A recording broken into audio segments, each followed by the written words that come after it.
après bafuba landa yango bayoka yango aloba be aloba kati on fuba landa bayoka kamba alobi ni Bandissa.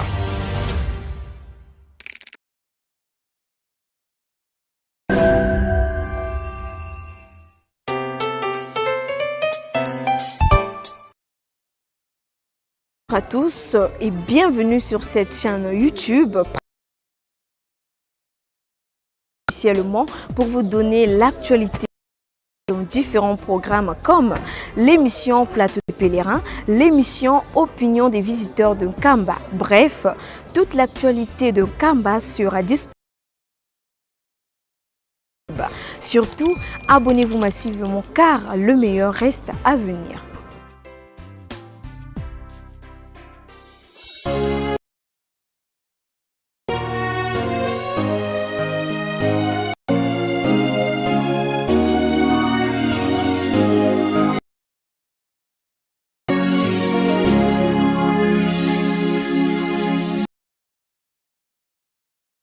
Officiel.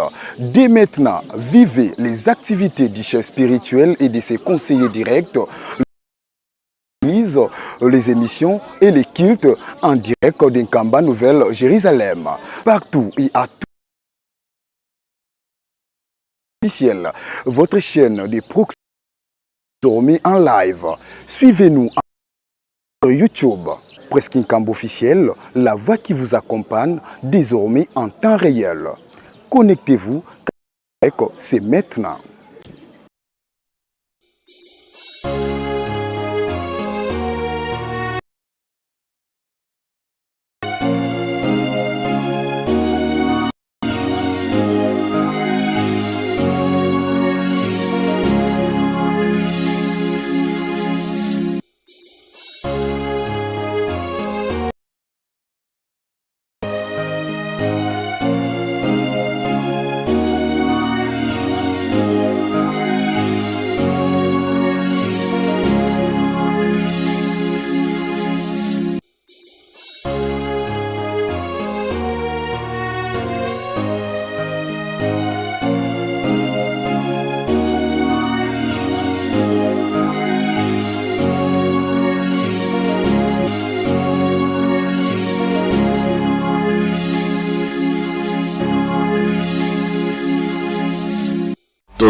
Tozarane sengo bapapa bazaki koloba na biso ete tozali bana mapamboli.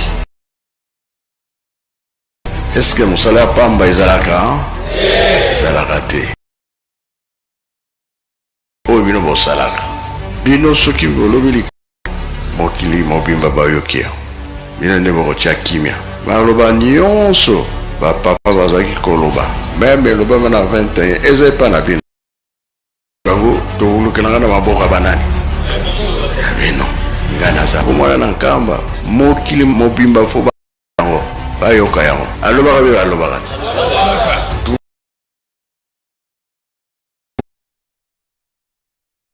ka enza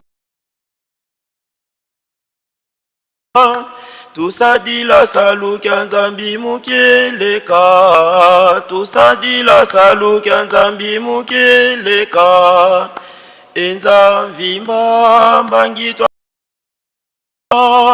batantu bazungidi Nkamba batantu bazungidi Nkamba yentu mwandi mukitantu kyao kabaza ya vonzambi swangako batantu zungidi Nkamba yentu mwandi mukitantu kyao kabaza ya vonzambi kenwa nuswangako tusadila saluka nzambi mukeleka enza vimba bavuluka tusaluka nzambi mukeleka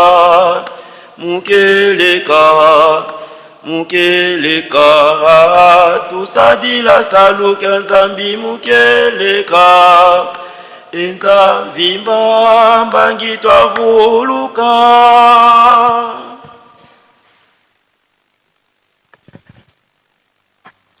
Tusam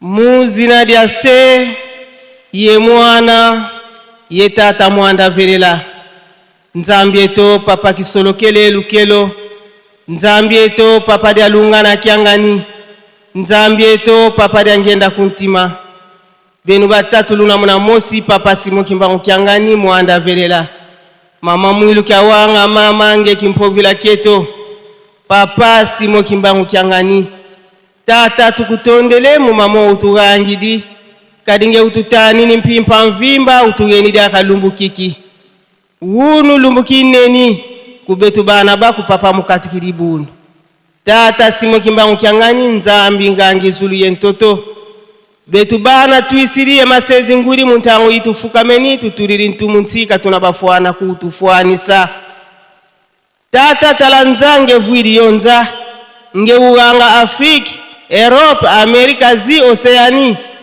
nge kwa kuganga Kongo Brazza Kongo Kinshasa Kongo Angola papa mama taluta munza papa mpasi yempasi idia unge tata nzambi nge mosi papa unayewisa elendo bika papa utula luvuva mu munzamvimba ye muna makongo mama tatu papa simo kimbangu kiangani unu papa lumbukineni kitudianga nlekolo tata simo kimbangu kiangani betu bana tuisiri nzambi eto utugana mpevinge ikala muna beto mpasi von lekolo ututambula mulumbu kiki tata uyirika nitu zeto zikimpevye zikinsuni papa tukigene na mokumange tata nzambi karibi mbefu bimpila mumpila papa bitakuwa musa bana munitu tata muna lekolo ye muna tuleni bakila luvuva munzambi ya moyo idina tata utubanzila talampi tata telemini kuna ntuala yani sikatudikila ngemosi tata nzambi nza wisa utugana di utukubikiri muntangu yiyi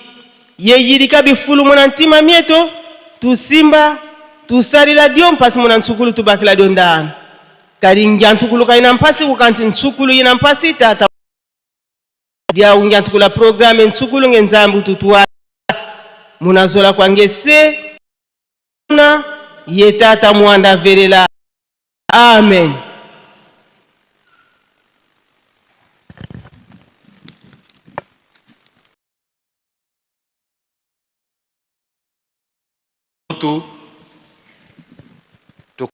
Tokana tata nzambe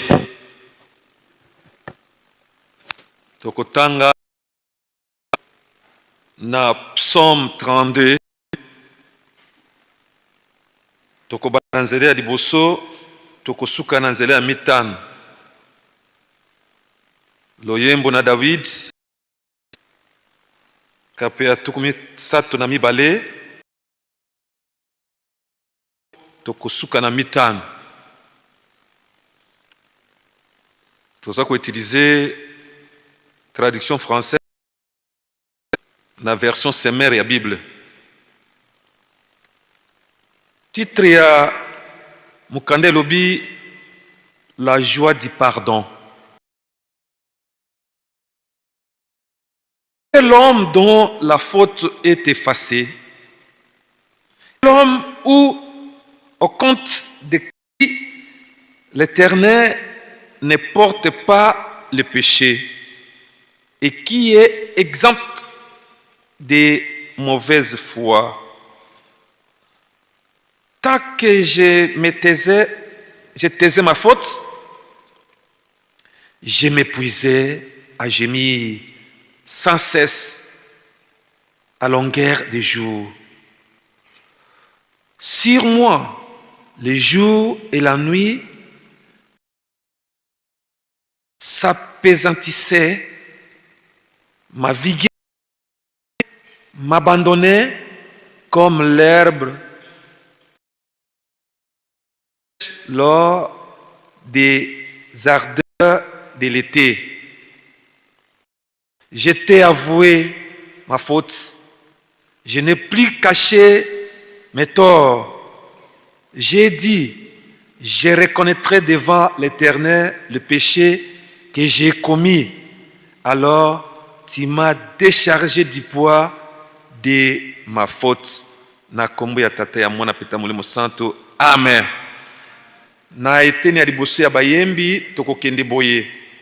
Bateyi bakobanda, école primaire Landi, Fareki, chorale Banankamba, école secondaire, Koreki, dirigeant Mama, Gaki, pe Fliki na kosilisa na eteni ya liboso ya bayembi. Totosa molongo wana.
Iwafanine kupasidwa vuluswa mumbi maweto mawarakane oweni na unokesene mvula ya nsambu ya tusukula iwafanine mwana kupasidwa vuluzwa mumbi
yabake fulu kumbanza yapa ya wanu kunwa kaka wambote yabake fulu kumbanza yapa umpemesa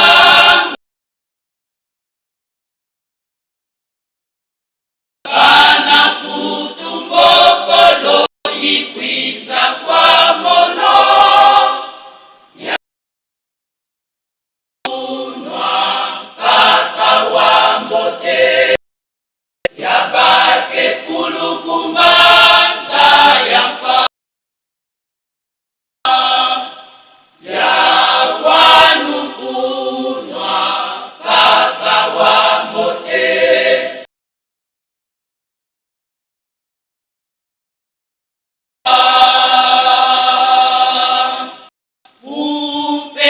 upembesanga tanguzazo kana kutumbokolo ikwiza kwa mono ya wanu kunwa kaka wambote yabake fulu kumbanza yapa ya wanu kunwa kaka wambote yabake fulu kumbanza yapa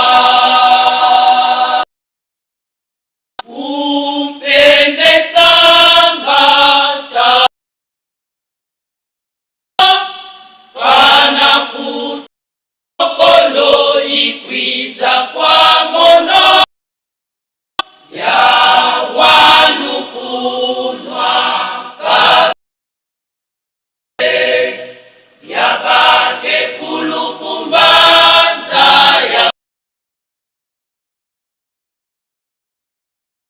ya wanu kunwa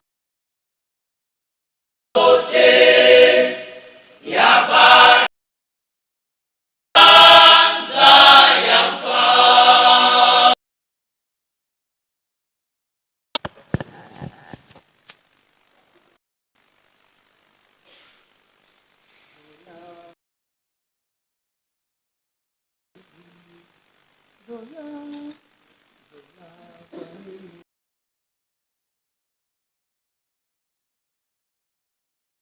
kwena muvuluzi bakomenwa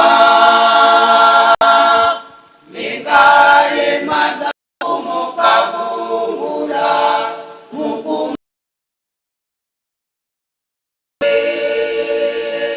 zula kwanene kwena muvuluzi bakuluzu kakomenwa mengaye masakumo kavungula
Neno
Veneno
Na kombo ya tata ya mwana pe tamuli musantu tokosimba lisusu mukanda ya tata Nzambe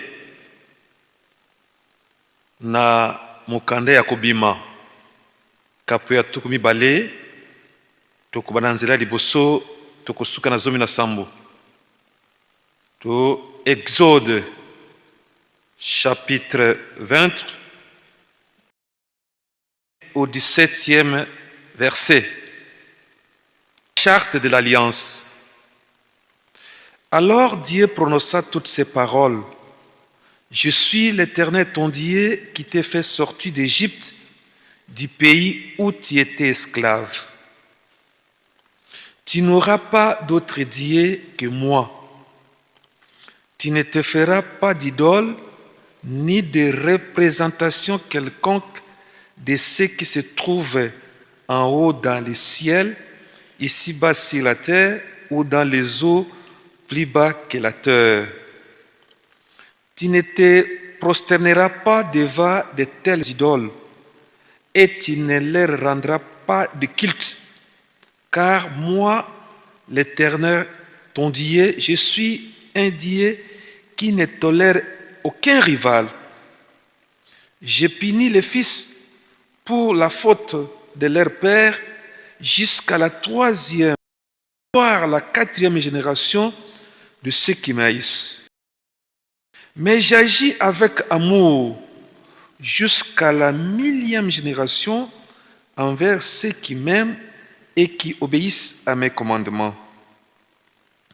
Tu n'utiliseras pas le nom de l'Éternel, ton Dieu, pour tromper, car l'Éternel ne laisse pas impuni celui qui utilise son nom pour tromper. Pense à observer les jours du sabbat et faisant un jour consacré à l'Éternel. Tu travailleras 6 jours pour faire tout ce que tu as à faire. Mais le 7e jour est le jour du repos consacré à l'Éternel, ton Dieu.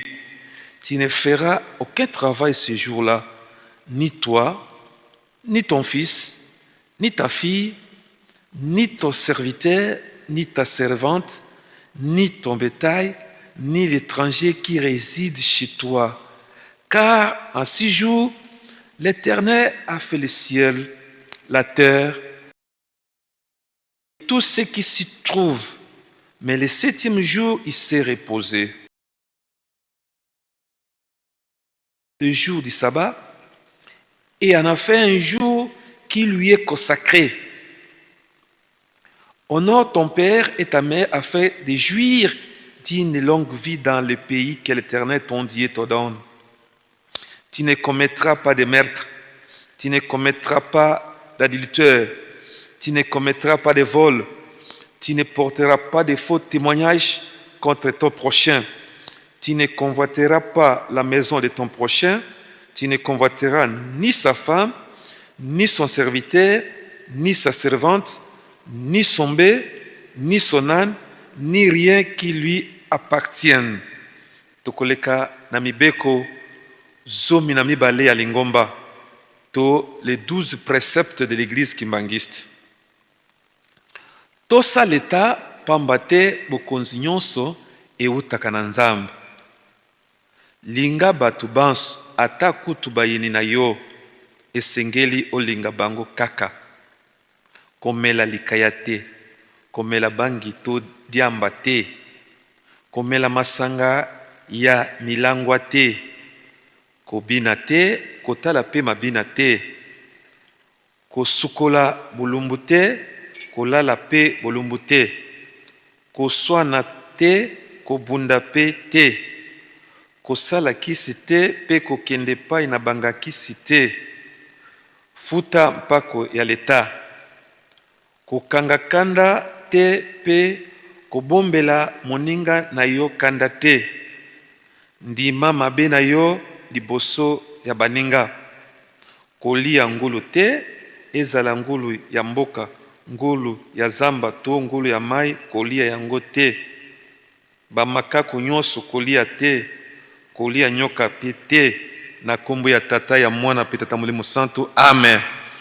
Pona eteni ya mibale ya bayembi tokobana na école primaire, chorale bana Nkamba, école secondaire Ajax, Jeteki Yerusalem, Apaki dirigeant jeune, chorale Bolingo, Jejeki ndefaki ya kosukisa na eteni ya mibale.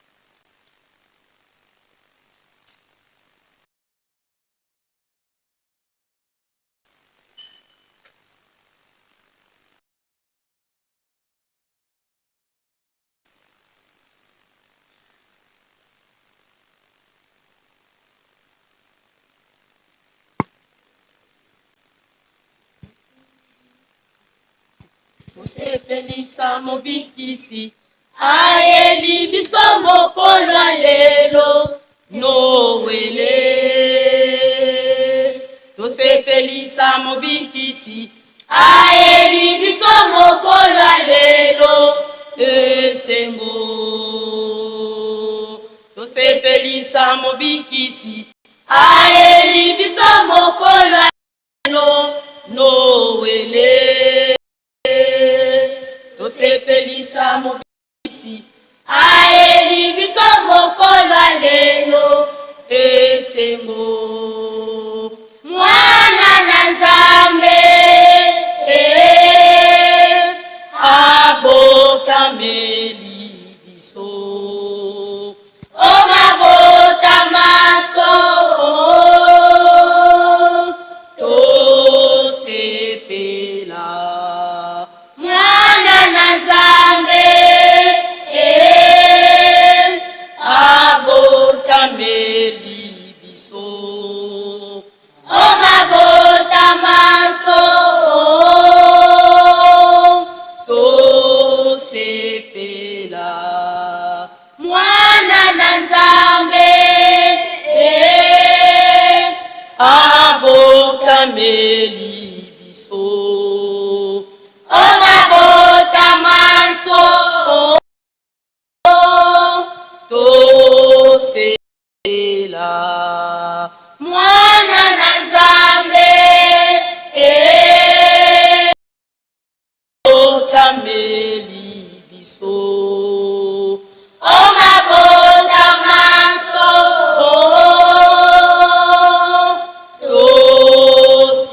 tosepela.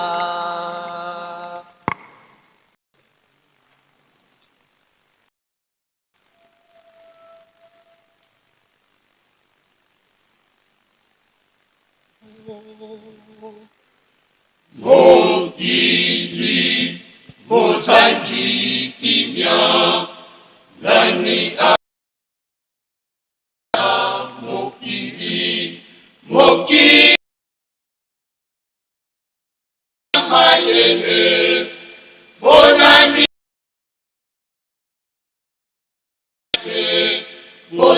bososora monene ya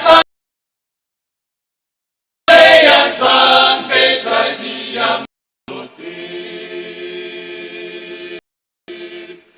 Mokili mozangi kimia nani akopesa na mokili mokili na bato na mayele bona nini ba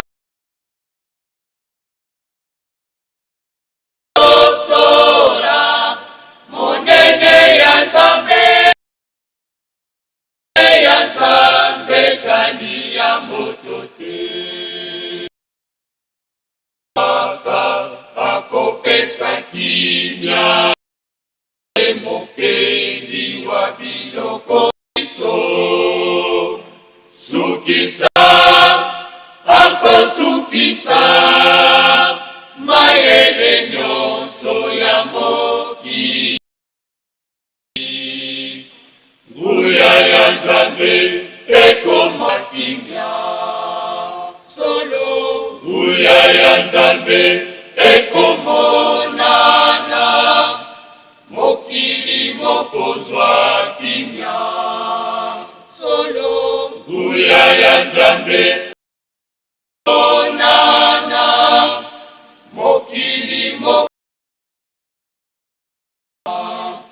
Zambeka akopesa kimia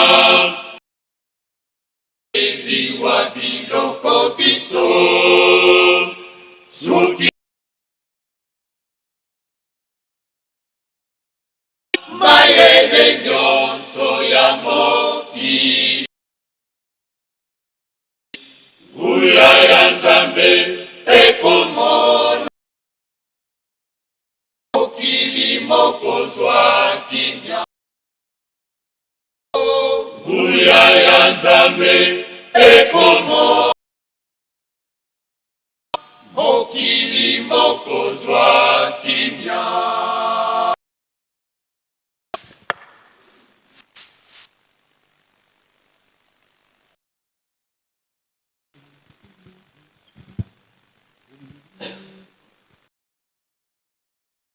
Yesu watukula betokulu zutunaya imunja mundukili kwa beto yenina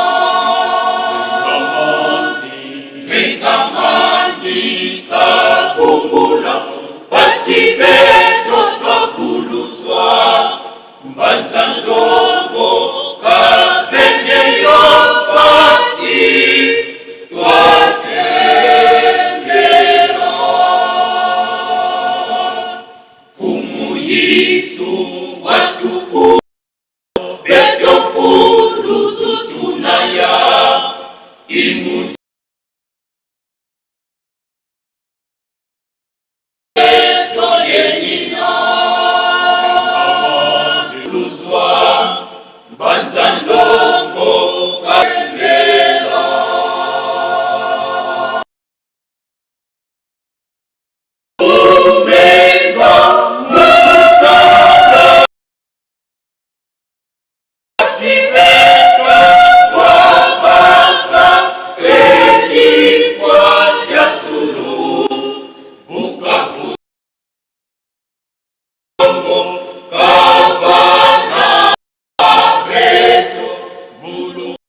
mikati na yo libota litolama tusepela kolo abotani mokonzi wa likolo na se abotani awana piriko kolo abotani mokonzi wa likolo na se moindo onene lipesa bela yo moindo mobikisi akota mikati na yo libota litola na kolo abotani se abotani awana piriko kolo abotani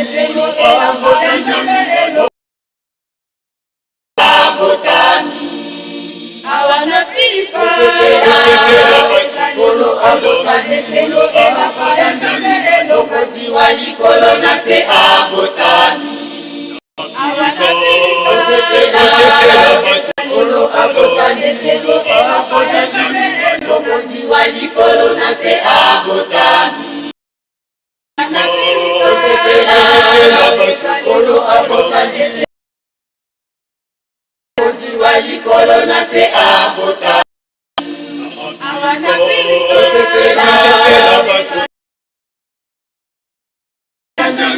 mokonzi wa likolo abotani moindo sasala likambo monene lipesa bela mobikisi kota litolama kolo abotani mokonzi wa likolo na se abotani kolo abotani mokonzi wa likolo na se abotani moindo sasala likambo monene lipesa bela yo mobikisi akota mikati na yo libota litolama tusepela kolo abotani mokonzi wa likolo na se abotani kolo na se abotani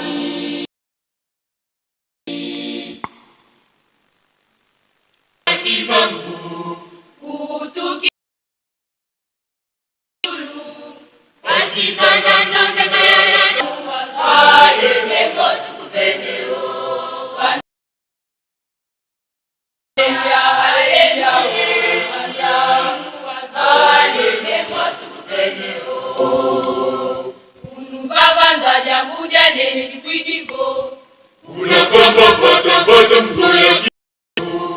utukini mwana waswa wasilulu wasikanda ndombe kayana mupasesi ale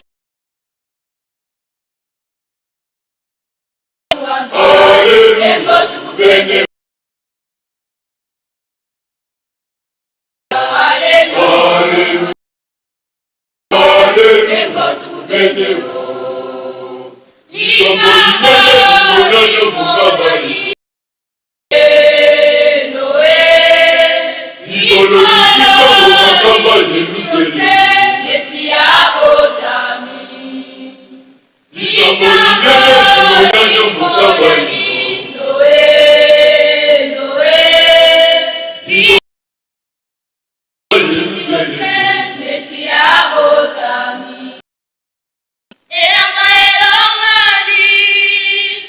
Omoko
Ngai, nazongana ndako na yo ekamba ngai ngulu na ngai nakoka kokikisama ya mama lisusu mwana wa yo ngai ngulu na ngai nazongana ndako na yo ekamba ngai ngulu na ngai nakoka kokikisama pete na bya mama lisusu mwana wa yo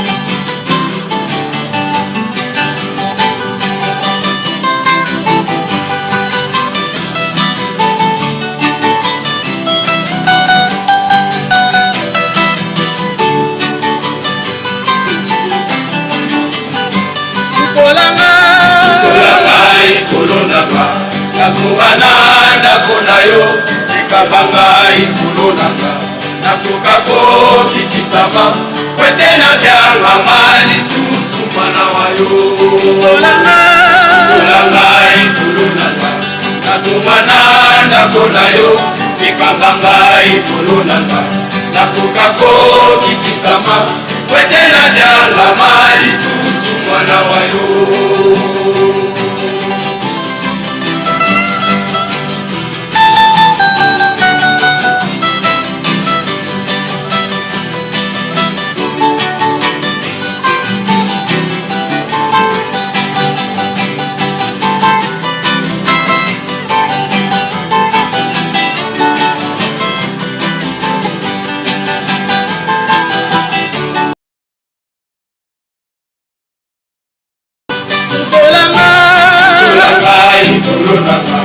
nazongana ekamba ngai ngulu na kakobikisama kwete na byangama lisusu mwana wa yo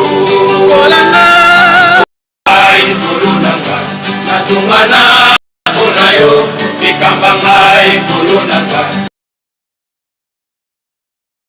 kwete na byangama lisusu mwana wa yo ngulu na ngai nakoka kokikisama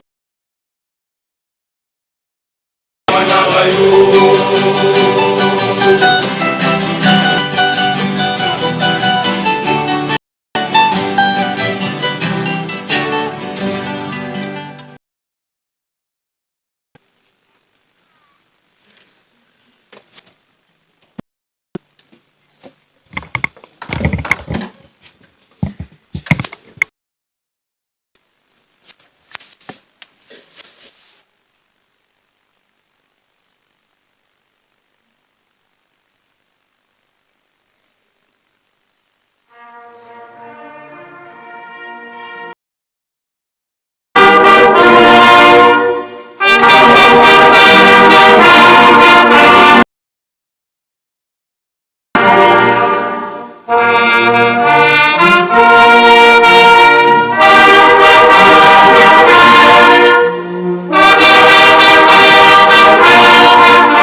nkombo ya tata ya mwana pe tata molimo mosantu tokomi na eteni tokobondelaka na ntina ya pasi pe mikakatano na biso mei na mokili na biso na mboka na biso na bipai nyonso na yango baoyo bakosalisa biso na mokumba wana ezali papa diacre Louis Ndula Ditozola Banankamba, maman révérende Dédé, et na papa révérend Biasala, 3 secteurs, bino de bokoli kaliboso, pona komema mokumba wana.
Enzambia kenda ungwa mumbo kange wange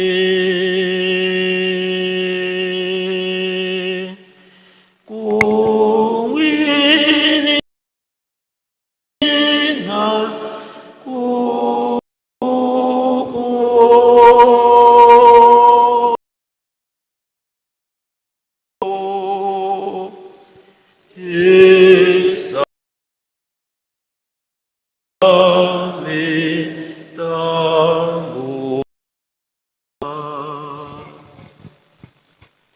Isambela edesebele babyangete mulimo papa Kisolokele ba Kongo na kiangani eba mulimo santu papa diangenda kuntima na bela tabule uma hota papa simu kimba kiangani mama mulu marikia wanga mamu bateli kimya mamu santu nugeche namba me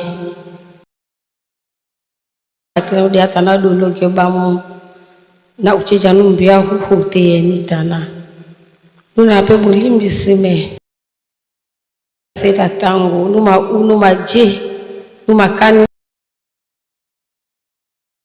usejita mwiba Kongo papa simu kimba kiangani papa simu kimba kiangani Kongo tanu jita mo nous devons représenter la Koibusa, nous tchou, mata goga mukilime, goga ta ngombale, goga ngbe musele.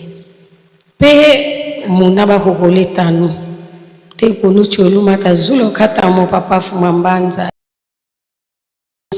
Dogata mo wabi nete diat papa diangenda, papa diangana kiangani, adoke deuxième journée. Mata saidi te anniversaire tamo le mokili me papa fumambanza mo honu dokola le eseka de yankamba 3 secteurs mo honu papa fumambanza kulo Yesu ajenu machene bwana jita mote baba alimbisa masumu satanu amo ido bule binde atamo do le sacrifice ne honu haile ko chenu nonize somos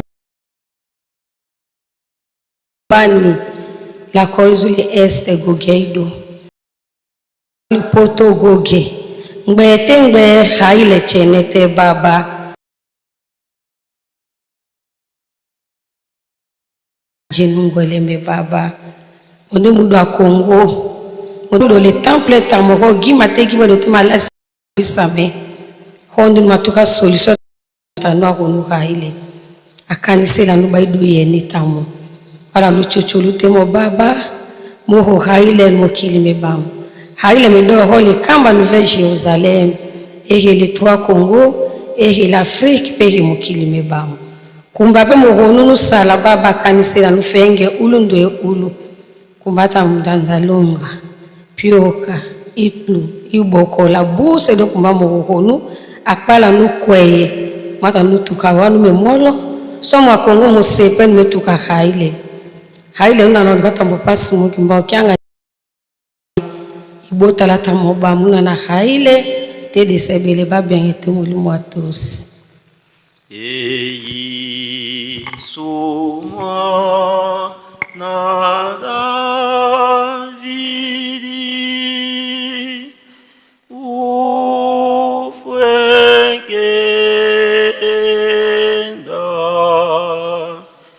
mono idi langa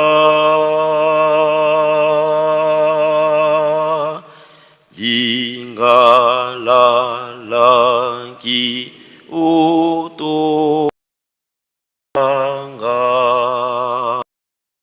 beso mafwa ya mona ina maisu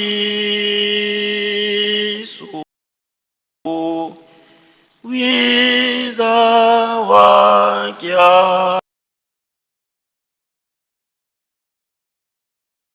mono o fameso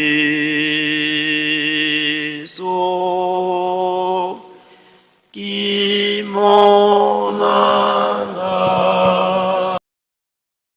o Isu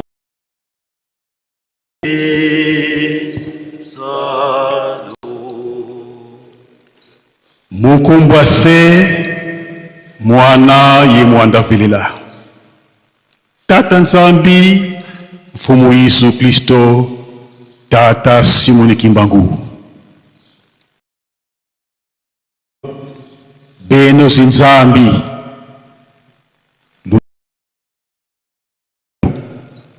Papa Kisolokele Papa Dalunga Bawu bena bayikama kwa tata Simoni Kimbangu yani Nzambi yetu yani imwanda vilila ibundu dia mfumu wetu Yesu Kristo vanza beto tusolo lofulukiaki mulo pasi mpasi kwa nkamaza tuka muna première génération ngaka zeto bavuata lulendo kabalomba ndolokiko mpasi za kuta munza tuka muna ntangu yi ti mu 4e génération bantu te depuis muka kakaye mpasi tuzeyevo dialombulan levo mubundu diadi Satana wena kakalo bita kutakondo kutangu wonsono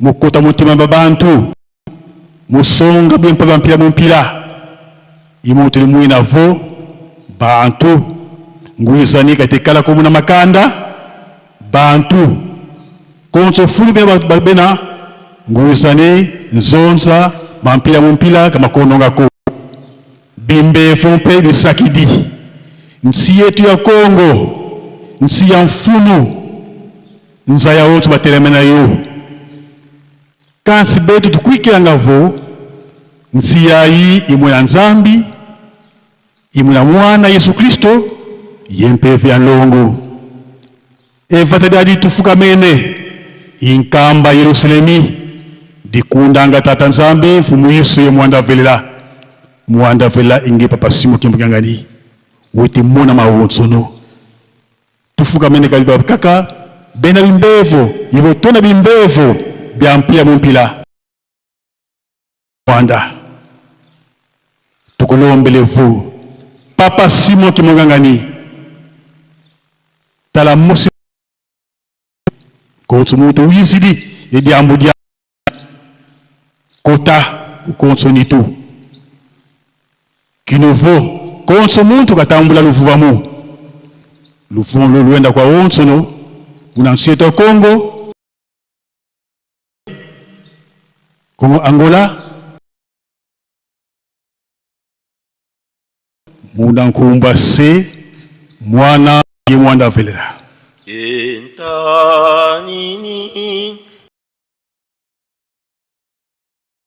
oiza watotanina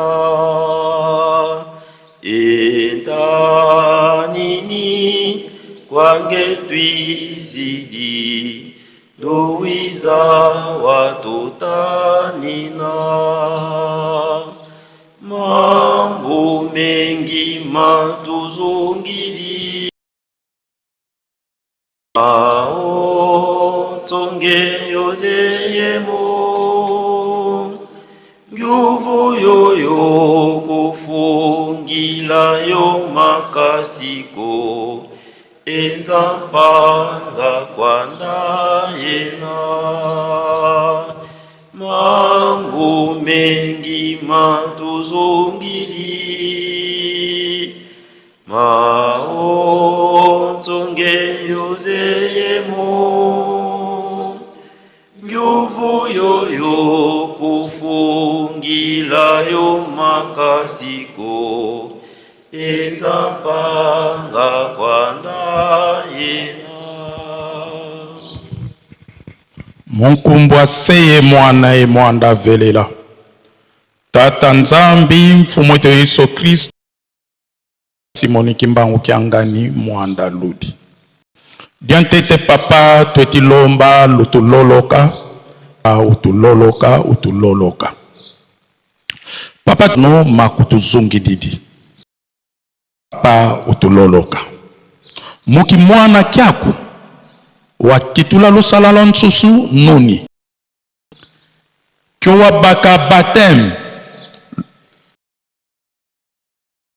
kitula kyo ngazi idina papa tulombele kwa ngei bukina fo bina bya wonsono wa kitula bio bya yikase bya mbote tulombele pe tata mwanda velela utu kitula to kitba mbote papa votu tomene tala maladi matuzungi di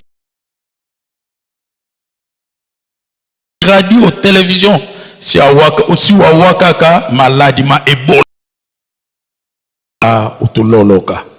utuloloka katula maladi mana losa mokwanda kuna kukondolo bantu papa utusadisa beto tubana baku tuizidi yelu vuva muloto eti lomba lwa mwanga na munza ya mvimba papa yendula este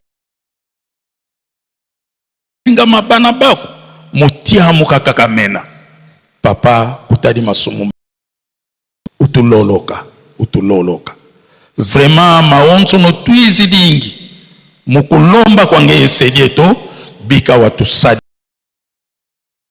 ayindula bankaka balele mu ntanda mya zimfulu mu hospital dispensaire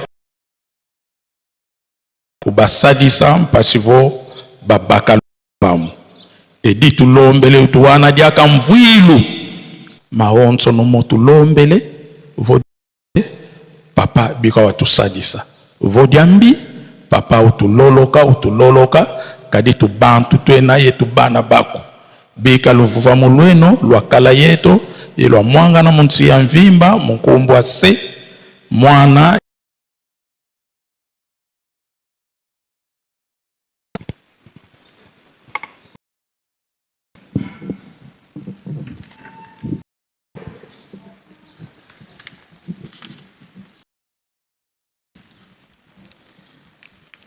na kumbu ya tata ya mwana peta mulimo santu toleki na eteni ya bokongoli makabo to offrande nde tosengi na révérend Bruno Mangando aleka liboso mpona programme wana ya offrande.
Kombo ya Nzambe tata nkolo Yesu mpe tata molimo tosengi batata zero na lelo boya tozwa makabo bafirtiste bamema biso.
On combo ya nzambe tata ya mwana pe tata molimo santo.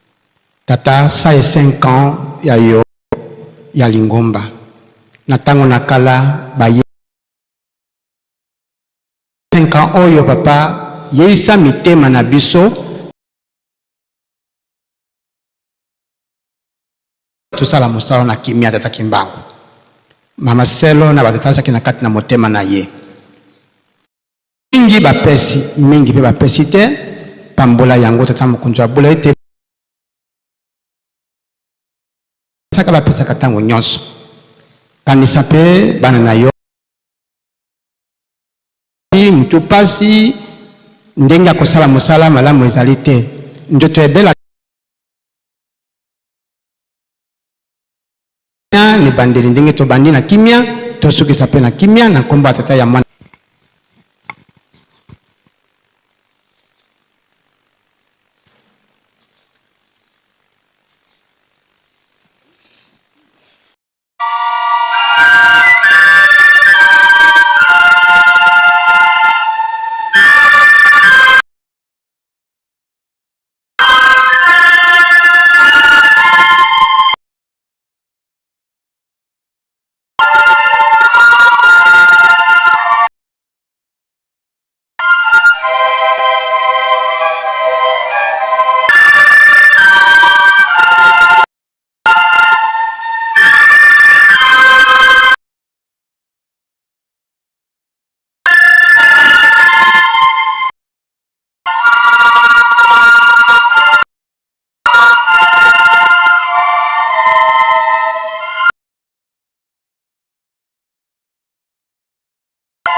Tata mwana pe tata molimo santu mutuka ezali wana pona ko charger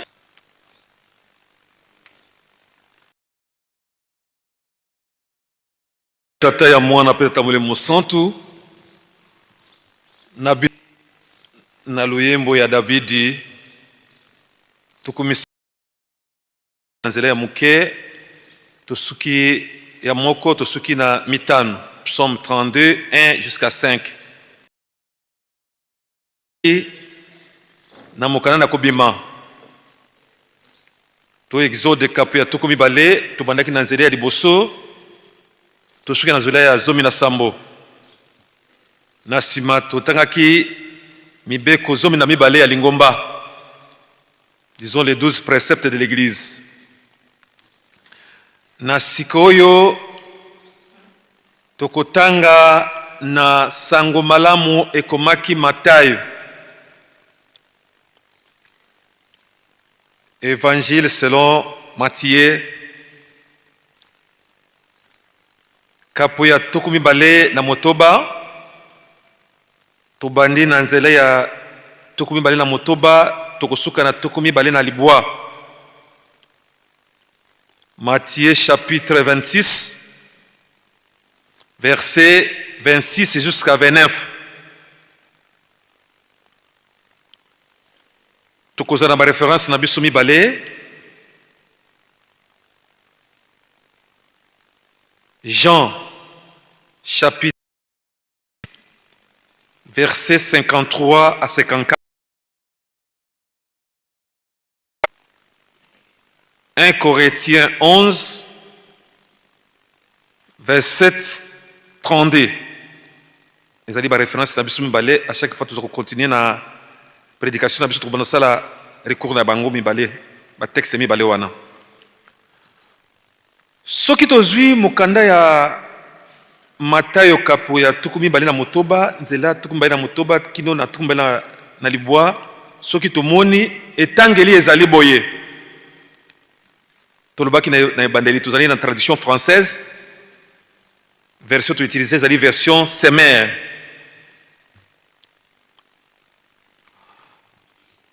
Au cours du repas, Jésus prit du pain, puis après avoir prononcé la prière de reconnaissance, il les partagea en morceaux, puis il les donna à ses disciples en disant: prenez, mangez, ceci est mon corps. Ensuite, il prit une coupe et, après avoir remercié Dieu, il la leur donna en disant: buvez-en tous, ceci est mon sang, par lequel est scellée l'alliance. Il va être versé pour beaucoup d'hommes, afin que leurs péchés soient pardonnés. Je vous le déclare, désormais, je ne boirai plus du fruit de la vigne jusqu'au jour où je boirai le vin nouveau avec vous dans le royaume de mon Père. Na kombo ya tata ya mwana peta molimo santo. Amen. Tout bon de la nzambe. Na kombo ya tata ya mwana peta molimo santo. Tata nzambe kolona biso Yesu Kristo. Papa Simon Kimbango Kiangane nzambe molimo santo. Papa tolobi merci. Na ndenge opesi biso mukuna lelo. Lokola dikabo. Usangisi biso na mukula mibale ya milulu ya mbotama na yonkolo Yesu na boye na mibale na kombo ya papa Dialunga na Kiangani Salomon. Mokumba epesa meli na ngai na tatu la sango malamu na yo yango nzambe na kobika na biso na beleli na ngonga oyo oya kolata ngai ete maingai na koloba maute epai na yo biso to simba to sala potela moko na suka to bikisama na kombo ya tata ya mwana pe tata molimo santo. Amen. Na kombo ya tata ya mwana pe tata molimo santo. Tozali kaka na milulu ya mbotama. Mukolo ya mibale lelo toyebi ezalaka mukolo tokoliaka nzoto pe tokomelaka makila ya nkolo. Yango ememi biso totanga mikanda oyo. Na bokuse tokolobela nini? Mondimi croyant kimbangiste. Liboso na yo ko lia nzoto pe komela makila ya nkolo omitala. Soki omoni ozali ya kobongama lia nzoto bolimbisi ya masu pe na mokona suka kolo Yesu akosekwisa yo pe bokolia lisusu na ye nzoto oyo pe makila oyo na bokonzi ya tata na ye. Tolobi lisusu na bokuse maye tokolobela lelo mondimi liboso na yo kolia nzoto pe komela makila na nkolo esengeli omitala. Soki omoni makila bolimbisi na masumu ezali lipamboli ezali na mokona suka kolo Yesu akosekwisa yo pe bokolia na ye lisusu nzoto oyo pe makila na bokonzi ya tata na ye. Tobandaki na mokanda na loyembo na David to Psaume 32 liboso ti na nzela moke ya mitano. Ezali loyembo na David azali kosepela kotonda Nzambe mpona komona ete masumu na ye malimbisami.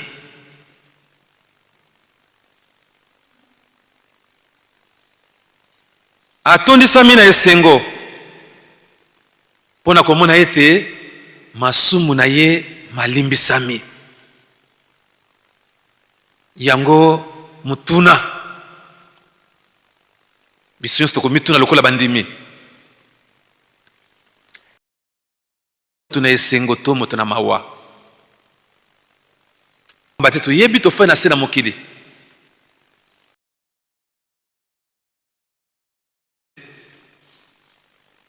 Na tango okwei na mbeba yo réellement malimbisami.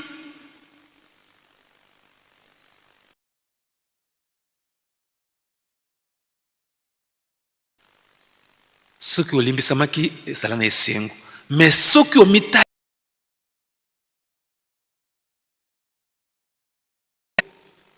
eke olimbisamaki te, ngai to yo tozali bato ya mawa. Mais po moto akoma na kolimbisama na mabunga na ye, nini esengeli na ye kosala? Napesaka mwa likambo oyo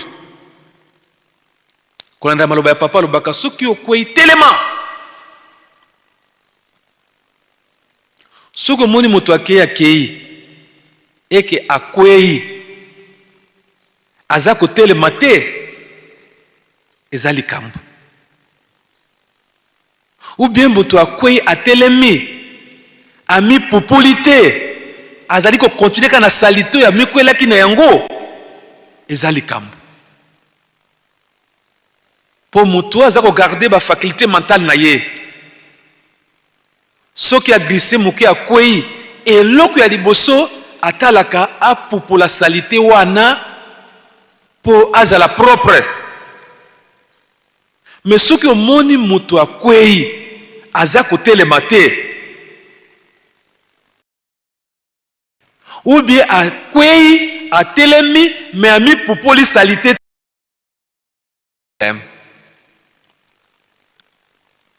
mokana na nzambe zali koba esengo na moto oyo alimbisami masumu. Lisumu parce que mingi pe na lingomba aumeli na kati ya lingomba mais azali ko lisumu ezali nini.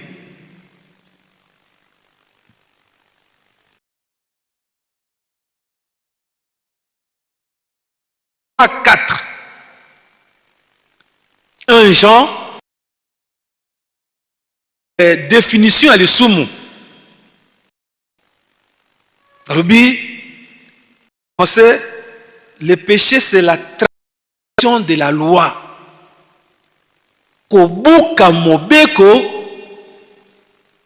yango babengi lisumu. Ce que tu as même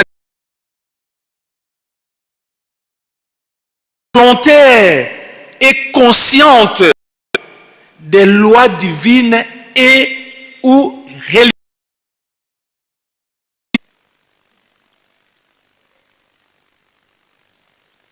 Kobuka mobeko na posa mei mobeko ya nzambe to ya lingomba.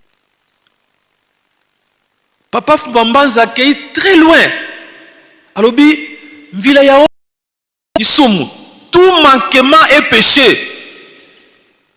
Pour moutoua comme anako transgresser une de loi to ya komba ezali un acte moutoua milingi. Moutoua koleka na ba étape mine ipo akoma na kubuka mobeko. Akokanisa d'abord, il conçoit. Par exemple, Moïbi. Il kanisa Moïbi.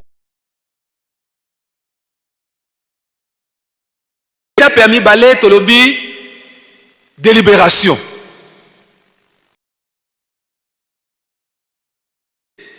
Naïba. Ah, te. Mobeko pekesi.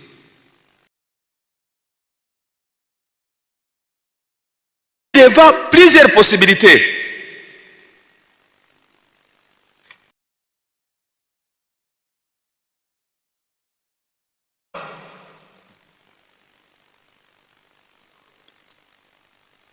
A décidé. Nasuka azui eloko oya yete a se servir na yango. Yango mono balobi, le péché c'est une transgression des lois divines ou religieuses. C'est-à-dire motupo aiba akomaka koleka na bitapi nyonso wana. Azali ko peser ba conséquences ya mais akomika na décision ya koyiba.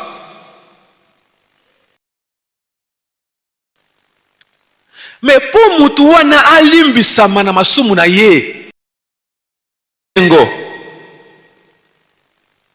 David a salaki. David a reconnaître qui d'abord lisumu na ye liboso ya nzambe. Sumu ezali mutu oyo azali ko reconnaître d'abord pe accueillir na à qui le concerné ayamboli masumu na ye. Sama batata na ba mama liliwa lelo mutu na muso c'est l'examen de conscience. na kirisisi ya kobika na ye.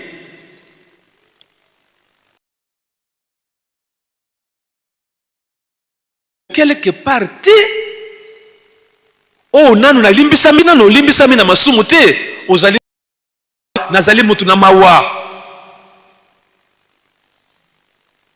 Mais soki na limbisami na masumu nazali mutu na esengo.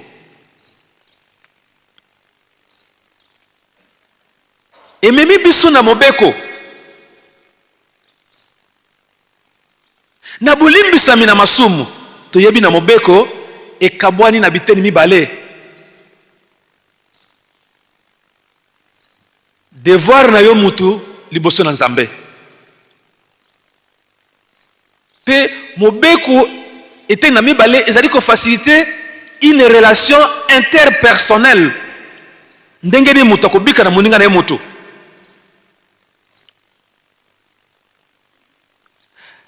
Likambo na bolimbisi ezali kolanda pe orientation wana.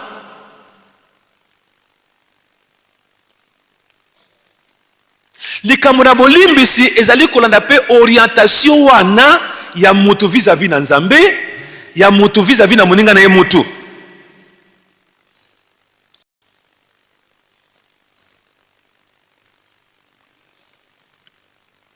Yo yibi eloko na nazali wana nazali komitungisa pona eloko na ye yo yibi.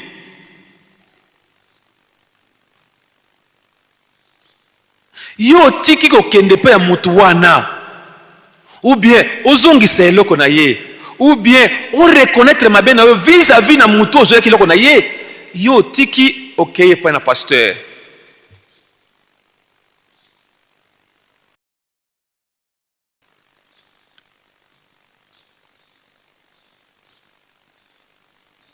Tolanda na bokebi batatara babama po mutu akoma na kolimbisama.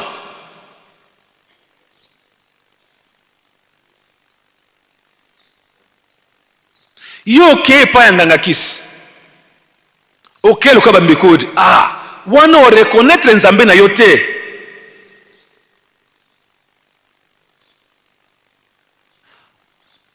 Nzambe azali représenter na ba pasteur. Okoki kokende pa na pasteur.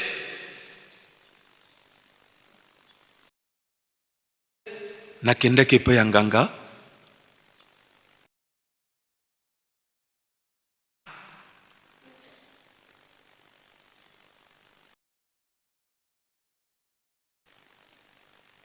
Ozali na yango. On me connaître bokonzi na Nzambe. Okozwe eloko wana okiotika epai ya pasteur. Pasteur akobondela pona yo okozwa kimia.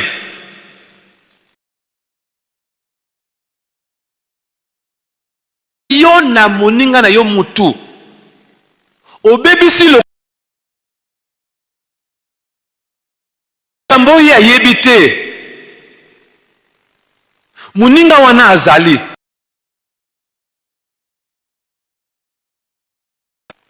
Ndeko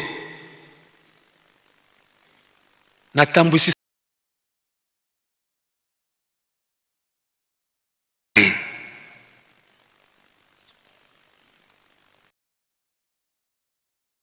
imbisayo okeye pe ya pasteur wana ndi o accompli na ba mama tozali kotambola na ba charge ya masumu sans que elimbi. Il faut la peine à yango tokima masumu kaka encourager nde azoka bokasi wana yako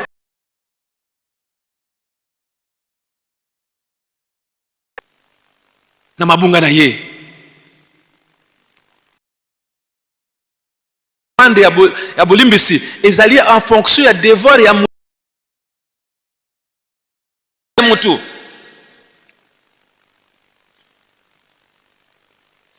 To simba likambo wana batatala ba mama tolobi mutu na mutu asala examen de conscience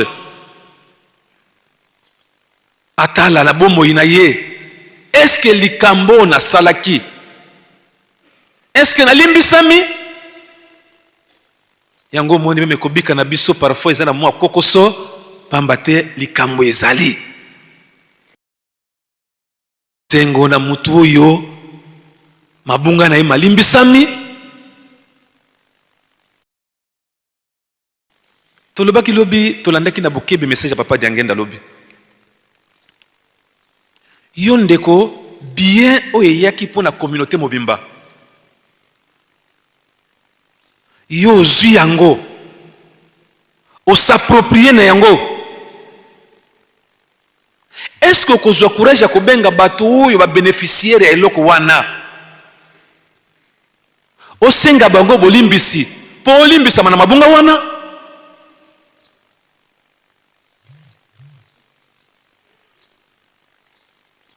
Yo ozwi mwasi ya moninga na yo, est-ce okozwa na courage ya kokende pe ya moninga na yo koyebisa na ye ke ndeko nga natambolaki na mwasi na yo? Est-ce okozwa courage wana?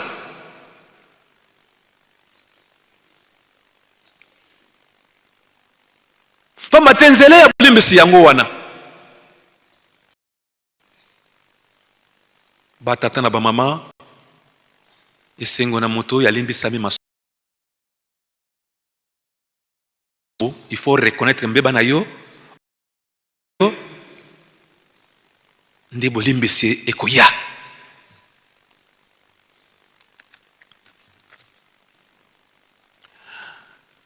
Kaka na nzela wana na mibeko zomi na mibale ya lingomba mutu yazali ko reconnaître mabunga na ye na batu akolimbisama. Est-ce que mingi kati na biso tosala bande biso ba responsable toza ko tango sala ka ba collaborateur na yo ma. Est-ce que ozoka courage ya ko réunir bango pe ko senga bango bolimbisi pe balimbi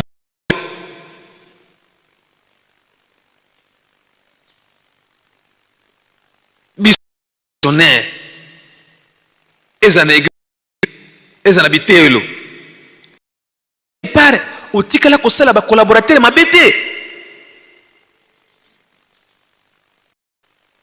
Est-ce que si ozwa courage ya kobenga bango oloba kedo bandeko na ngai nda nasalaki likambo na bino boye nasalaki bino mabe boye bolimbisa ngai?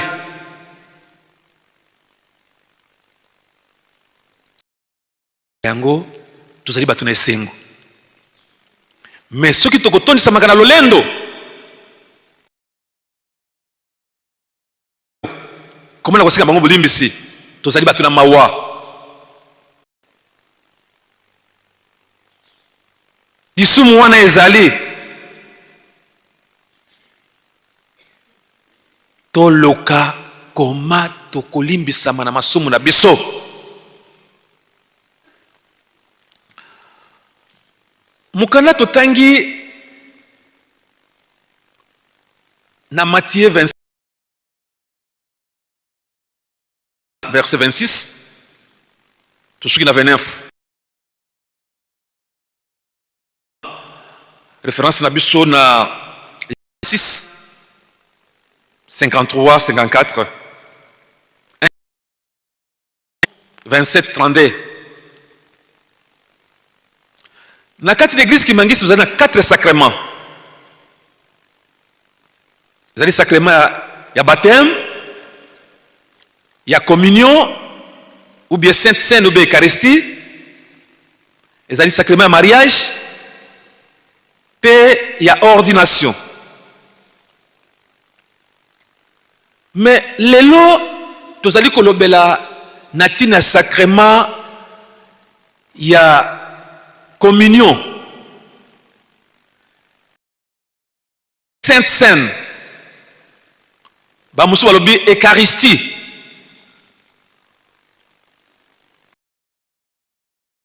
Oso apesaki constance nini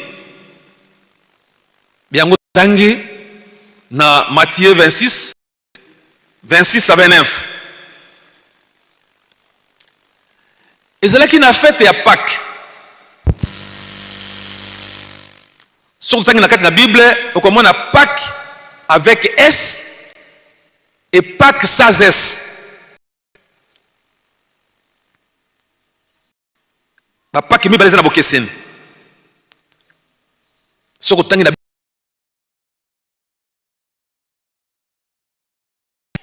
mais oyo ba fêtaki ezalaki Pâques sans S. Ezali nini? Ezali fête oyo bazalaki ko sepela mokolo oyo babimaki na boumbu na Egypte. Bayuda ba sepela yango. Mais Pâques avec S ezali liseko ya nkolo Yesu, la résurrection. Pâques avec S. Mais oyo fête oyo kolo soit a fêtaki ezalaki Pâques sans S. Avant dit alobino ayebisi na baye ko lumbale boke na kati na ville kuna zaki Pierre na Jean boko mona mama moko na Kristo na mutu ta oyebisa na yeke kolo ya Pâques awe pa na yo pe kokisa maki ndengo wana kaka ne kola yebisa bangunde bamonaki yango ndengo na pe kokisa ndengo wana pe bakenaki ko fêter Pâques wana na ebandeli ba fêter le premier jour la pain ça levé ko lia lipa o batia na tango na milulu wana nde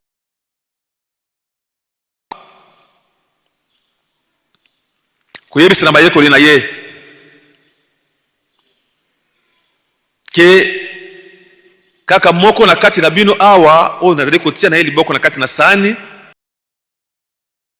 bai epesaki lokola mwa kiti katikati na bango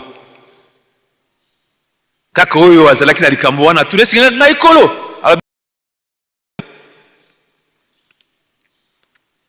nde na lipa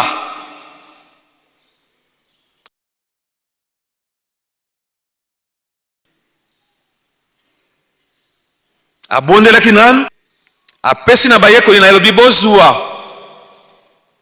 bolia oyo ezali nzoto na ngai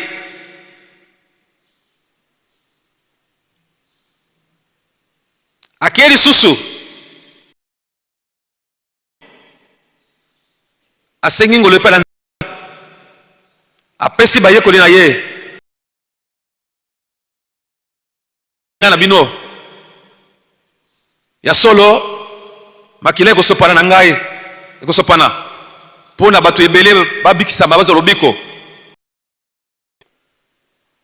nakomela esu na bino mbuma na vinya oyo te kaka na mokolo ya suka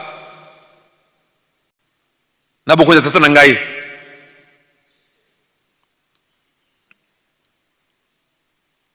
batata na bamama na kati na perikope wana ezali na makambo mine ya motuya ya liboso ezali lipa oyo apesi na bayekoli ya mibale ezali vinya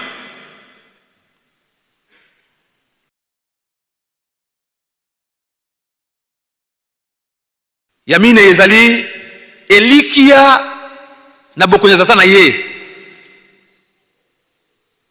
na kati na perikope wana makambo mine eza na kati ya motuya lipa oyo asymbolize yango na nzoto na ye asimbi lipa boye alobi ezali nzoto na ngai asimbi vinyo alobi ezali makila na ngai physiquement lipa mais spirituellement alobi ezali nzoto aspect wana sur le plan théologique tout le bakango ezali transubstantiation, c'est-à-dire fait matériel et se transformer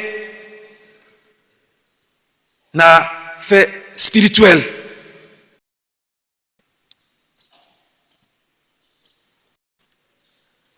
L'effet ya kobuka lipa wana elakisi tango abuki yango ndambo elakisi nini? Azali kolakisa liwa na ye koma nzoto na ye bakomanipule yango bakoti yango na ekolusu. Metango alobi na bango oyo ezali nzoto na ngai, ezali tobaka présence réelle ya Christ. Alobi oyo ezali nzoto na ngai. Tango elembo wana ya vinyo alobi ezali makila oyo ekotanga, oyo kopesa boyokani ya sika. Tobimi na ancienne alliance, tozali ko sceller une nouvelle alliance. Bolimbisi ya masumu d'ailleurs wana ezali centre ya que masumu na kolo Yesu esopani pona lobiko na biso.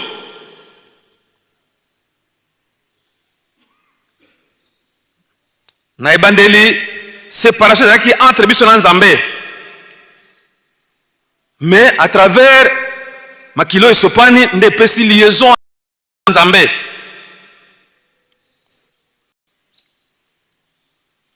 Espérance ya royaume tango alobi na comme le sous vie na bino tembe na bokoza tata na ngai, c'est-à-dire azako mona azok pesa ya retrouvaille moko et Nzambe kolakisa elonga na ye likolo ya liwa pe bao nyonso bakolonga bakokuta na elongo batata pe ba mama. Tozali kolobela na tina ya Eucharistie to communion to Sainte Seine. Message clé ezali nini? Tango tokoliaka nzoto ya nkolo pe tokomela makila na ye, tozali kokanisa pasi na ye.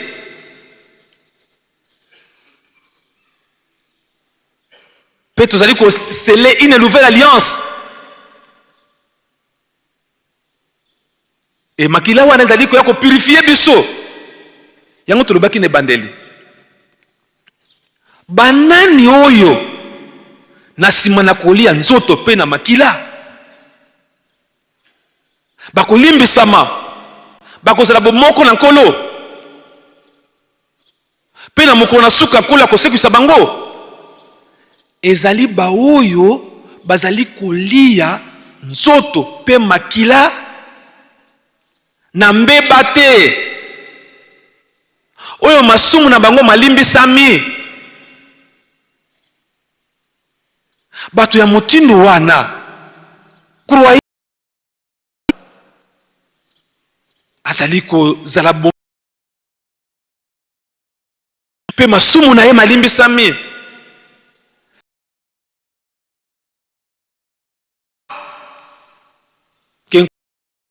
Isaye pe azwa part na bokonzi Nzambe. Batata pe ba mama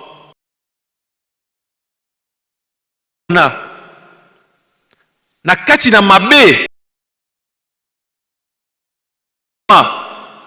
ba conséquences ezali physique,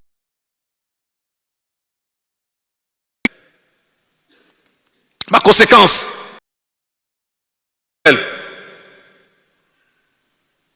na molimo kosamba na bonzoto yango moni ba maladi mingi na miso na nzoto mwa etobika ezali te.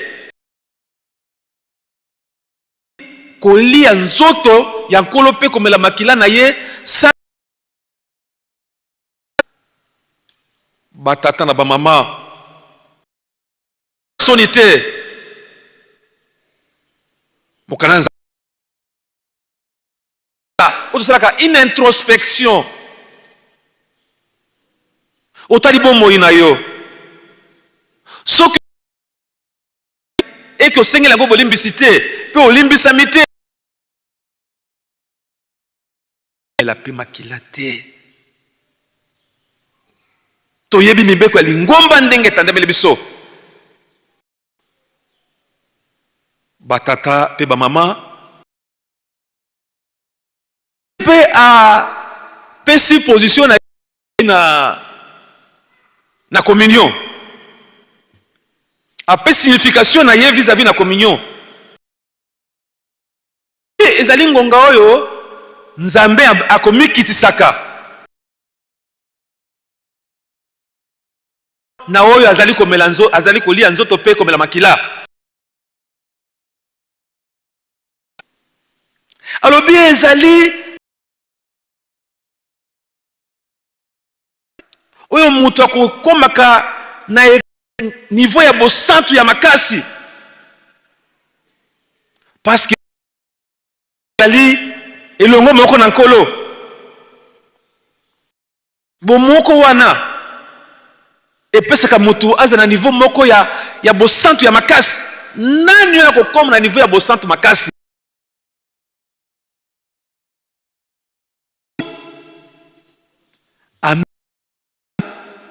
na nsima na ye kobitala mbeba ezali te alei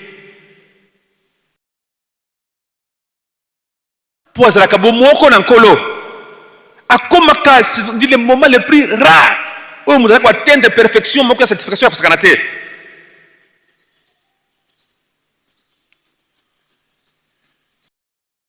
lingomba ntango ezalaki reconnu officiellement po ebima mouvement po ekoma une église ntango papa Diangenda azwaki alekaki na niveau tobaka ecclésie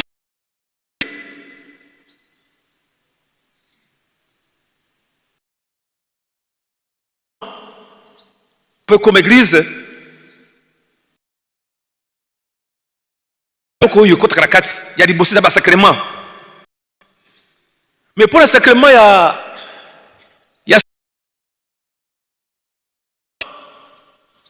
pour tout comme on va réunir le mani nio et sainte scène qui mangiste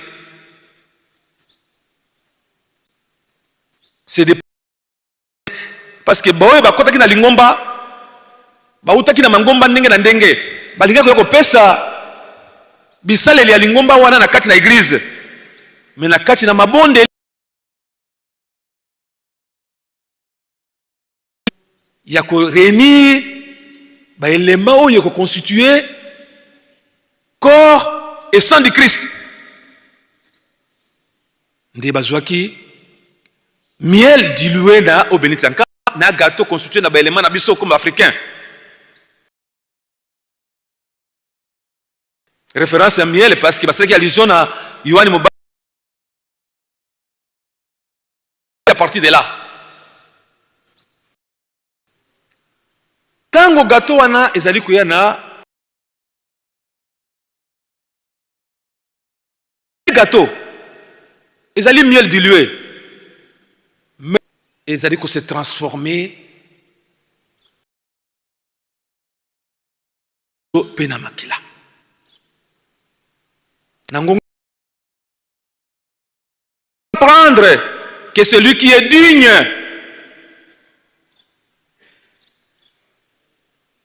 de peur que kolia na we même on a condamnation te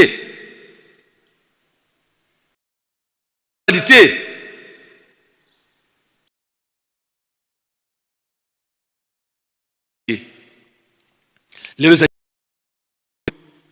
tokolia nzoto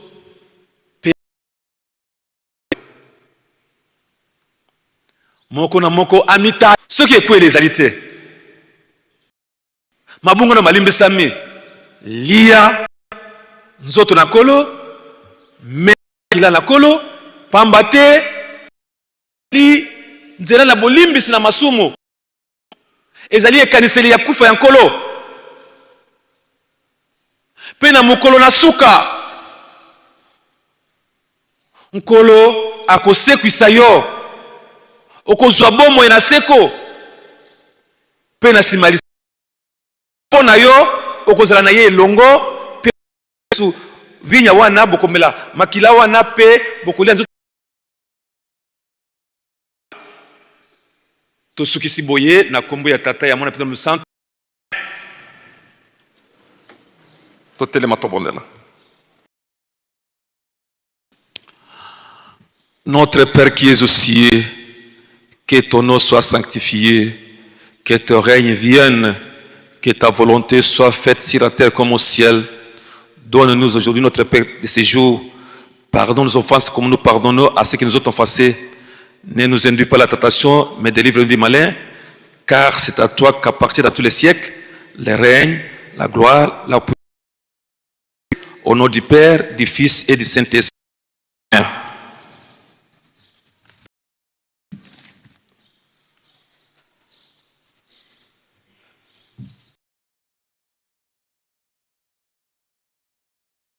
Alléluia, Alléluia,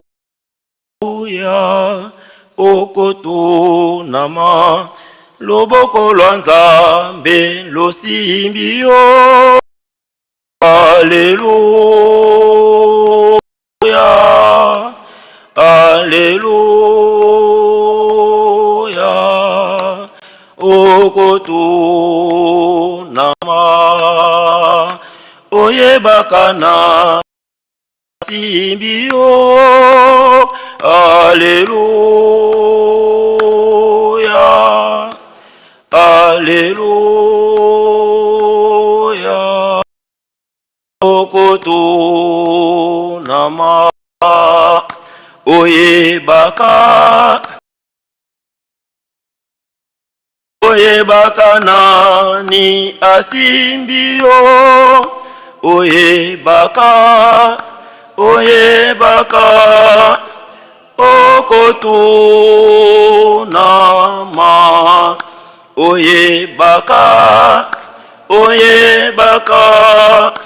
oyebaka nani asi yo. Oyebaka okotunama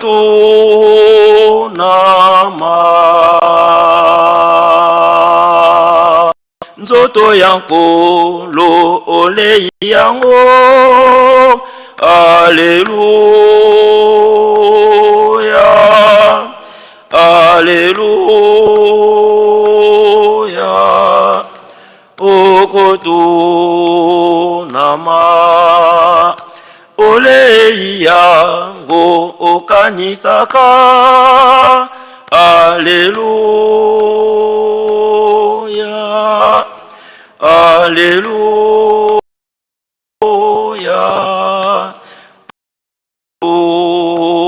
okotunama olei yango isaye kinweko yaye. Obosani yango oyebaka okotunama nzoto ya nkolo olei yango okanisa ye kinweko yaye. Obosani yango oyebaka okotunama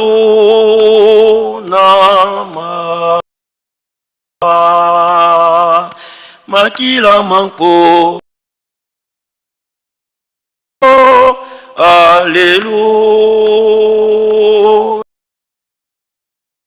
Alléluia, okotunama omelima okanisaka. Alléluia, Alléluia.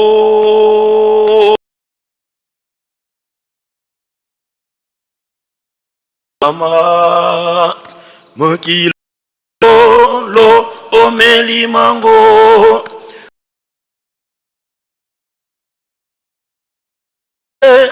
obosani mango oye kotuna mokila mankolo omeli mango okanisa ye kinwe koya ye obosani mango oye baka okotu nama.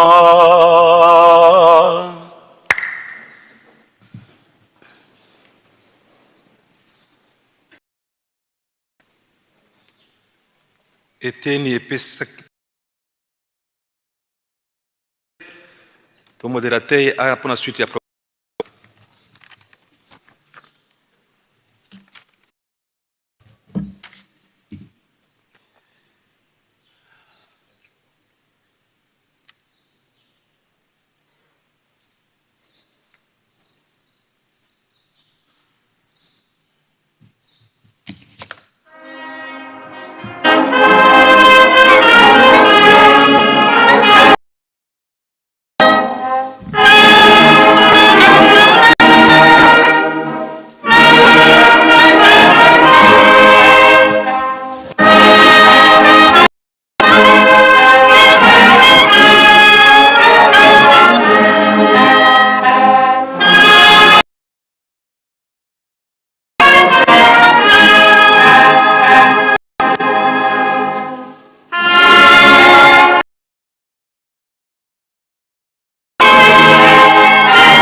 Kombo ya tata mwana pe Santo lelo ezali bongo mardi 26 mai 2026 deuxième journée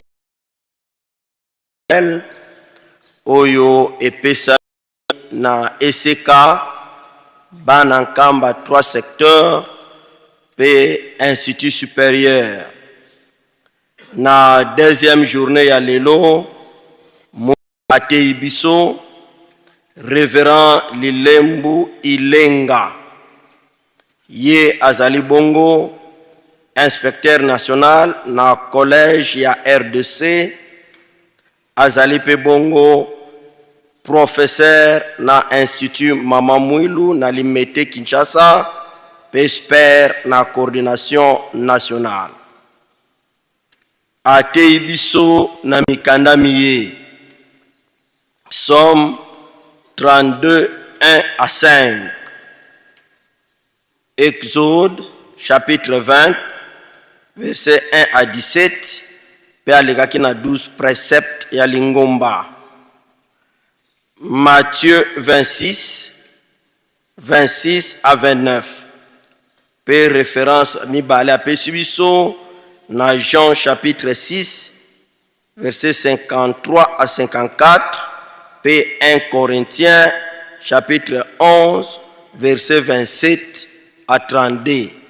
Tolanie na bokebi nyonso, to simba pe to salela pamba te mokolo moko ya pasi ezali kozela biso liboso yango nde kobikisa biso. Lelo deuxième journée ebongisami elambo sainte tokolia nzoto pe tokomela makila ya kolo na biso Yesu Kristo. Na tina likambo yango tosenge na papa pasteur ya ville sainte aleka pona likambo yango. Toselisi na komba tata mwana pe molimo santo. Amen.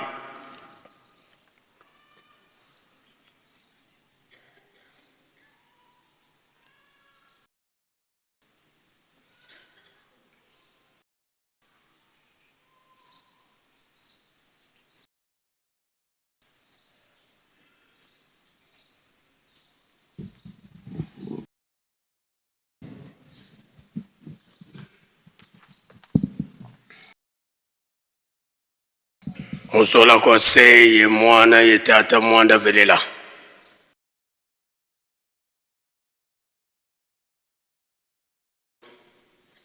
Loko la kifweni kituvwanda vameza mamfumu kitubokilanga vo ndilu yendu lekolo ovo Sainte Seine, ovo communion, kiena mosi muminkinzi miyeme minene mambo maya matubokilanga vozi sacrement zena yetu mukati kwa dibundu. Lekolo kabeto ko bandhete fumoto Yesu Kristo mpe fuilu andi wavanga dio yeminlongo kimyandi sotulendi mumalongi matulongolo mulumbu kya unu imukala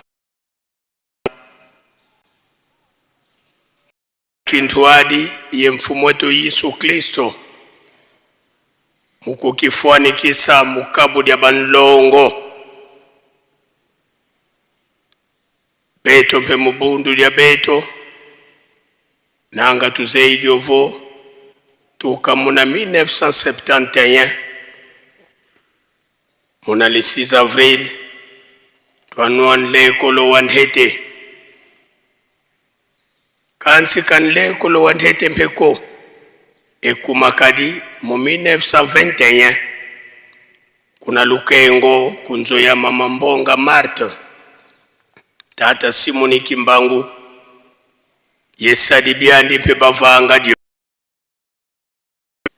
tisongelevo kadina diambu dia mpako vakati kwa betu kansi butuzolele vuanda kintwadi ye mfumo meza mamosi tufueti kukikubika muntu fiongone na ntimaku eske walula mawena vokona walula mako eske wafuana wena mudia yenwa nitu ya mfumo to Yesu Kristo ngatu vonkatu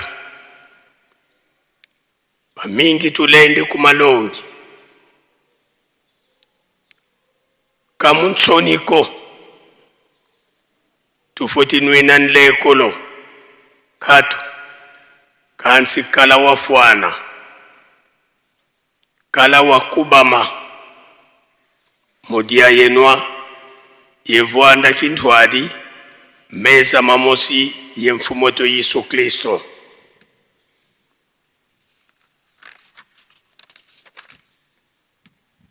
Tuvwidi yezintsiku dukusu zina tusadilanga tekila munwan lekolo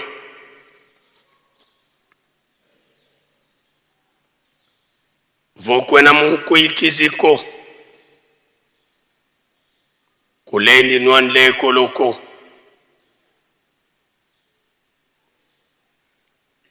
vonge munkuikizi kunsia tumbu wena disongele vokunganda dibundu kulendi penwan lekoloko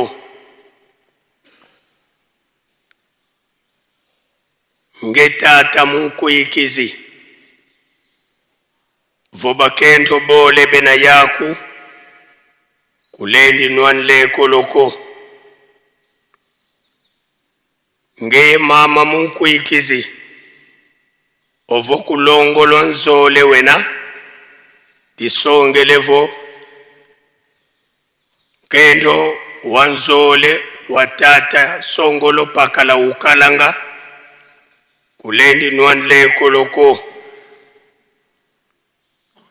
ovo mpekalo sadilieti longolo velelako tata ye mama kalulendi nwan lekoloko vowena yediambu yempanja kumuntu diodio denavo kalwa dedikisieti dioko kalulendi penwan lekoloko ovo munzu wako nguizani ya mbote nkatu tuka tata ye mama nanga tata ye bana nanga mama ye tata ngatu mama ye bana funguizani nkatu munzo kalulendi penwan lekoloko ovo kunzwa nganga wayenda ngatu kunzwa mbikudi ngatu vobobo sadilanga simpeve zozikondolo betila ikuna wayenda kulendi nwan lekoloko ovo sumu wavangila muntsweki kadi azaya kana kwa muntu ko kansi kuvila kanikovo maonso matuvanganga nzambi umonanga utonene zeivumbi wavanga yina iwale mulombela nlemvo kulendi penwan lekoloko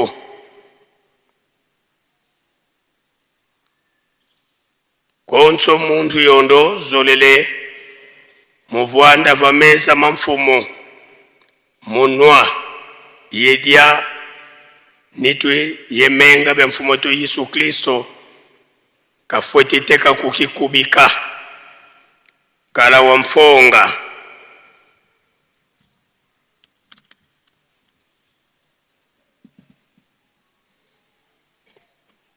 muntu vomunkuikizi kalendi nwa nlekolo muntsoniko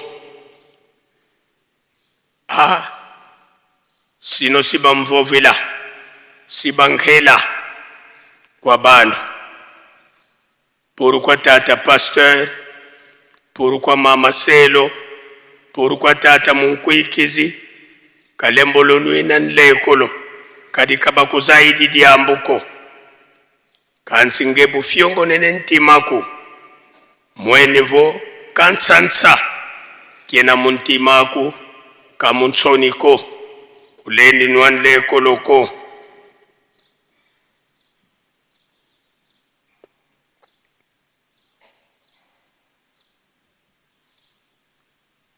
muntu wena mubundu dia nkaka bonso bundu dia mpelo bundu dia misioni bundu dia arme di sali vo wena kwandi wakubama lendele kwandi nwanle kolo wabeto mubundu dia tata Simoni Kimbangu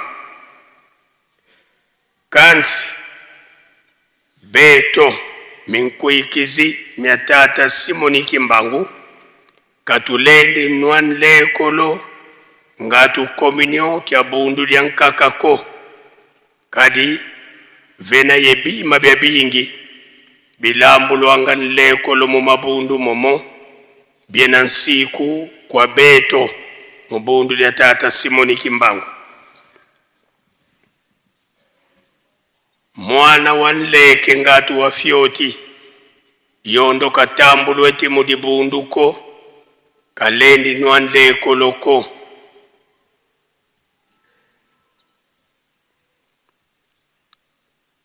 vomambu mena yeno kwa luyalu funda na lufunda nanga kwa luyalu ngeye munkuikizi kansi luyalu mambu meno kazenge lieti moko ngeye pangi nkuikizi kimbangisi wena mukabu diodio kulendi nwanle koloko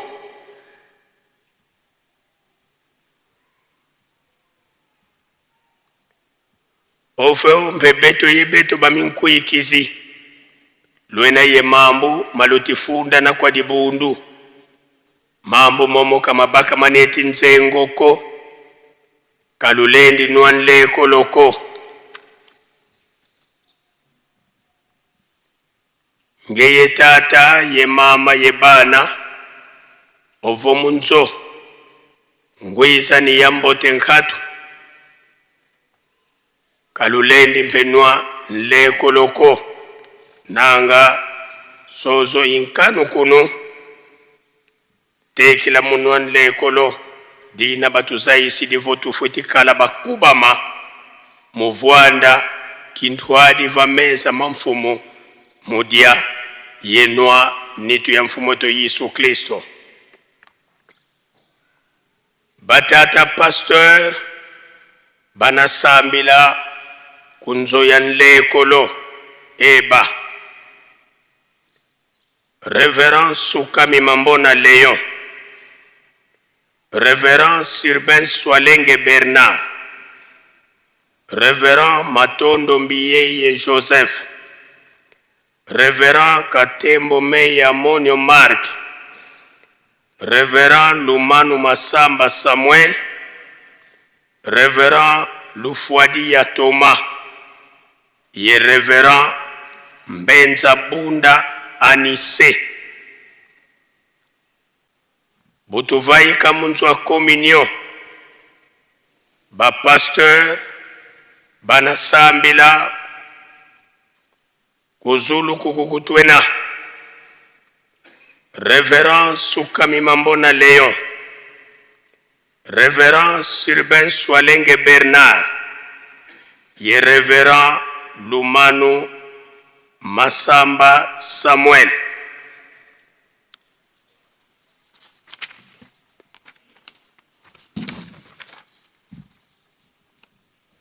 bana tata manavana communion kunima amaonsono tuka munzwa nzambi ye bana kwenda musikan ye ku hôpital suivi ku temple Révérend Lumanu Masamba Samuel Révérend Lufwadi ya Thomas Révérend Lelo Poba Célestine Révérend Luyindula Hélène Sibasala Kindwadi ye Papa Selo die Ivanga Mamfwana Alphonse ye Mama Selo Kusumari banakwenda kuweno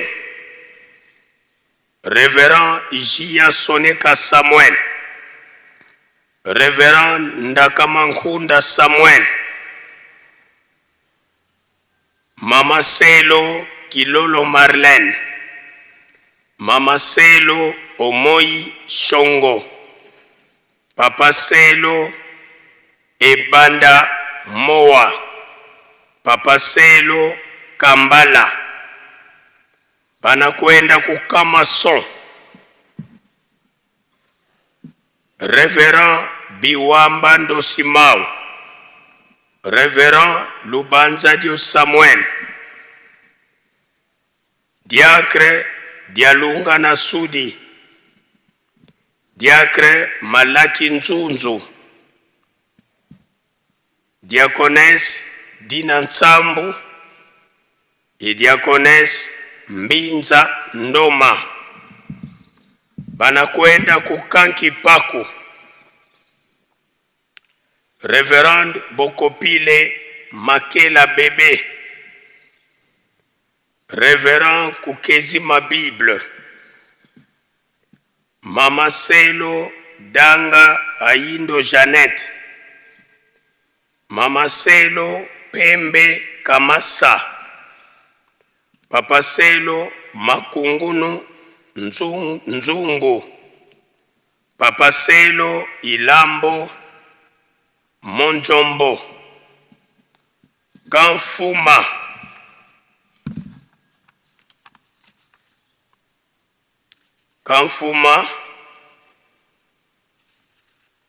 Papa Révérend Denis Njokobo Fola,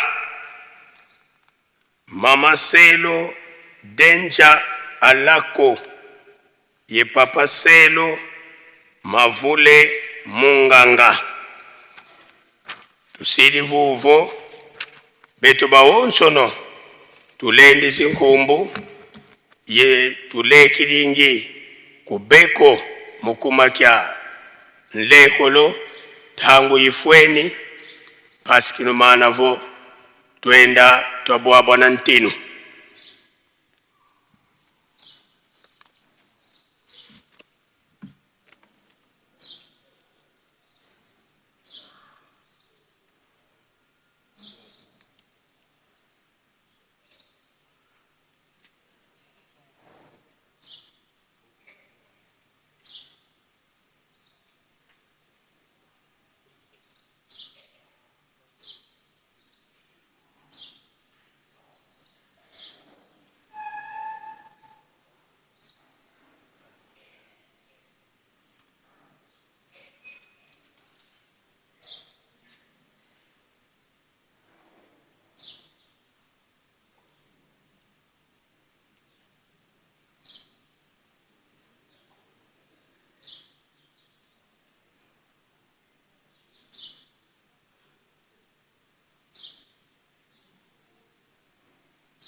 sikilise tibeto vanza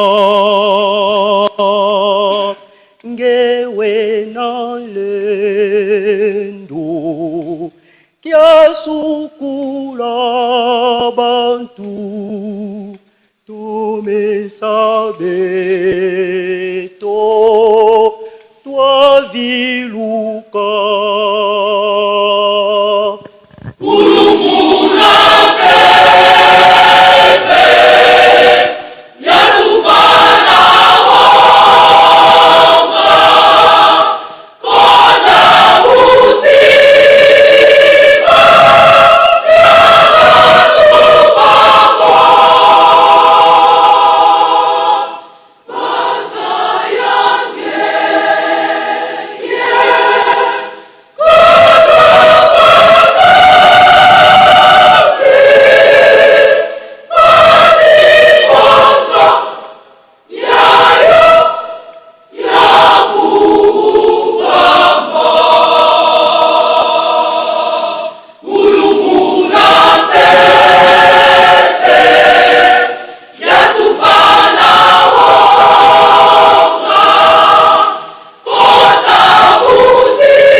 na kombo ya tata mwana pe tata mosantu sengami na biso banso tofukama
Kiangani pepe Kiangila matondo tufutu kuvutulila Itwatambula betu ukanda ndomo Walembozaya kwetu mvutalo Twadiati dingi mutombe banzi pia uselukile kwa betu lungu taunu landela mbutu kudu ya mwana kumfumu wetu Yesu Kristo mungizani ya nzole mumongo wa mbanza mbola ukamba ibikuluvo Yerusalemu japa tukuba mane kwetu muvwanda yanku kintwadi vameza mange mfumu mudia nitu ya mfumu Yesu yenu amenga mandi mena luwawa nukwa beto bikavo mbungu yedimba ditudia biakala nukwa beto mulumbukina beto mpeta fuluka kintwadi ye mfumu wetu Yesu Kristo programu ya wonso tulombele ngekufuwadi atisayo muzora kwasiye mwana yetata mwana amen.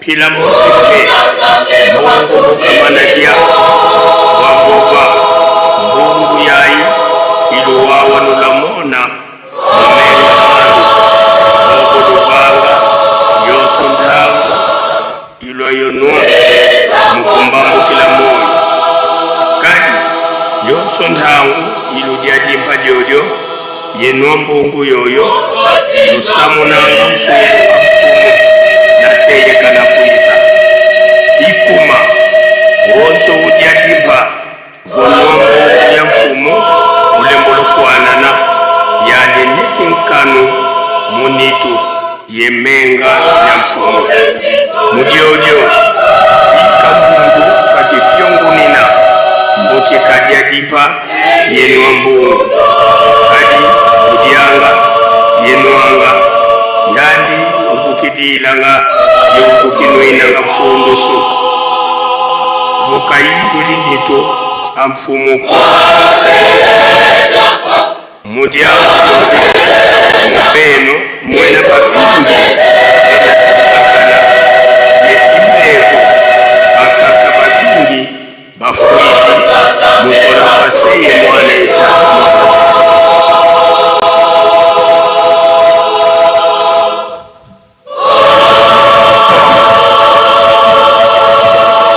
Mungu mbwase mwana etata mwana velela tata kisolo kelelukelo Daniel Charles Nzanda mfumu wetu Yesu Kristo ingetata yakungana kiangani sana tata mwana velela tata jalilenga kumtima beno batatu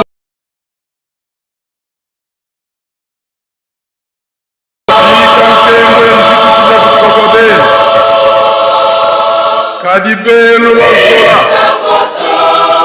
vodiadi na jakala kwa batunda diabangu muka kwa beto bavwezoka idina papa bunga ukufuanisa vidingisa sumuli yetu kadi kanivo mumimvungi biselo ye mingulikizimyaku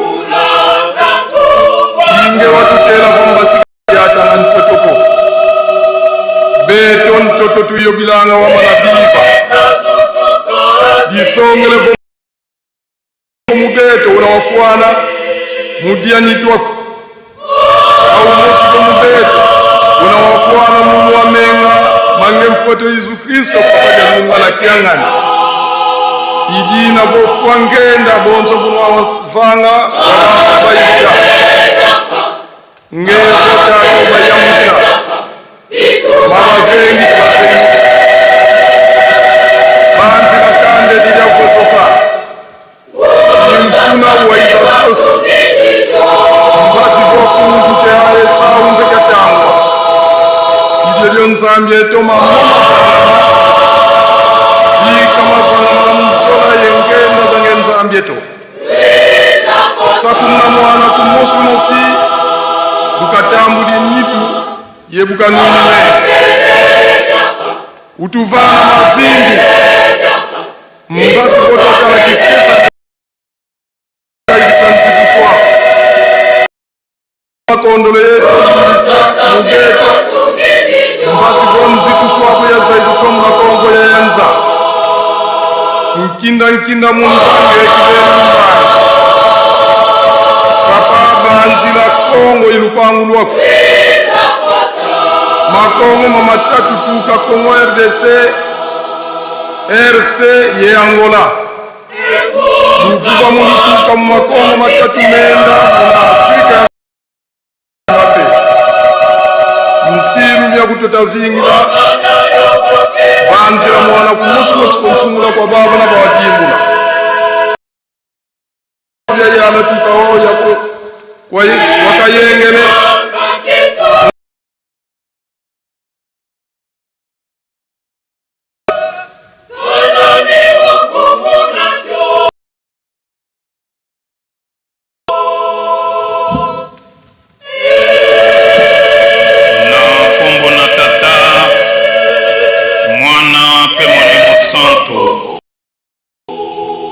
Simo kimbango kiangani nzambe na soto tondio boto tina na bolingo no na kisoka ya mtolikitisa na kusona yo ona kusenga bolimbisi na tina na masomo na biso ndimie tetola limbako sala kama ima sepesa kayote yango yambo tofunga na yo kusenga limbisi biso banso tosangani na esika oyo tolingi tokota na moma moko fort ya sanctification ya bopepe na nzela ya kolia nzoto na yo mpe komela makila na yo kolo yesu moye monene otikela biso andeoro ya kolingo mibeko misala po tokoma preske basango papa tikete okita ozala na biso bolingo no nzambe pana biso otindelaki biso mwana na yo aye kobotama mpona koya kosekola biso makila na yesu pana kifoto bengama lisusu bana na nzambe yango na nkembo na yo atikelaki biso communion nzo tomelaka mango toliaka yango na okazio oyo ya Noel yango papa wana nkamba Yerusalemi siège international ya Lingomba na ville sainte ya Nkamba ya nzoto na yo mpe tomelaka ya solo basakrema ya kotibe Lingomba yango nde makonzi ya Lingomba yango nde ezali kosiporte Lingomba yo moko nkolo yesu olobi ete oyo akolia nzoto na ngai mpe akomela makila na ye akozwa bomo ya seko nga na ye tokokoma moto moko mpe na kosekwisa ye na mokolo masoka yango tata tolingi tomata na meso na yo mpona kolia nzoto na mpe komela makila na yo mpe tola moko na moko kati na biso ekolia biso communion osokola banzoto osokola milimo na biso tokoma ya sika na bobangi na yo nzambe po yango nde ezali ebandela mayele mpe tosalela yo ndenge elingi yo yango papa bongisa mitema na biso awa tozali koloba kuna na este ya mokili na biso kimia ezali te mpe na bisika ebele papa pesa kimia longola peselisi na biso bitumba tala fièvre ebola eye kobima lisusu na mokili na biso papa tike te wumela te osilisa yango na nguya na yo pesa mayele na baminganga inspiration po solution ya libelezwama kimekota na Congo kimekota na biso nyonso yango tosengi banda awa na nkamba Yerusalemu ekende na RDC mwana pe molimo mosamba munankumbwa Tata Nzambi mfumu Yesu Tata Mwanda beno ruwiri kala bisaba sima beno tulani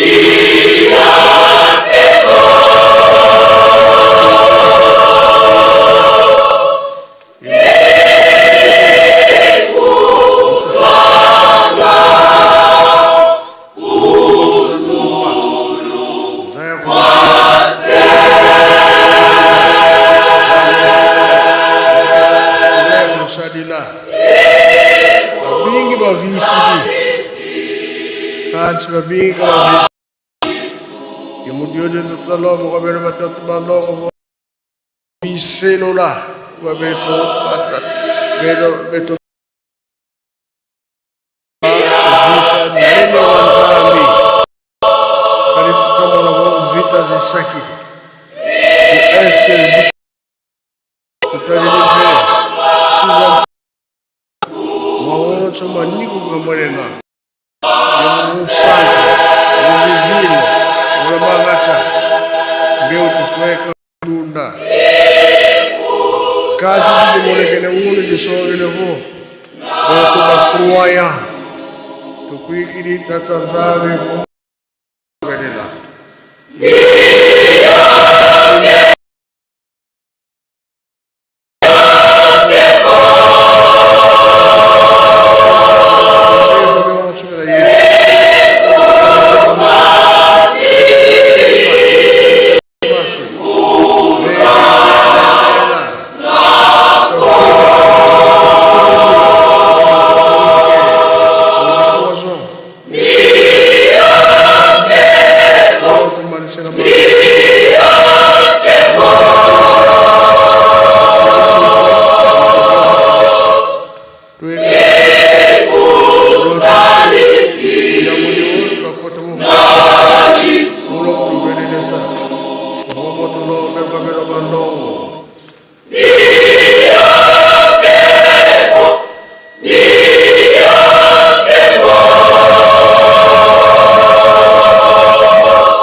Enchamu za mfumu wetu Yesu Kristo yezola kwa nzambe wa sedito ye untwali ya mwanda velela bika kalaga yetu tukawa kwa yelevu se mwane mwanda velela. Amen.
ya tata mwana pe tata molimo centre ise po ba maman selo tozonga na kati ya couloir oyo ezwami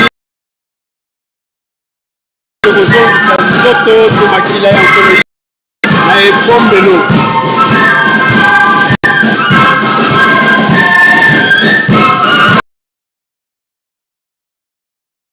selo bazonga na couloir oyo ezwami liboso ya tribune po ete tokende kozongisa nzoto makila ya nkolo yisu kuna na ebombelo.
Tusamba.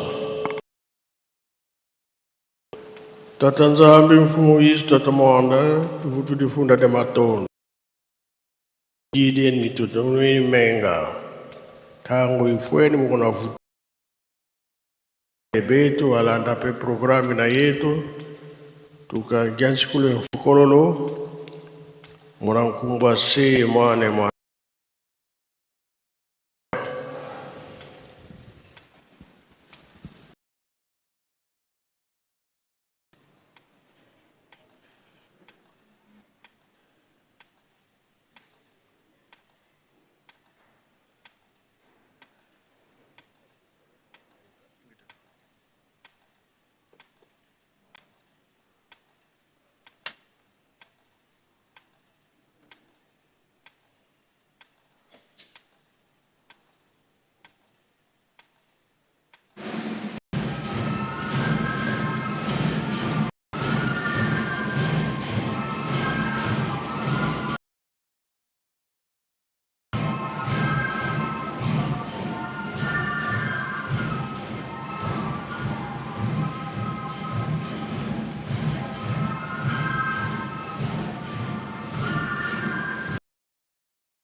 na kombo ya tata mwana pe tata molimo centre tozongeli programme na biso nde tokomi na itenio tokoyoka kabasango pe topesa na kambote na tina basango communiqué luzaisu kwa bisiki nzungirila kia Yerusalemi diampa mata 18 na 18 village landila bisalu bia ntungulu ya Yerusalemi biena yeto bia bio bitwavewa kwa nzambi yeto bia ntungulu abisinsu site historique sedieto dian longo tata mfuma longo tata Simon Kimbangu kianga ni mwanda velela tino amintino bokele nkangu wa wonsono wa kinzungiri kamu kwiza kunchinsane ya ngolo yikala yeto mulumbu kia vendredi 29 mai 2026 muwola 14h vantadisi ayani mosi nzambi yeto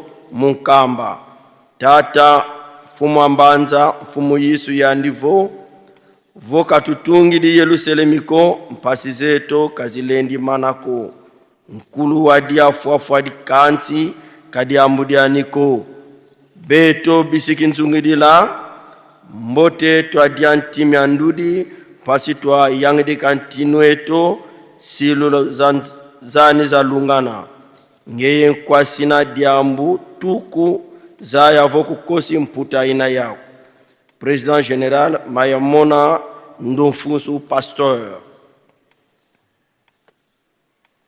Direction générale GTK.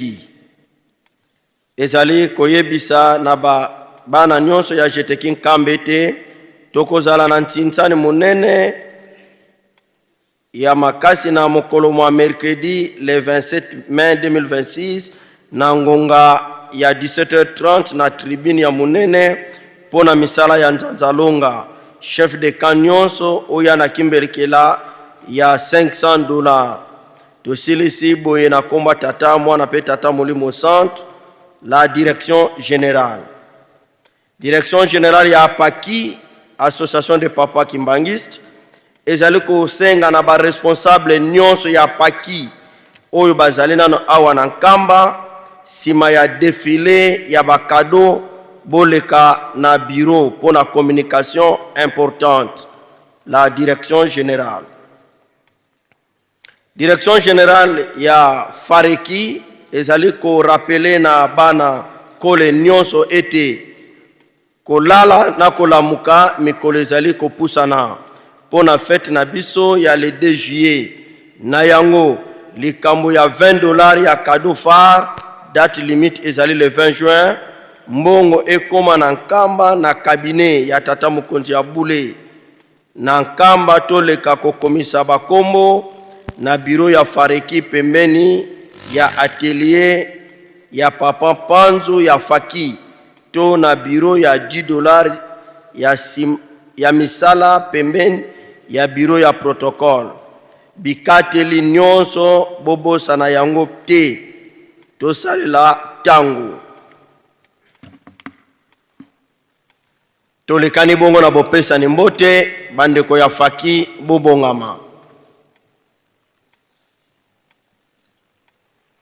onkombo ya tata mwana pe tata molimo centre tozali kosenga na ba fonctionnaire ya l'État ba chef coutumier ba konzi ya FARDC PNC hommes et femmes d'affaires bisika nyonso bozwami botele matopesa bino mbote tosengi pe na bandeko oyo tosambelaka na biso elongo te basepelaki koya kofete na biso Noël bauti na mangomba mususu bozali kati na biso botele matopesa bino mbote na mulongo wana tozali na recommandation ya papa Nkosi Mabanza chef de secteur ya zalimu ndime ya Ekiz auti na Kikonka atele matopesa ye mbote mama Miena Nzambi Letish ye azalimu ndime catholique auti na Brazzaville atele matopesa ye mbote mama Malonda Tumba Roseline ye azalipe mondime ya catholique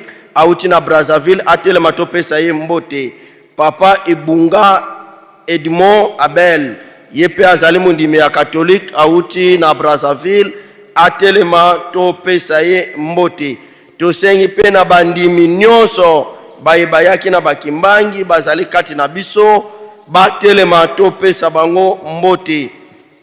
Tosengi pe na bandimi ya 4 camp ya Mbanza, bakoriste, baprotocole, scout, croix rouge, membre ya MSSK, service d'hygiène, batambusa misala kati na Yerusalem, responsable ya distribution d'eau et responsable de service d'électricité, elongo na bandimi nyonso bauti na bamboka ya nzinga ya Nkamba, botelema topesa bino mbote.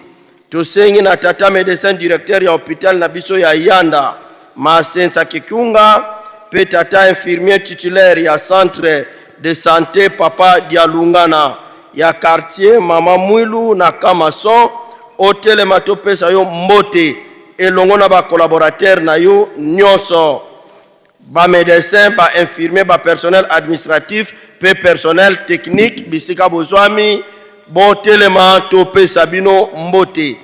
Tosengi na mama conseiller résident des ECK awa na Nkamba, telema elongo na ba collaborateur nyonso topesa bango mbote. Chef de camp, ba chef de camp adjoint mbote. Tosengi na bankengi, balongi, baselu, bisika bozwami botelema. Tosengi pe da ba mama veuve, bafola, bisika bozwami.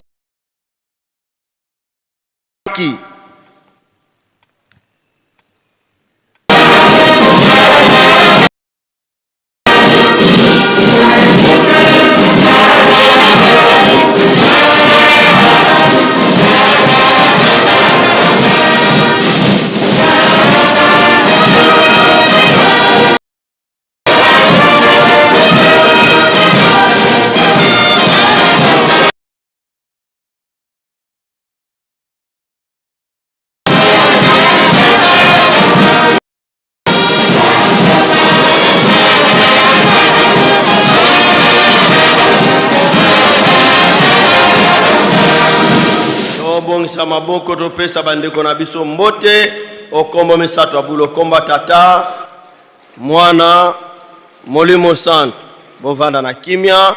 Tosengi na bandeko na biso ya école biblique 178e promotion elongo baye nyonso bayekola na école biblique elongo na bandeko na biso masono mandombe écriture nego africaine botelema topesa bino mbote. Faki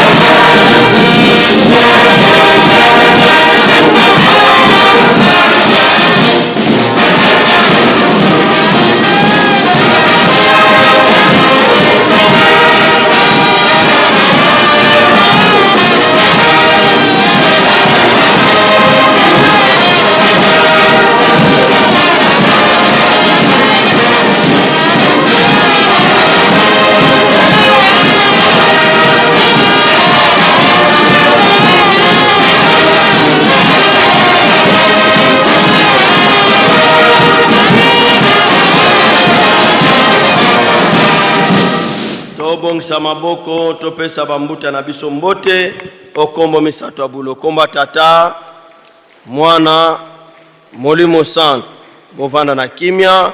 Tosengi na banganga nzambe batata pe ba mama pasteur de cellule de poste section commune pe territoire ba responsable de mouvement association pe service na niveau ya commune territoire divisions uniques province inspecteur P, secrétaire provinciaux, ba pasteur provinciaux, bisika bozwami botelema matope sabino mbote. Faki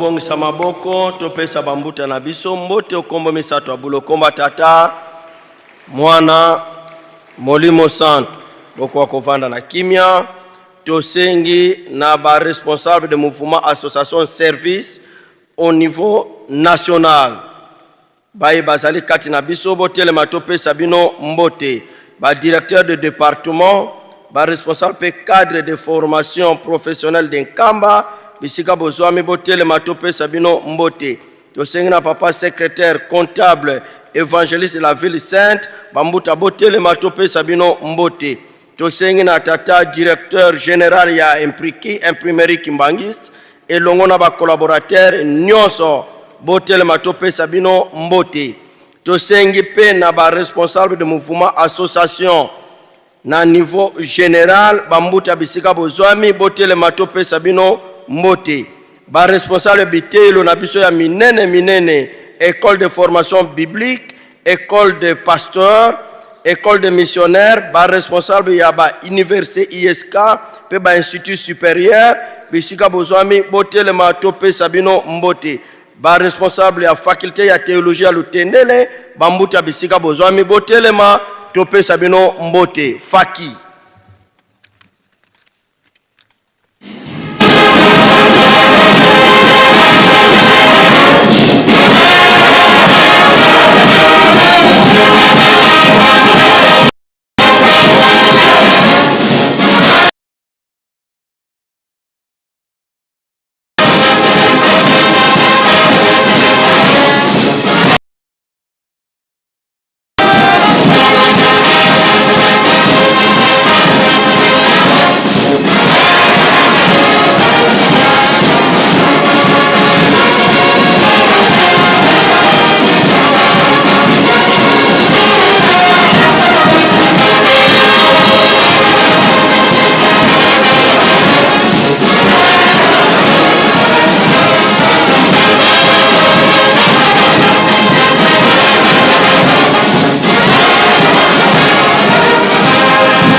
Tobongisa maboko topesa bandeko na biso mbote okombo misato abulo komba tata mwana molimo santo boko kwa kovanda na kimia tolikisika na bakolo fête to rappela ki ete fête ya Noël bimvuka oyo sangisaka biso tozali bongo na ECK école conventionnelle Kimbangiste 3 secteurs Banankamba et enseignement supérieur bango ne batu to sangani mokolo malelo nde na bongo to sengi na ba parents d'élèves oyo nyonso azali na mwana atanga kana ba école conventionnelle Kimbangiste esiko zwami papa telema to pesa yo mbote to sengi pe na bana nyonso ya classe ba etozali na bango na 4 botelema to pesa bino mbote to sengi na ba président comité de parents d'élèves na ba école ba etozali na bango elongo ba telema topesa bango mbote tosengi pe lokola na bana nkamba nyonso ba bazali na kati botelema topesa bino mbote bana 3 secteurs nyonso ba bozali na kati botelema topesa bino mbote bandeko nyonso ya enseignement supérieur ba bozali na kati botelema topesa bino mbote ba enseignant nyonso ya maternelle primaire pe secondaire bisika bozwami botelema topesa bino mbote faki.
topesa bande kombote esengo komo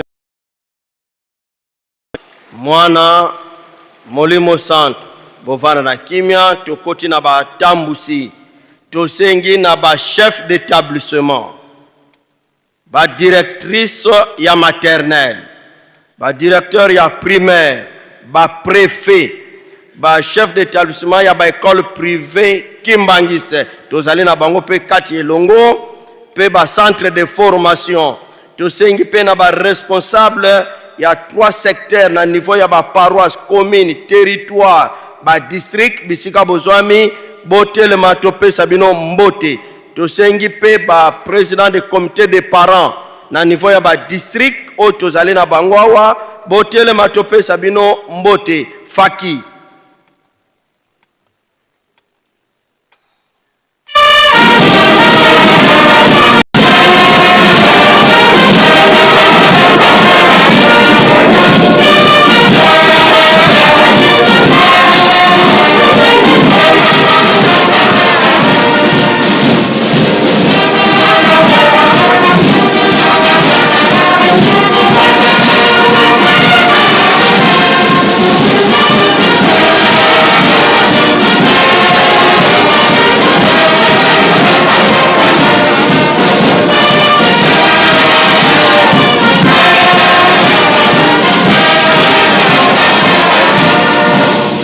tobongisa maboko topesa bandeko na biso mbote okombo misato abulo komba tata mwana molimo santo bovanda na kimia sika tosengi na bapapa pe bamama cordon sous provinciaux nyonso oyo bozali kati na biso botelema topesa bino mbote elongo na bakolaborateur na bino nyonso baakompagne bino batelema topesa bango mbote faki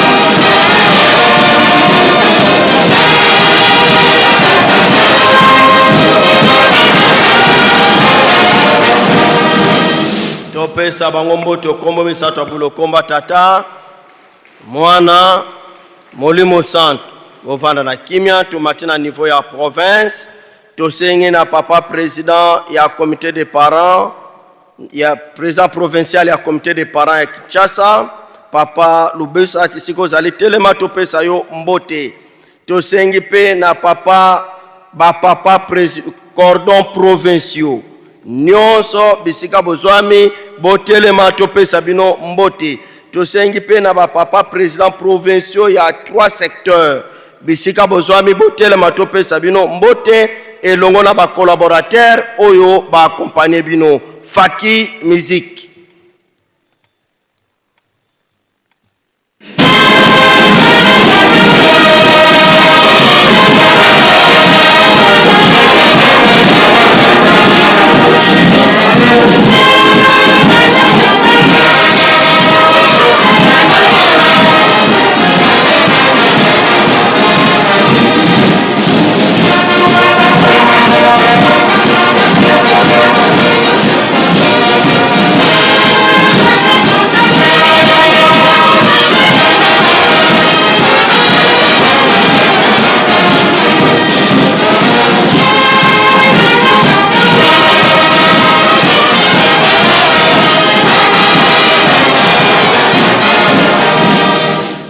topesa ba provinciaux na biso mbote okombo misato abulo kombo ya tata mwana molimo santo bambuta bovanda na kimia toleki bongo na niveau ya nation tozali bongo na papa président national ya association des parents d'élèves révérend Anissé Mbenza esika zwami atelema topesa ye mbote tozali na ba présidents nationaux ya 3 secteurs papa ya Nkamba ya Gabon ya RDC bisika bozwami botelema topesa bino mbote elongo na ba collaborateur na bino nyonso batelema topesa bango mbote tosengi pe ba collaborateur ya papa président national ya bana Nkamba esika bozwami botelema topesa bino mbote elongo na ba collaborateur na bino banso tosengi pe ba collaborateur ba cadre ya enseignement supérieur baye bazali awa ba accompagner papa directeur administratif botelema topesa bino mbote tosengi pe lokola ba expert ya coordination nationale tozali bongo na papa Bamfuidi Mfunu Mwilu mbuta telema topesa yo mbote tozali na Reverend Lilembu Ilenga Antoine mbuta telema topesa yo mbote tozali na Reverend Colonel Mpia mbuta telema topesa yo mbote tosengi lokola ba collaborateur ya papa coordinateur national tozali bongo na papa directeur administratif doyen luzali sombuta telema topesa yo mbote tosengi na papa chef du personnel papa Mampuya papa telema topesa yo mbote tosengi na papa directeur pédagogique papa Reverend Munchata telema topesa yo mbote tosengi na mama Reverend Marceline Vundi telema topesa yo mbote pousse ya papa cordon national tosengi na papa comptable pe ba service nyos ya coordination nationale botelema topesa bino mbote tosengi na papa vice-président général ya 3 secteurs papa Malunda Mamisiple telema topesa yo mbote tosengi na papa secrétaire général ya 3 secteurs papa Léon telema topesa yo mbote pe ba membre nyonso basalaka na direction générale botelema topesa bino mbote Faki musique.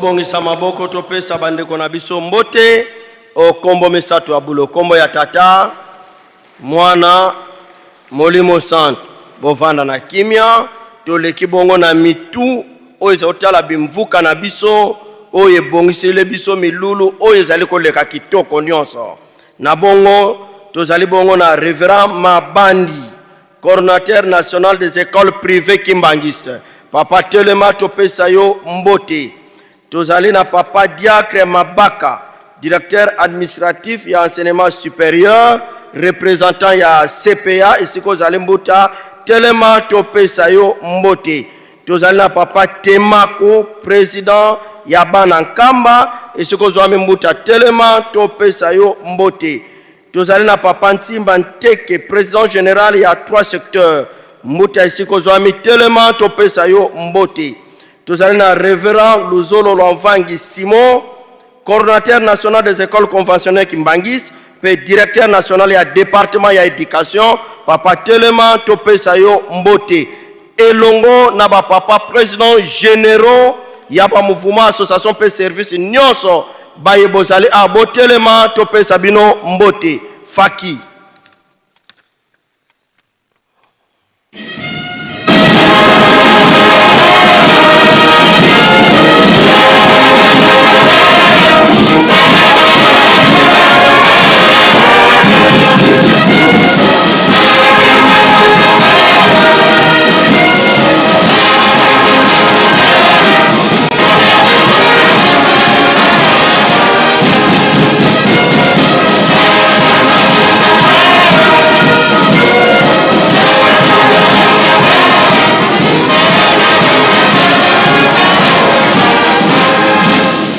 tobongisa maboko topesa bankumu na biso mbote okombo misato abulo kombo ya tata mwana molimo santo bambuta bovanda na kimia nde tozali na mbuta na biso chef ya département ya éducation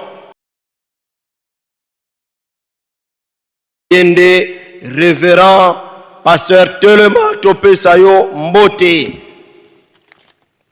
Voilà, Faki musique.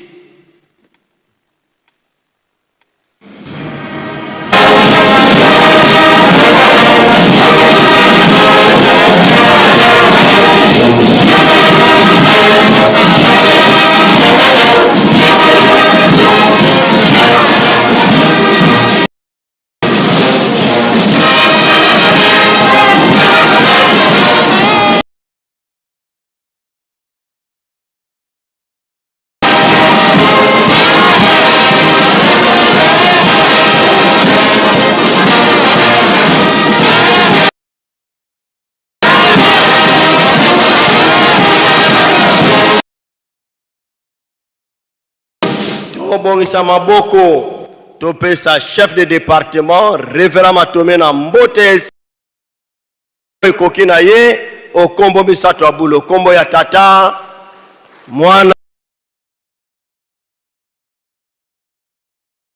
tene pesa meleki biso to suki sibongo na kombo tata mwana pe molimo santo. Amen.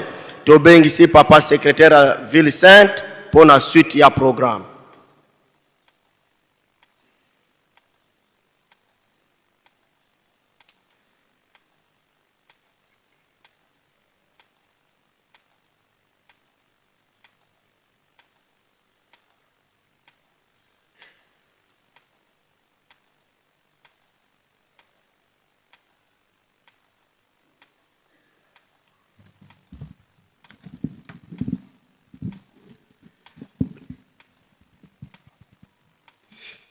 Na kombo ya tata mwana pe tata molimo santo tozali kaka na esika ya kopesa na mbote mbote pona ba invité na biso ba invité ya tata molimo santo.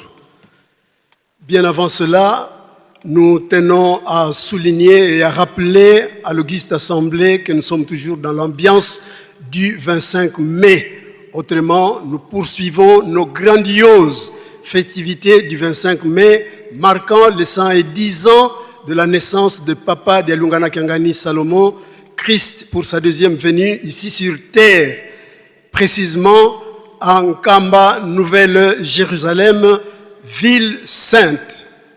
Et nous sommes aujourd'hui à notre deuxième journée, ainsi que nous l'avons constaté avec joie, fierté et avec beaucoup d'enthousiasme. Hier, sa divinité, Papa Simon Kimbangu Kiangani, a reçu beaucoup d'invités, toutes tendances, toutes catégories confondues, qui sont venus se joindre à nous pour partager, marquer de leur présence les festivités du 25 mai. Nombre d'entre eux, sont repartis hier. Ils ont ainsi regagné leur milieu de provenance. D'autres, par contre, poursuivent paisiblement leur séjour ici à Nkamba. Et c'est pour nous un devoir de les saluer une fois. À qui veuillez vous apprêter.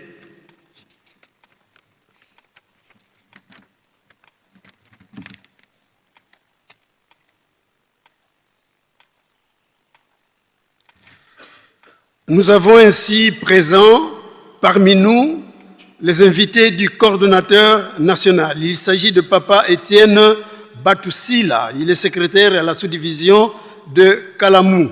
Papa Tukondolo Lungela Pierre, conseiller du directeur provincial de l'éducation nationale à Kinshasa, Lukunga. Papa Mupopo Michel, chargé de la pédagogie à la sous-division de Kasavubu.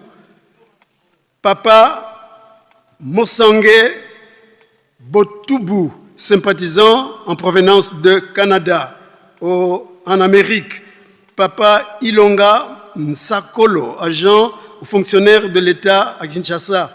Maman Lombe Benyanga Deborah, agent Dinakopé Kalamou et sa suite. Elle est accompagnée de 2 personnes, Maman Malamba Priska, catholique, en provenance de Kinshasa, du révérend Mazanga, recteur à l'USK Lolaba, et des membres de la délégation de la Radio-Télévision nationale congolaise en provenance de Kinshasa. Vous demandons tous de bien vouloir vous lever afin que nous puissions vous saluer. Faki, musique.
Saluons-les aux 3 noms saints, Père, Fils et Saint-Esprit. Au nom du Père, du Fils et du Saint-Esprit.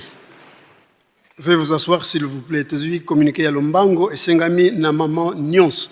Oyo abungisi mwana ya mobali plus ou moins 3 ans. Kombo na ye exaucé à l'ECA na station radio ya télévision pour nous récupérer mwana na ye. Nous avons un deuxième groupe des invités de sa divinité, Papa Simon Kimbangu Kiangani. Il s'agit de Papa Mpembele Mampasi Antoine. Il est directeur et conseiller au secrétariat général du ministère de l'Éducation nationale. Qu'il veut bien se lever pour que nous puissions saluer de Monsieur Mundaï Nsiawete Pierre, directeur du secrétariat général du ministère de l'Éducation nationale. De M. Andangol Jean Maurice. Il est expert à la coopération internationale au ministère des Affaires étrangères. De Papa Sacha Neuville, fidèle kimbanguiste, membre de notre paroisse Maman Mouilou de Limete à Kinshasa, et de Maman Amina Mobutu, femme d'affaires, fidèle kimbanguiste, membre de notre paroisse de Bukama à Kinshasa. Vous demandons tous de bien vouloir vous lever afin que nous puissions vous saluer. Faki Vezesgeyi.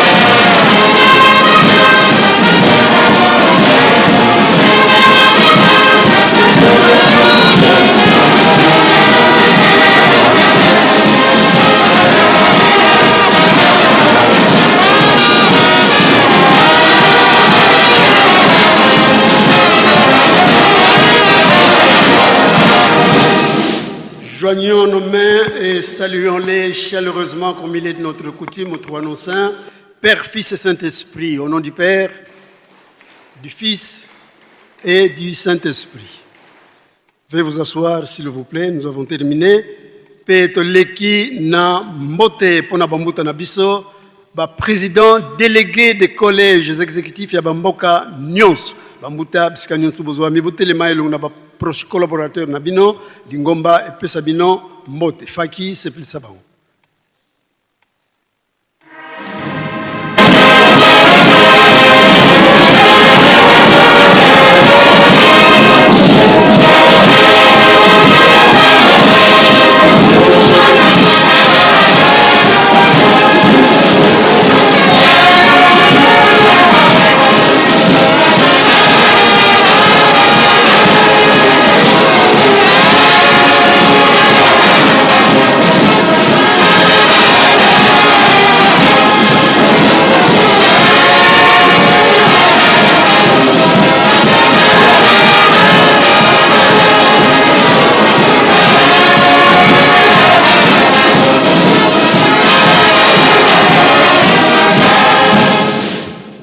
tobongisa maboko topesa bambuta na biso mbote ya esengo pe lokumu na kombo misatu ya bule na kombo ya tata ya mwana pe tata molimo santu. Merci bambuta bakoki na bino kofanda to silisi na kombo ya tata mwana pe tata molimo santu pour te bengi papa pasteur ya Ville Sainte pour la suite ya programme. Merci.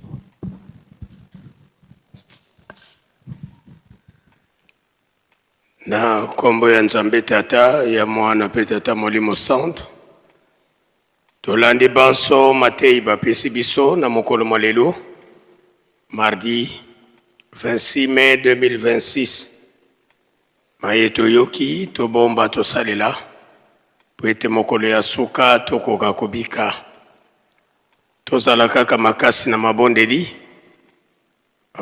ya tongo mabondeli ya bangonga soirée spirituelle pe babeko tolemba te misala kati na Yerusalemi botongi nkamba pe tolona tobokola banso tomipesa tozwa yango lokola silogan te na banza biso nyonso na esi tango topesaki cadeau phare na biso kasi réplique eyaki directement tata molimo santo lokola ye azali grand connaisseur ya oyo etali tracteur ayaki ko remarquer directement que tracteur na biso ezangaki ba accessoire betina tunelaki souci kaka ela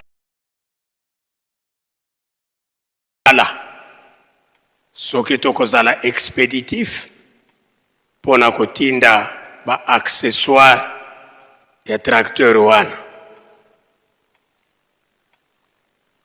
likambo mosusu lobi biso nyonso tolandaki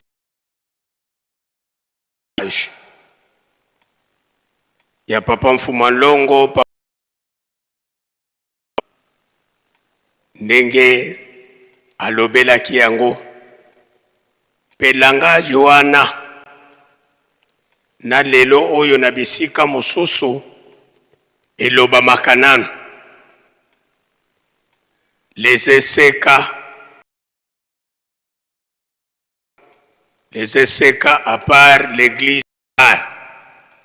Pourtant, biso moko na siloga na biso tolobaka ECK mwana ya yambo ya lingomba.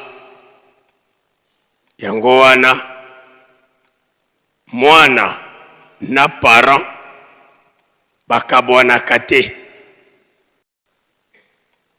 Mwana tango akomi epa ya parent, vraiment quel que soit ce qu'il est devenu, ako considérer yango te, ako pesa botosi epa ya parent, parce que avant yo ozala oyo okomi, les débuts ce sont nos parents.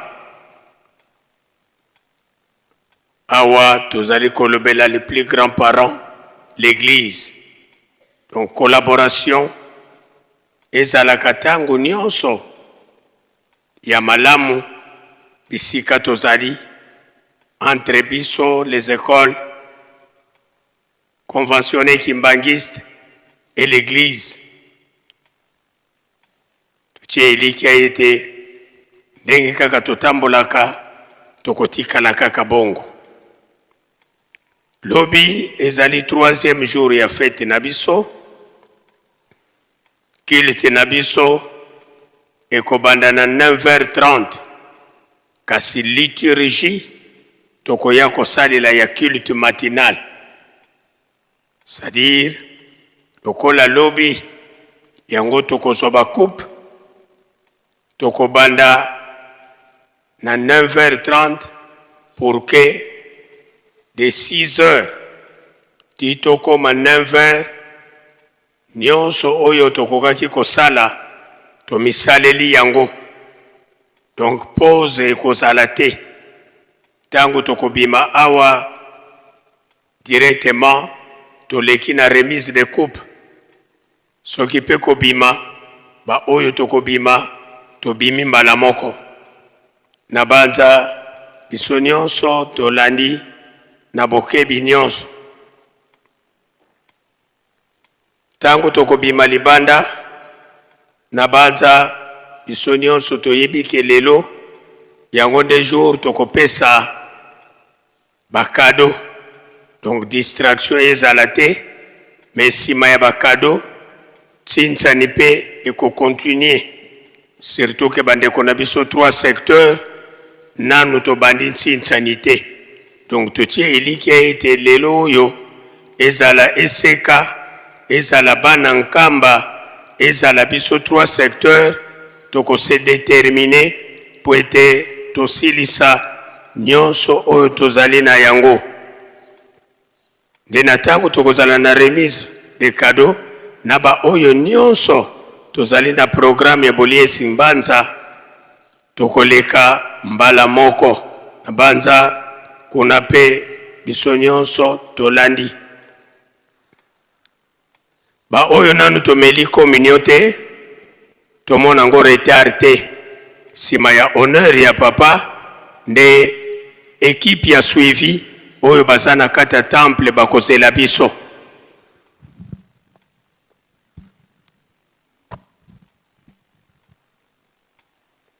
Équipe ya suivi bakozela biso. Donc lelo oyo continue communion ezali komelama na lobi na jeudi. Donc mikolo yo nyonso communion ezali komelama. Donc soki yo lelo raté komona ngo retard te osana yo à l'heure.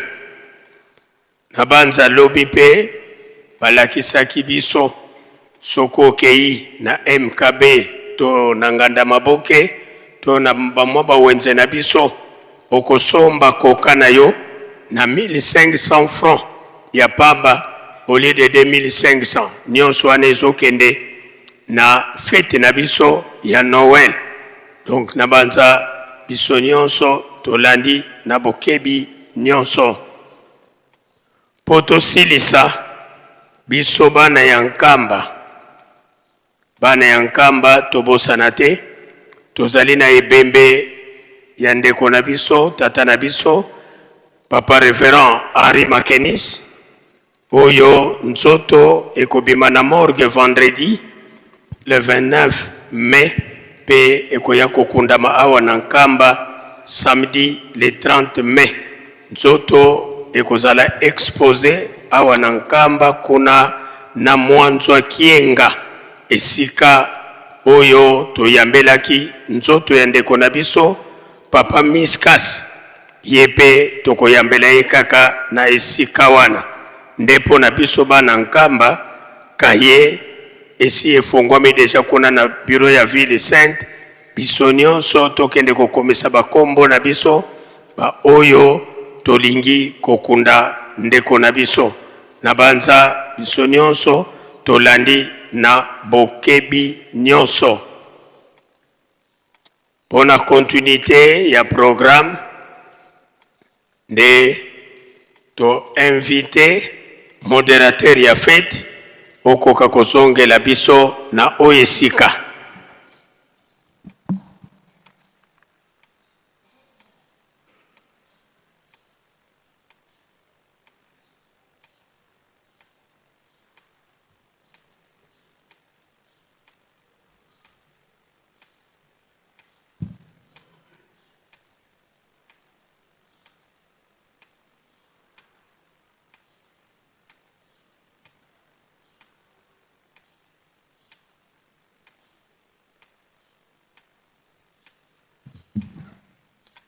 na kombo ya tata mwana pe tata molimo santo tokomi na tangu oyo tokoyoka liloba to mo ya eseka na nzela ya papa na révérend Luzolo Lwanvangi Simon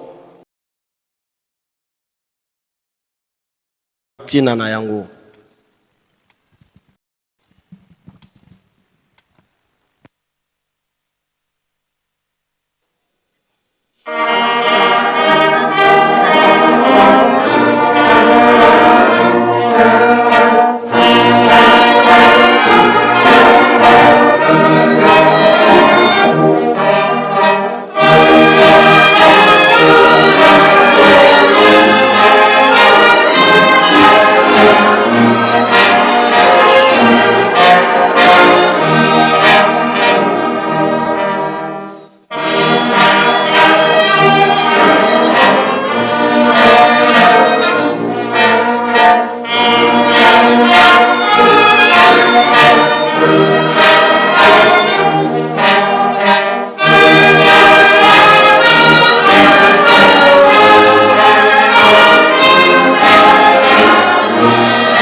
Au nom du Fils et du Saint-Esprit. Divinité, Papa Simon Kimangani, chef spirituel et représentant légal de l'église kimangiste. Papa conseiller et maman conseiller direct du chef spirituel. Monsieur le directeur au secrétariat général à l'éducation nationale et nouvelle citoyenneté. Monsieur le directeur provincial de l'éducation nationale et nouvelle citoyenneté de la Chopo 1 et du Congo central 3. Monsieur l'inspecteur principal provincial de l'éducation nationale et nouvelle citoyenneté du Congo central 3. Mesdames les directeurs provinciaux de la Dinakopé du Congo central 2 et 3. Monsieur le secrétaire académique de l'Istamba Nangou. Révérend membre du collège exécutif de l'église kimangiste, ici représenté. Distingués invités à vos titres et qualités, tout protocole observé.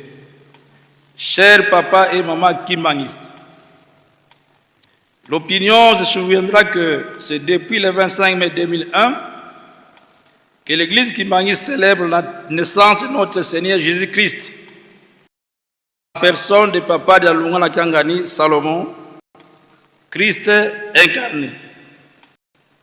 Cette fête a été dédiée à l'enseignement kimangiste, à la chorale Balankamba et aux 3 secteurs. C'est cela qui justifie la présence de ces 3 groupes en ce lieu.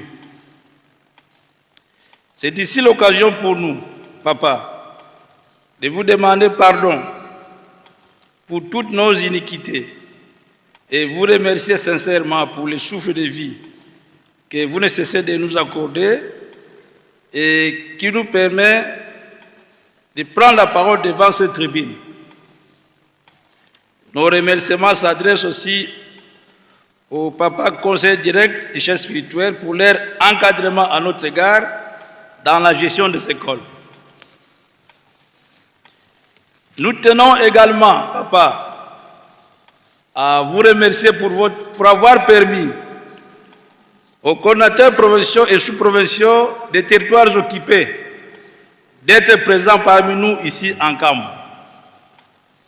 Nos remerciements s'adressent également à tous nos hôtes et aux dignitaires de notre Église, aux cadres et gestionnaires des écoles kimbangistes, aux autorités des instituts supérieurs kimbangistes, aux chefs d'établissement, aux enseignants et élèves, afin de nous accompagner pour venir célébrer cette grandiose fête ici en Kamba, Nouvelle-Jérusalem. Distingués invités, l'histoire nous renseigne que des suites du renvoi massif des élèves dont les parents étaient reconnus croyants kimbangistes par les écoles des missionnaires furent fondées un certain 4 janvier 1960 nos écoles kimbangistes. C'est ainsi que l'Église, avec les contributions volontaires des croyants, communément appelés Ntinzani, et sous le leadership de Papa Dangena Kuntima Joseph, premier chef spirituel représentant légal de l'Église Kimbangis, s'est organisé pour ouvrir ses propres écoles sous la charge des croyants kimbanguistes. Cet effort patriotique a attiré l'attention des autorités de l'État congolais qui ont résolu de prêter main forte à l'Église kimbanguiste en agréant les écoles et en prenant en charge la paie des enseignants. C'est en février 1977 que les écoles kimbanguistes deviendront écoles conventionnelles kimbanguistes à la signature de la convention de gestion des écoles avec la République d'Isaïe, actuellement République démocratique du Congo. Aujourd'hui, nous sommes heureux de porter à la connaissance du public que les écoles conventionnelles kimbanguistes couvrent toutes les provinces de la République démocratique du Congo, acceptant tous les enfants sans discrimination aucune. Papa, s'agissant du fonctionnement des écoles conventionnelles kimbanguistes, au cours de ces années qui s'achèvent, il y a lieu de souligner qu'en dépit des difficultés de tout genre rencontrées, nous avons aussi tiré notre épingle du jeu. Malheureusement, nous continuons à faire face à des campagnes de certaines autorités, voire des députés, contre la construction de la ville sainte d'Nkamba, jusqu'à empêcher les enseignants, malgré leur volonté d'y contribuer, oubliant que c'est dans la construction de la ville sainte d'Nkamba que se trouve notre bonheur, tant spirituel que matériel. Nous sollicitons enfin votre main spirituelle, Papa, pour que cesse ce genre de pratiques, afin que nous vous accompagnions efficacement à la construction de la ville sainte d'Nkamba. Au-delà de tout, les parcours des écoles conventionnelles kimbanguistes ne pouvaient pas se faire sans difficulté. En espèces, nous en citons quelques-unes telles que la modicité des salaires des enseignants, l'insuffisance des frais de fonctionnement des écoles et des bureaux gestionnaires, le manque d'arrêtés de fonctionnement pour certaines écoles, le délabrement des infrastructures de certaines écoles, le manque de laboratoires et équipements informatiques dans certaines écoles, la non-mécanisation de certaines écoles, les phénomènes des groupes armés et Mobondo à travers la République perturbant le bon fonctionnement des écoles et par ricochet toutes les opérations concourant à la construction de la ville sainte d'Nkamba.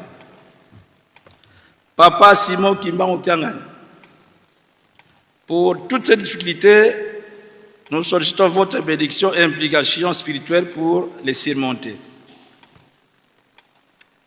Nous vous réitérons, nous, École conventionnelle kimbanguiste, notre détermination de vous accompagner dans votre vaste programme de la construction de la ville sainte d'Nkamba, Nouvelle-Jérusalem.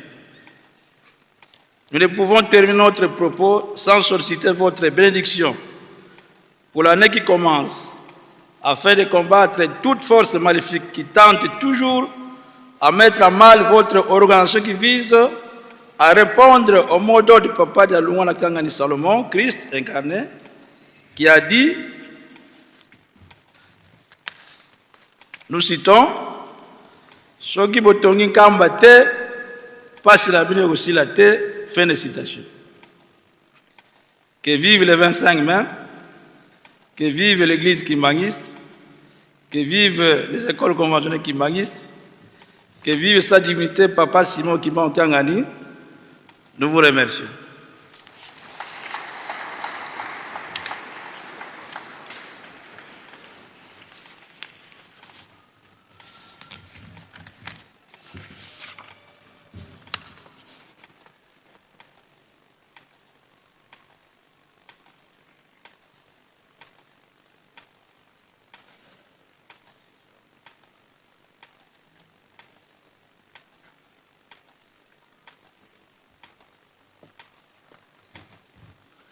To bongisa maboko, totonda discours, mokonzi na biso apesi biso, okombo misato abulu okombo tata ya mwana ya molimo santo.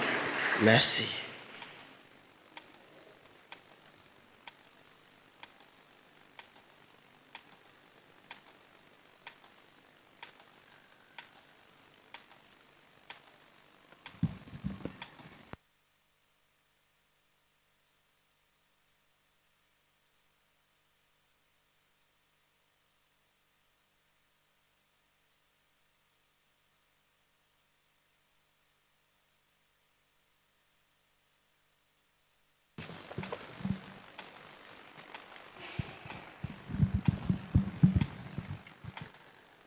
Na kombo ya tata ya mwana pe tata molimo santo sima ya kolanda maloba ya ba école conventionnée kimbangiste nde tozongi directement na bopesani mbote faki tomibongisa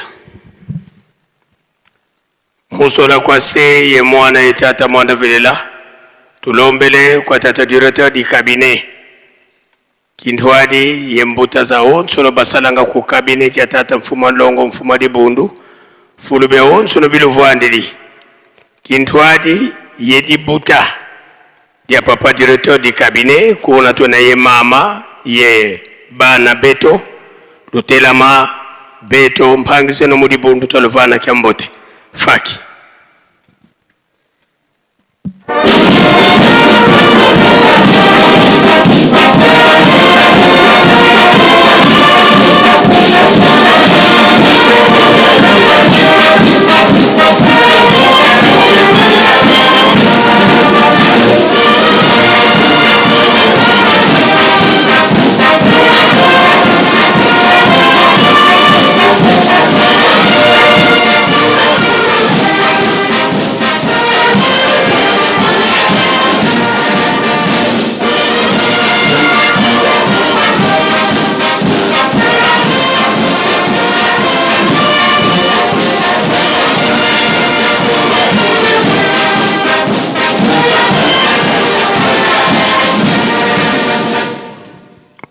Bika twakubike no moko twavana mbuta zetu kyambote munkumbwa se ye mwana itata mwanda vilela munkumbwa se ye mwana ye tata mwanda vilela bambuta tulendele gotovwanda muzola kwa se ye mwana itata mwanda vilela tulombele kwa bankole bana babankole batekolo babankole fulube onsu ne biluvwandili lutelama beto mpangize no mudi bundu tolovana kyambote faki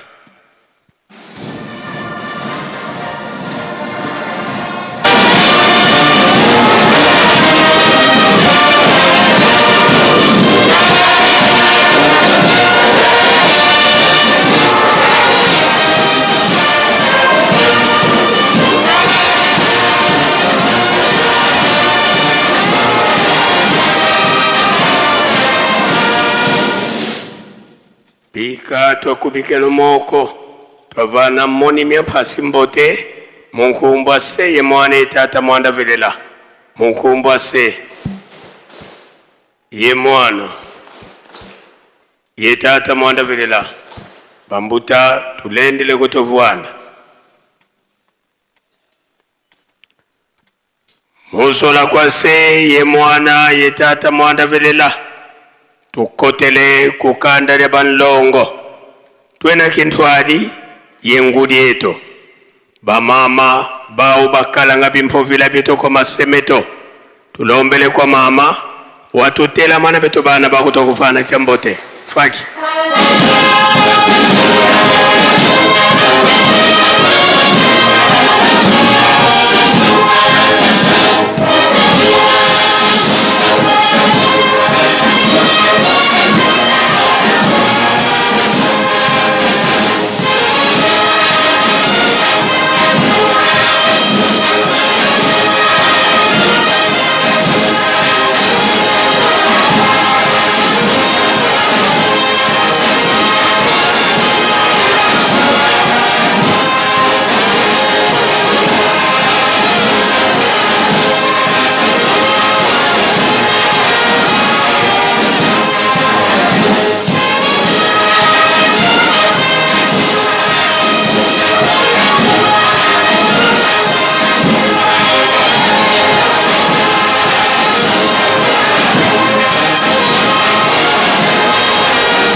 Leka twakubike no moko twavana ngulieto kyambote munkumbu ase ye mwana tata mwanda velela munkumbu ase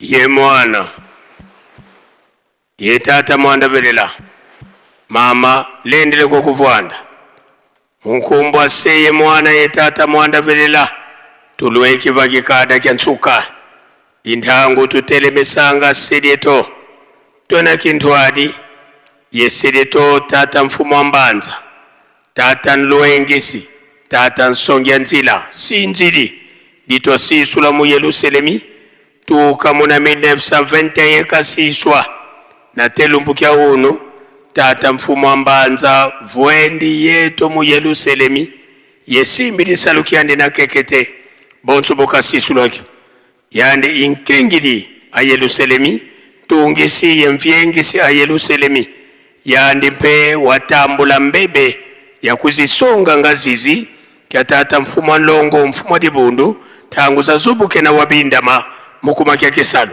tulombele kwa sedi yetu watutela mana betu bana tukuvana kya mbote faki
Kuzulu eyimbilanga kunga musanisina yavenza byose mikumba myankembo eyimbilanga kuna musanisina yavenza byose zimbasi Kuzulu eyimbilanga kunga musanisina yavenza byose mikunga myankembo eyimbilanga kuna musanisina yavenza byose ngembela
Ika twakubike no moko twavana sedieto kiambote munkumbu ase ye mwana ye tata mwanda velela munkumbu ase ye mwana ye tata mwanda velela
tulendele kutovwana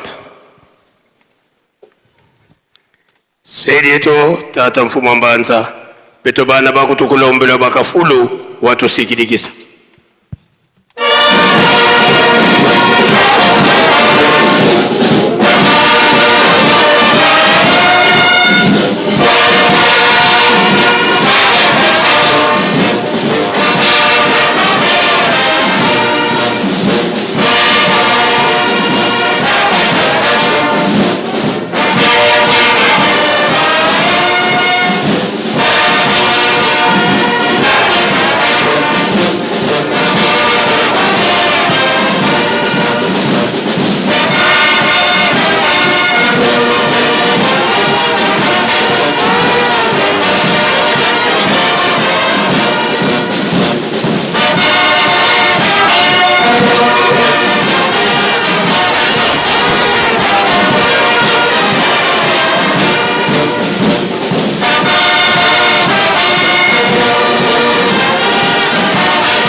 tusala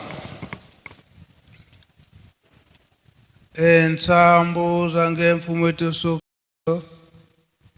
yozola kwangitata nzambi wase yo ntwadi yongitata mwanda wavelela bika kwa masikilanga muna yetu tukwa ya kwa yelemvu se ye mwana tata mwanda wavelela. Amen.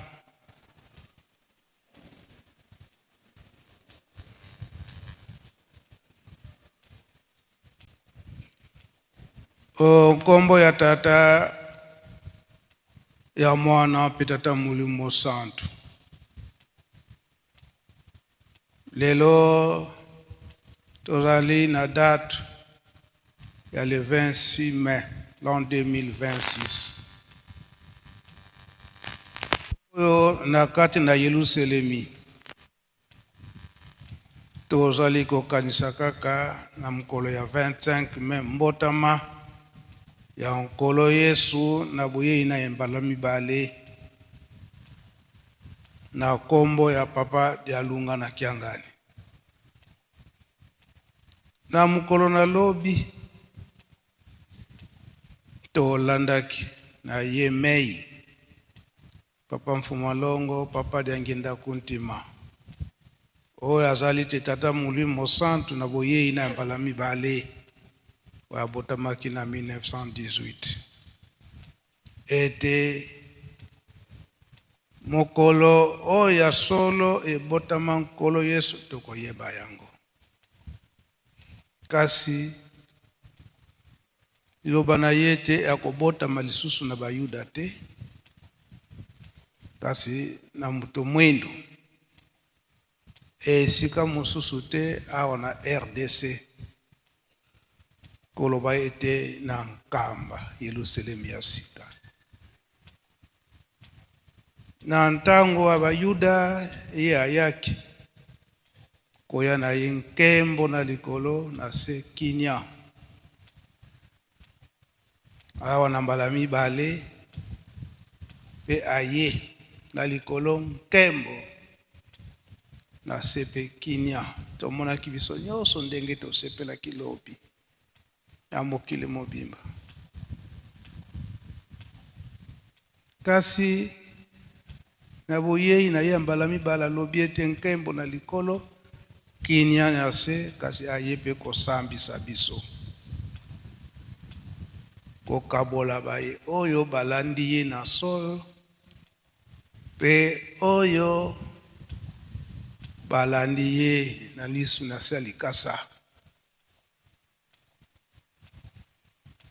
tango nyonso na mabondi na ye papa Mfumambanza papa Dialunga na Kiangani soki tozali na mabunga tata Nzambe nkolo Yesu tata Molimo Santu alimisa biso pe ye akobongolaka ya mabe po ete ekoma ya malamu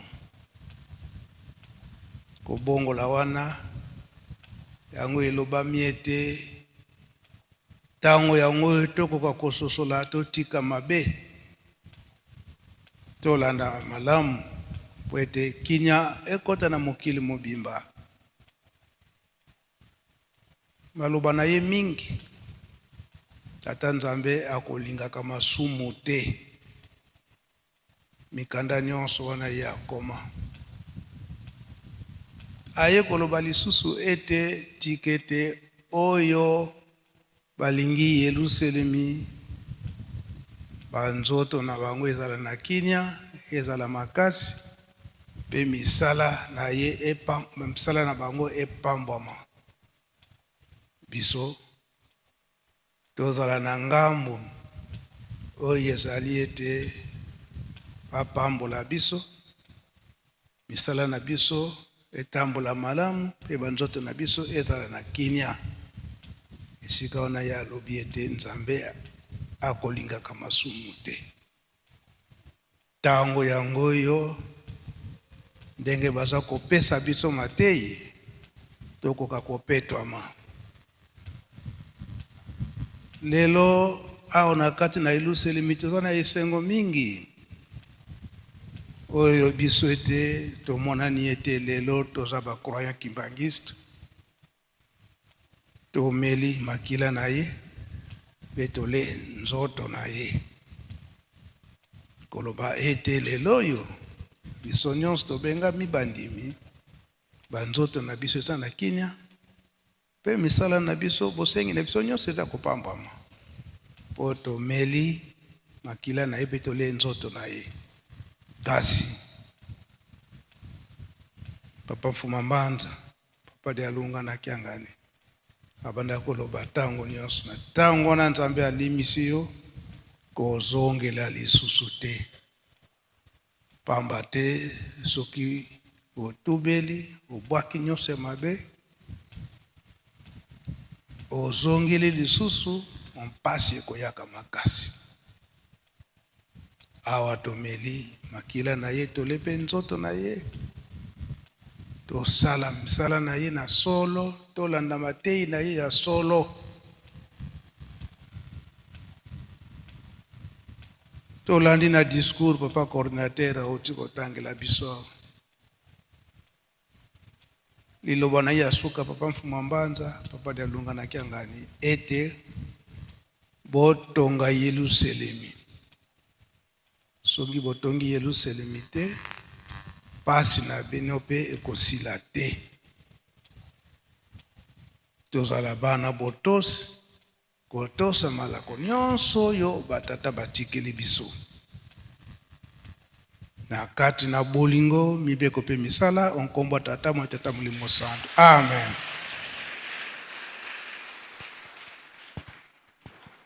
Pika tokubike no moko twatonda lusia musu tutambuli kwa sedieto muzola kwa se mwana tata mwanda vilela munkumbwa se ye mwana ye tata mwanda vilela.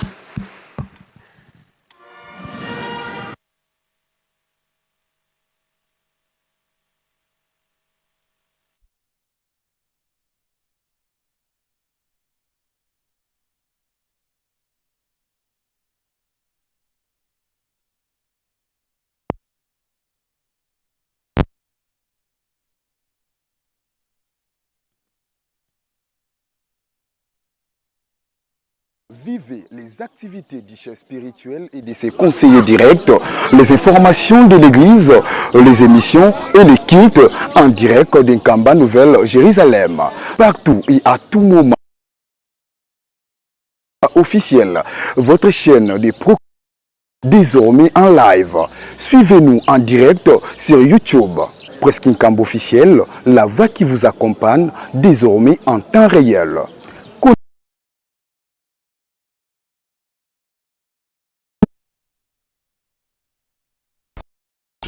Tozali bana mapamboli tosimba musala. Est-ce que musala ya pamba ezalaka? Ezalaka te. Yango nde bakotangela biso oyo bino bosalaka. Bino soki bolobi likambo mokili mobimba bayoki yango. Bino nde bakotya kimia. Baloba nyonso bapapa bazalaki koloba meme elobema na 21 eza epa na bino. Biso soki tokolukango tokolukelanga na maboko ya banani ya bino. Nga naza pre oyo ezali ke bapapa balobaki te oyo elobi nkamba oyo komwana na nkamba mokili mobimba fo balanda yango bayoka yango alobaka be balobaka te tokokokisa biloko wana tokokokisa te ebandi deja monde fo balanda bayoka nkamba alobi nini po ebima banani bakobimisa ngo panzisa.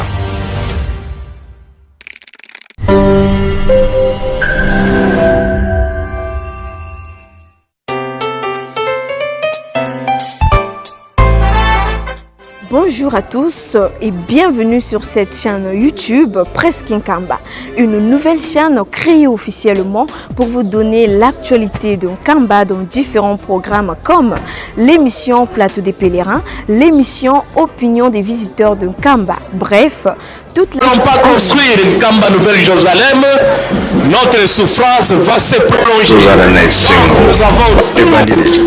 Nous avons l'obligation de faire tout pour que la Nouvelle Jérusalem, Nkamba, soit réellement construite. Mais comme nous vous l'avons dit que nous ne sommes pas seuls.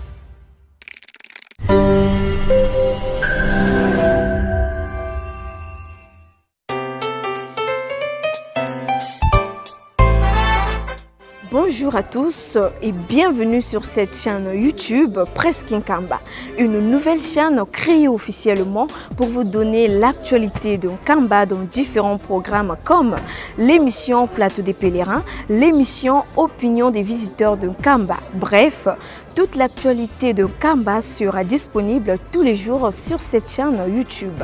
Surtout, abonnez-vous massivement car le meilleur reste à venir.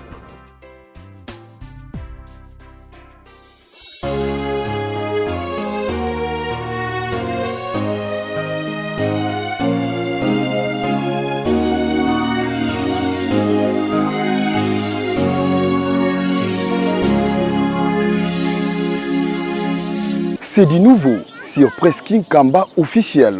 Dès maintenant, vivez les activités du chef spirituel et de ses conseillers directs, les informations de l'église, les émissions et les cultes en direct de Kamba Nouvelle Jérusalem. Partout et à tout moment, restez connectés à la Presqu'île Kamba officielle, votre chaîne de proximité désormais en live. Suivez-nous en direct sur YouTube. Presqu'île Kamba officiel, la voix qui vous accompagne désormais en temps réel. Connectez-vous car le direct c'est maintenant.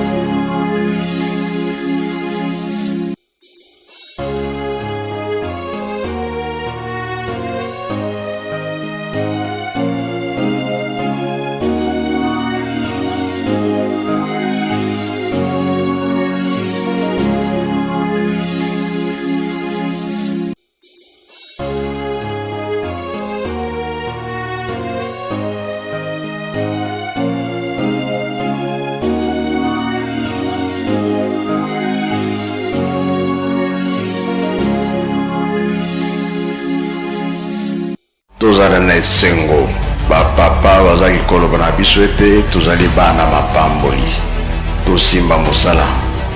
Eske mosala ya pamba ezalaka ezalaka te yango nde bakotangela biso oyo bino bosalaka bino soki bolobi likambo mokili mobimba bayoki bino nde bakotya kimia baloba nyonso bapapa bazaki koloba meme elobama na 21 eza epa na bino biso soki tokoluka ngo tokolukelanga na maboko ya banani ya bino nga naza pre oyo ezaliki bapapa balobaki te oyo elobi nkamba oyo komona na nkamba mokili mobimba fo balanda yango bayoka yango alobaka be balobaka te tokokokisa biloko wana tokokokisa te ebandi deja monde fo balanda bayoka Kimangiste wanajitenga kwa kuweza kuchunga kutoka kwa baba mheshimiwa mkubwa. Tunaona wafanfare musicien Kimangiste weko naimba mwimbo mzuri sana kwa kufurahisha Nkamba ya Yerusalemi. Tunaona wafanfare musicien flutiste wao pia wanajitenga.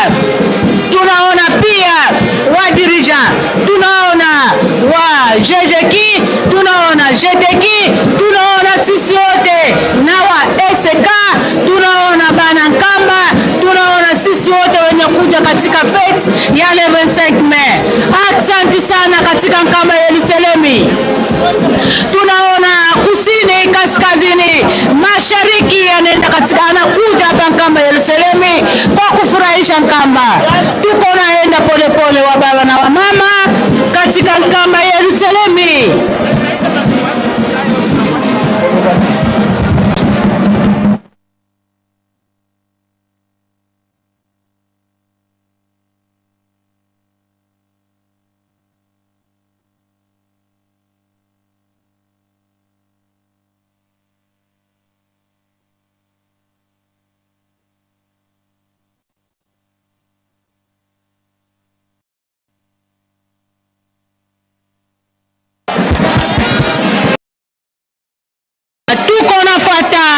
Maneno kupita hapa Nkamba ya Yerusalemi. Leo siku tunakuja kujisafisha katika roho pia mwili. Tunaona kutoka kwa mama mheshimiwa mkubwa, mama Fumwambanza, mama Songa Nzila, mama wa conseiller direct ya papa Simo Kimbangu Kiangani. Mama oye! Mama Fumwambanza oye!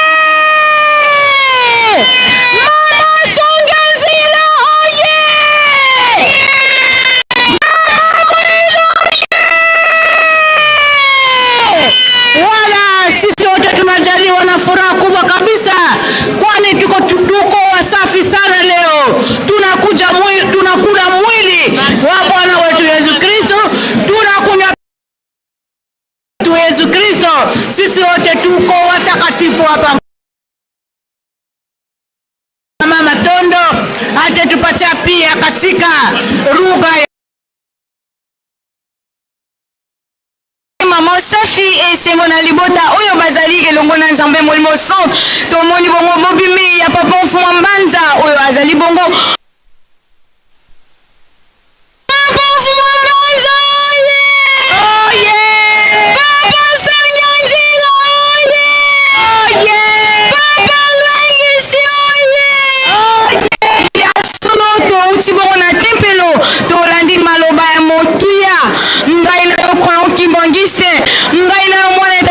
Kimbongo kyani tomeli makile nkolo Yesu tolinzo tona ye nini oyo tobongisi epai ya nkolo Yesu ye abotamaka na Bayuda esengo ezalaka likolo kembo na se aye kobotama awa na biso na nkamba Yerusalemi ya sika esengo na likolo kembo na se kasi ayeli biso bongo esambiselo na biso bato tolandi kolanda ye na se ya likasa tokotusaka maloba oyo tata molimo santu akoyebisaka biso te toyeba ete tata dialungana nkolo Yesu ye aye bongo kosambisa na biso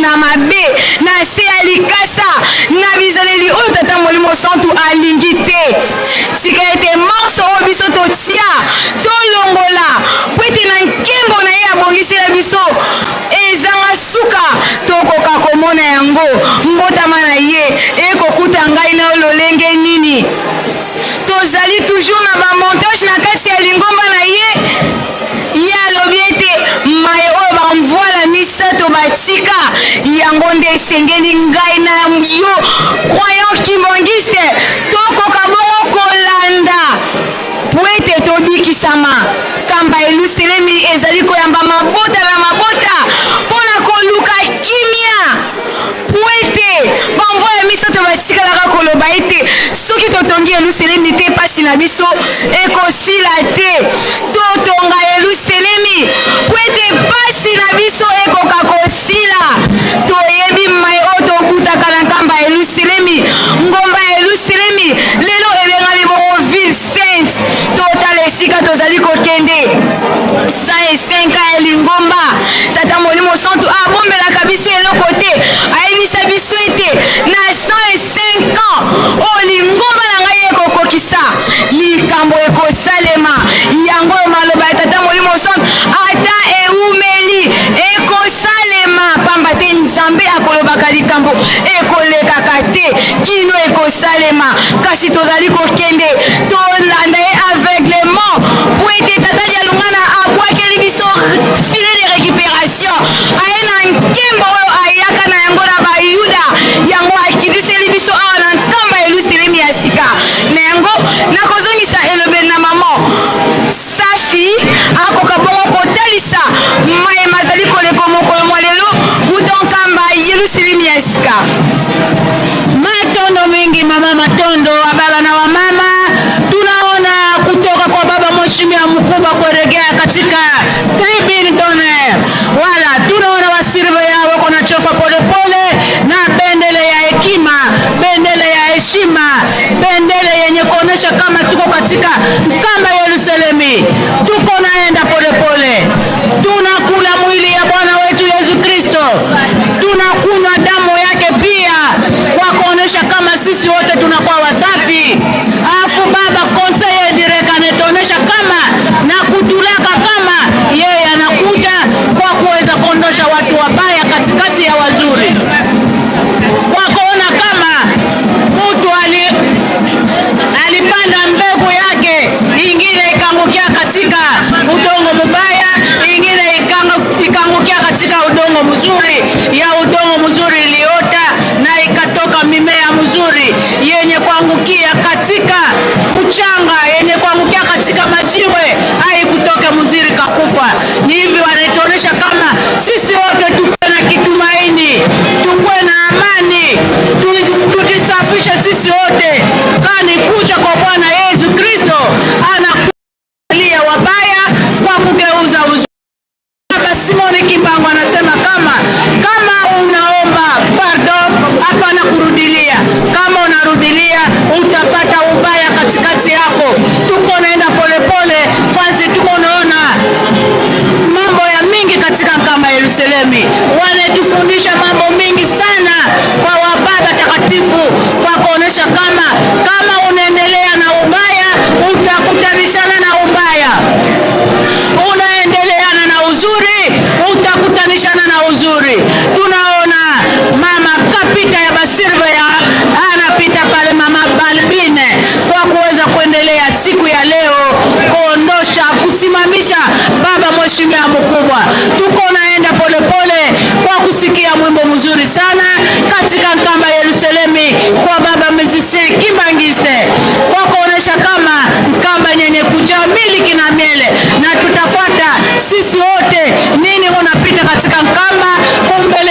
mheshimiwa mkubwa. Asante. Lukeba bimvuka vya ntitusu lukoma lukanama ngi lumonto ya lubakala lubaluka yetala kuna ntinu dulu sungi kalongo vumba wana fulu tono kwa nikuka mpungi ankoma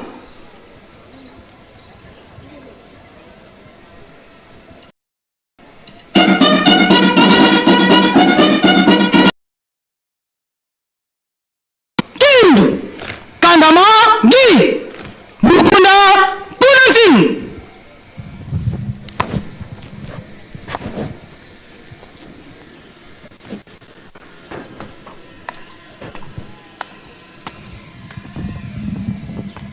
mpungi antitusu kwa tata dongis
bibi binati babendele kwa na fuluken non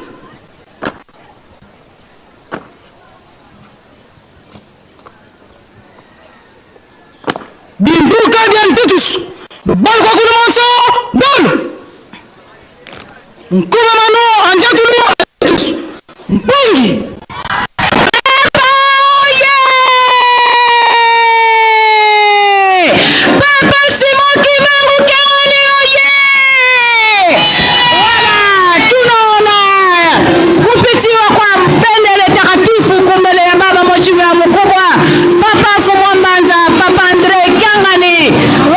chef Kameleon Sage, wala eko nasi pamoja leo hapa kama Yerusalemi. Tunafuata masauti yake mazuri sana makubwa kabisa kwa kuweza kutuondosha katika ubaya tuko mzuri. Kweli wa baba na wa mama, tunaona wasurveillant Kimbangiste bendele takatifu kunapita kumbele ya baba mheshimiwa mkubwa avu mama bebe kapita wala sikia mwimbo mzuri sana kwa kuona wasilva ya Kimbangiste wako napita kumbele ya baba mheshimiwa mkubwa kwa kuonesha kama tuko katika nkamba ya Yerusalemi, mji yenye kujaa miliki na miele. Tunaona wasilva ya wanapita kumbele ya baba kwa kutupatia alama yake ya hekima. Tunaona SK, tunaona Banankamba, tunaona 3 secteurs wanakuja kufurahisha kama Yerusalemi kwa kuzaliwa kwa baba Fumwambanza.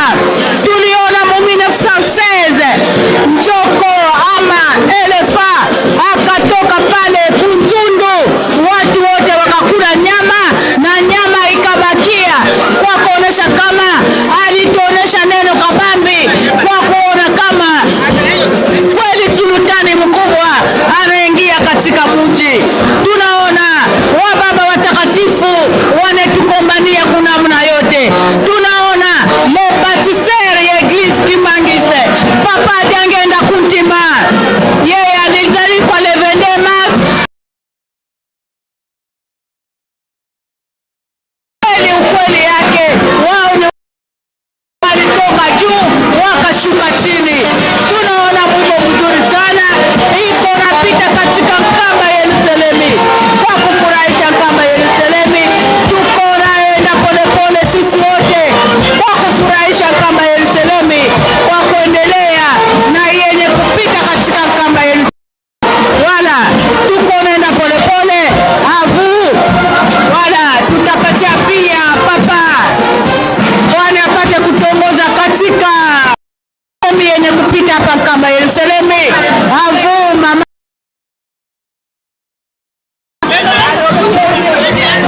Wala, tuko nenda polepole wa baba na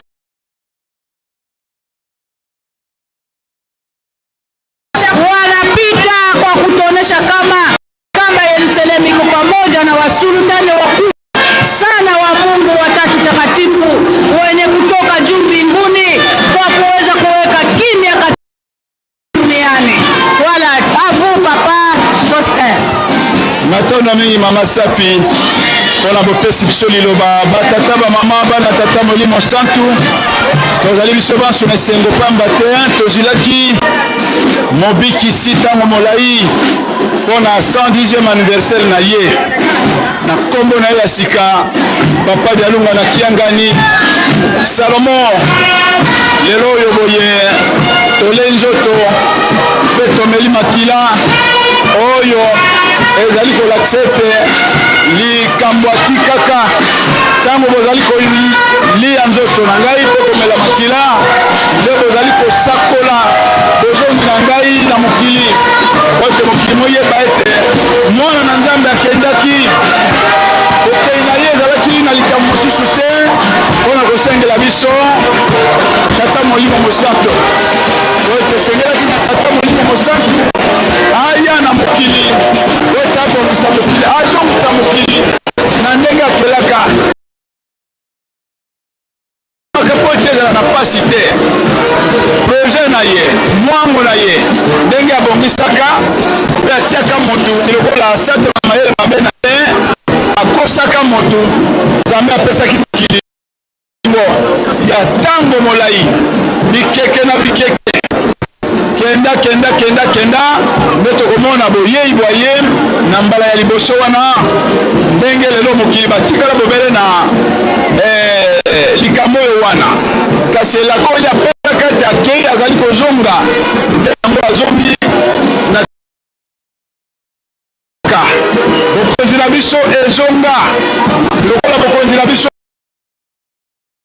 molio mosantu ayei tozali komona temple yango oyo yango esi ekati likambo awa tosikomoni temple esi etongami bokonzi bwa Nzambe osi bovandi awa ya libela yango elobaka na oyo bapesi na oyo basimbisi nani mokolo likambo ya biso ezali ya libela ya kopesa ntango na biso nde yango oyo yango tolandi ye wana azali kati na biso pamba te tozali komona boyei na ye ya tata molio mosantu azali na kati na biso na nzoto na ya misato elokola azali na nzoto na ya misato azali mpe kotambola na ye mpe elongo donc toyebaka ete Nkolo Yesu azali deja kati na biso ye wana ndenge tozali komona ye akundoleli biso lelo oyo mai akomaka na mokanda na ntango wana na nkombo ya papa Dialunga Nzambe akundaka masumu te soki tozali kosambela lingomba oyo na masumu mosala ya pamba masumu tobanga masumu po ete masumu yango epesi mokili pasi masumu yango epesi motu moyindu taka na tata Nzambe ya basiekle na basiekle lokola lelo azongiseli biso likambo na biso tokeba na moyini satana oyo akomemelaka biso masumu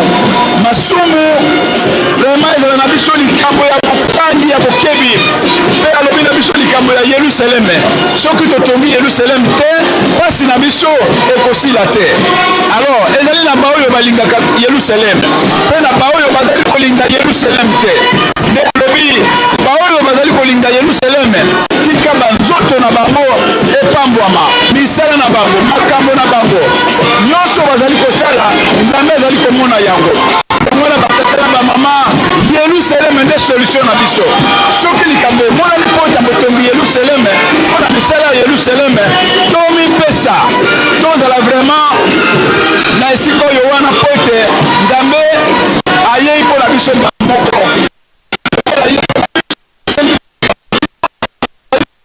na ye komelaka makila na ye na masumu te voilà mama tozali epai na yo mpona kotalisa biso pamba te tokomi na ntango ya tumu tozali komona esengo lelo ezali remise ya bakalo na bandeko na biso oyo bazali ya 25 oloba epai na yo oui révérence Foster Mabengo ya sola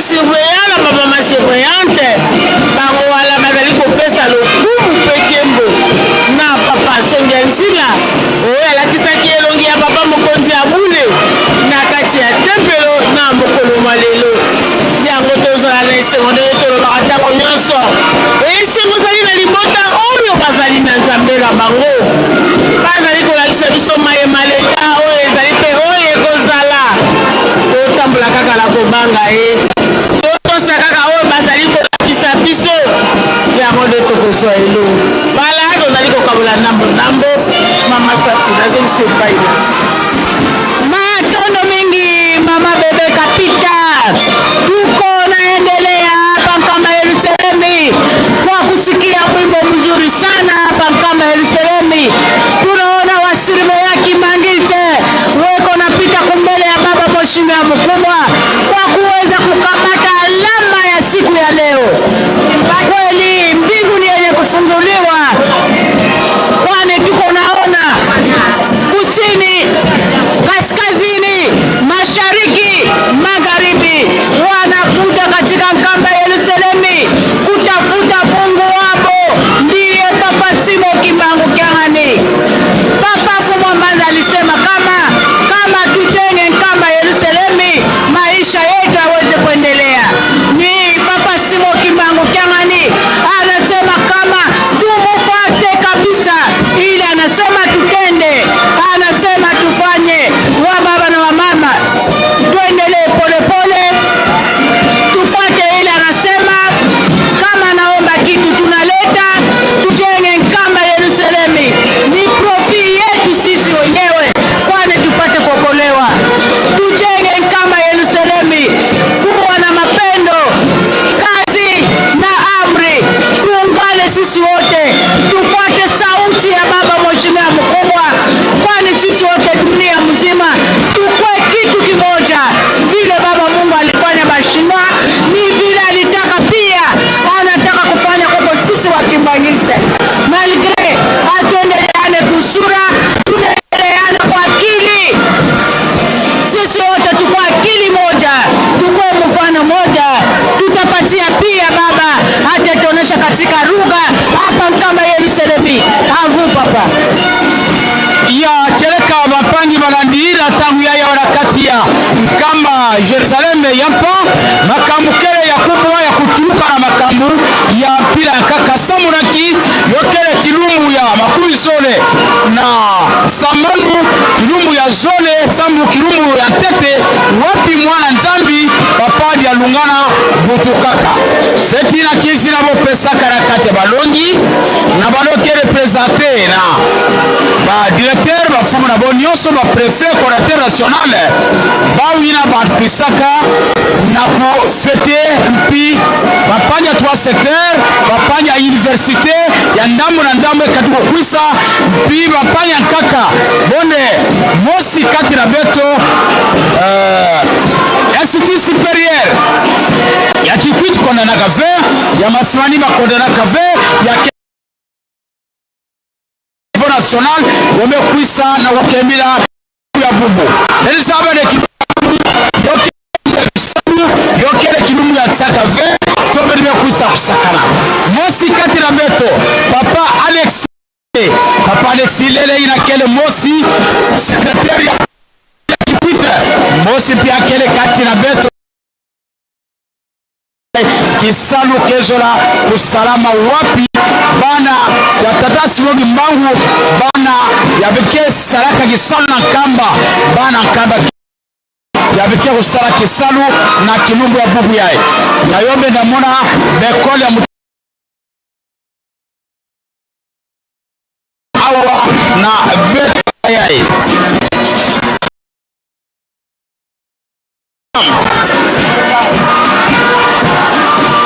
programme le kamutindi yae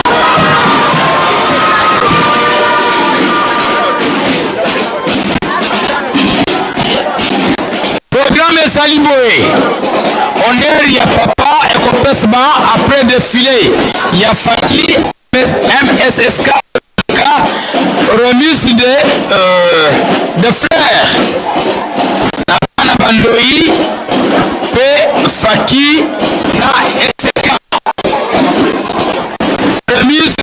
kado Petit Sani ezali boye programme ya mokolo lelo ya papa déjà tozana défilé ya Fakina MSK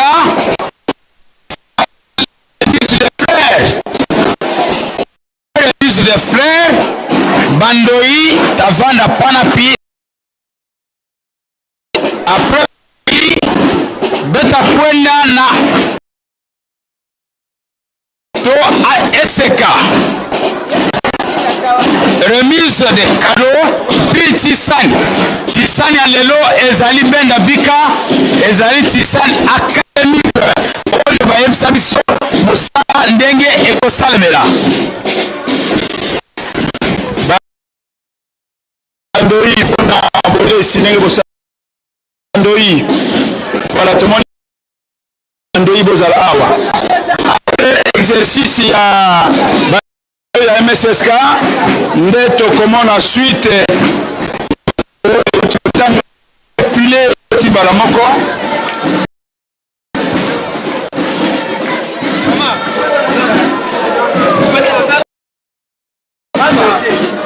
voilà sima ya exercice remise ya ba fleur remise ya ba fleur ya Bandoi et puis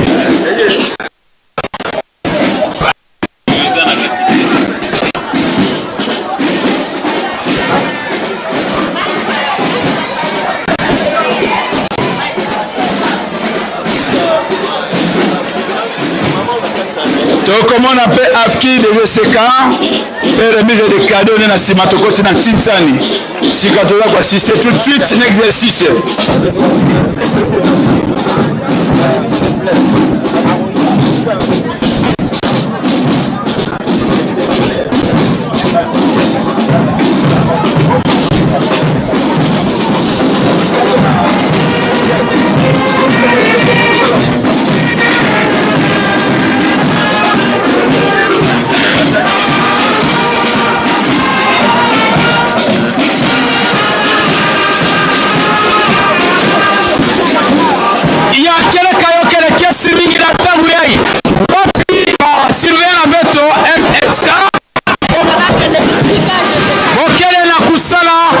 exercice na nyonso na kopesa nzambi na beto mukumu wapi na bwana ya nkamba Yerusalemu liapa dikundanga tata nzambi fremu Yesu ye tata mwana vela yoke vanaka nilpa awa na Yerusalemu makambo ya kitoko yoke vanaka na bisika nyonso dibundu ya tata Simoki ikele yokele kembo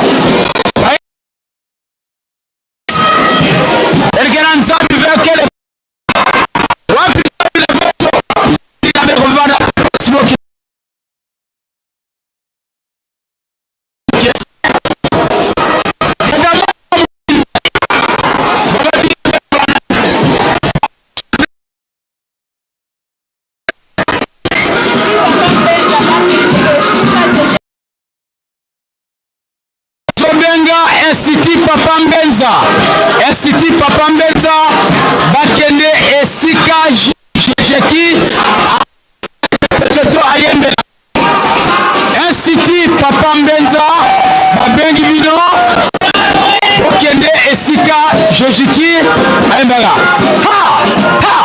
hey nzambie wazana nzambie te wazana posi televiso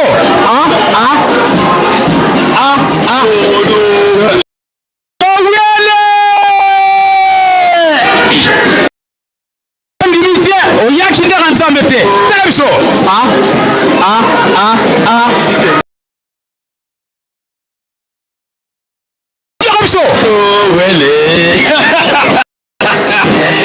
Kimbagiso on limite nano comme Kimbagiste ozalaki Kimbagiste yoka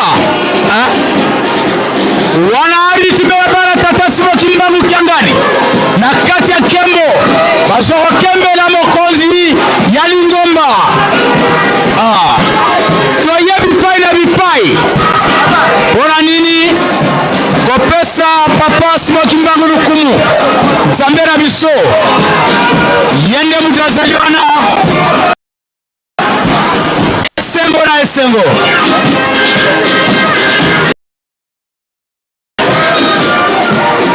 wana eza ya biso molimo santo eza kati na biso mutu na mutu aza na nzambe na ye yango nani yanga ye wana afandi kuna fuma mbanza ye wana kolo mbanza ye akodumaka na ye te fuma mbanza o nyonso tozomona awa ye mutu azokopesa plan tokosala boye kasi bisika lelo bazokobanga keba kimbadili basakanaka te bacoordinateur provinciaux bayaki ebele awa na kwili bie tokobosana te na bwende bato nyonso bazali awa motu na mutu akoliaka na kado na ye mwana nzambe abotami oyamba bongo pamba okoka rien unana kati ya kwilu de wapi anise bari batura azali na mboka masi manimba ijo azali gungu papa kuna na kati ya bulungu perefembele na kikwita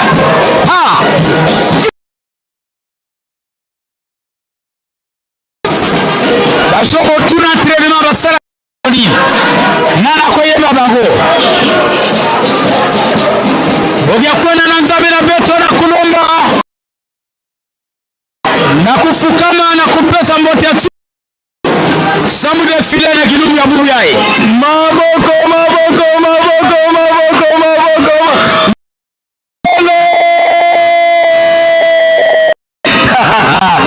aïe aïe aïe 110 ans 110 ans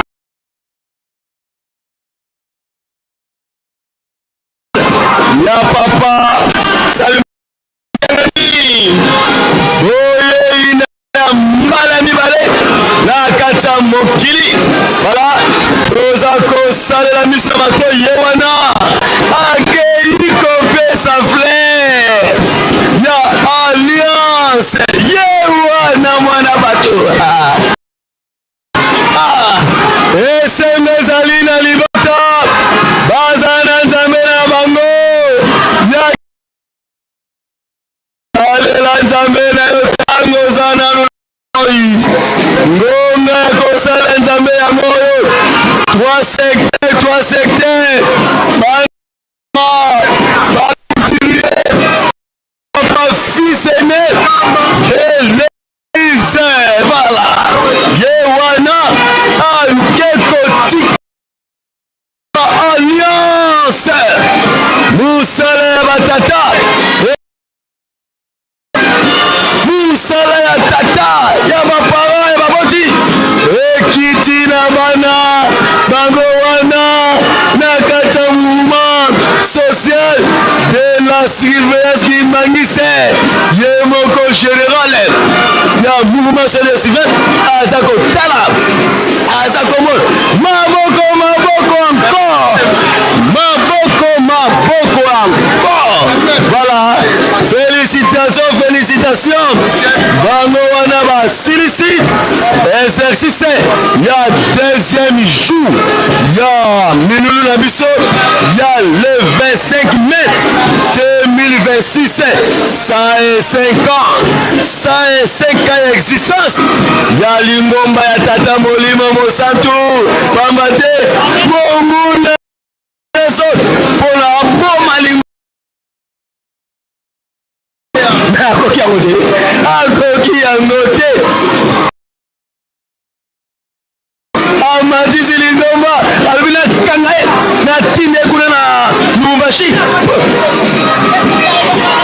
mpo makambo na ye ya papa makambo na ye epunga elimwa eyoka na lisu te au contraire likambo ebuti nzete yango asalaki erreur undela asalaki erreur alobi malongo na simoki mbangwa wa akende lubumbashi mwasi or kuna ke kopanza lisusu sango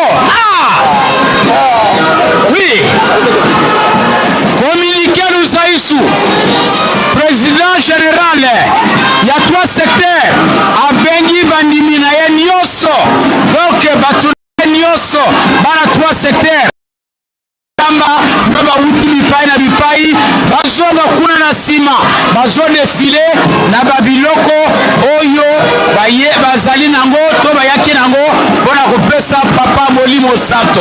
Président général ya 3 secteurs asengi bandimi oyo bayaki awa bana 3 secteurs baleka kuna na nsima esika defile kobanda basala defile na biloko baeli. Tozali na mokanda ya monsieur le coordinateur provincial AI des écoles conventionnelles Kimbangise Sankulu awana balobi na lodja na paroisse ya Edingo voya kozwa mokanda na bino bandeko coordinateur provincial AI ya SK na Sankulu. Voilà, wana eza bongo équipe ya drapeau na mokolo malelo pamba te tomoni toujours batata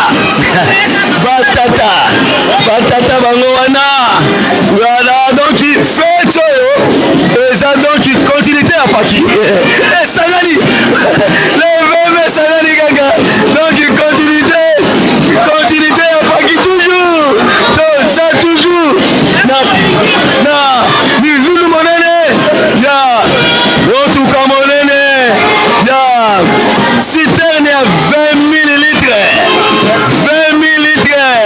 oyo ya sika kilométrage 00 oyo batata basalaka te force tranquille ya lingomba batata fotati balobaka mingi te voilà ekomi sikoyo jour-J mokolo yango ekoki oyo tobomisaki pesa kobutu ekpate biso nyonso bokele kote ya fondation bozwa bambisi boleka yango.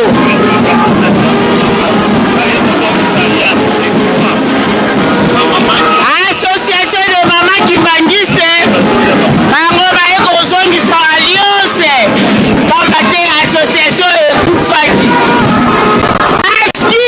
aski association de mama Kimbangiste baye kozongisa alliance ekufaki me baye kozongisa ekpatele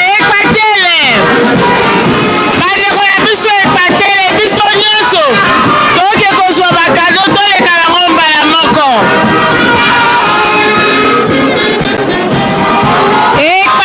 ekpatele biso nyonso toleka kote ya fondation toke kozwa bakado toleka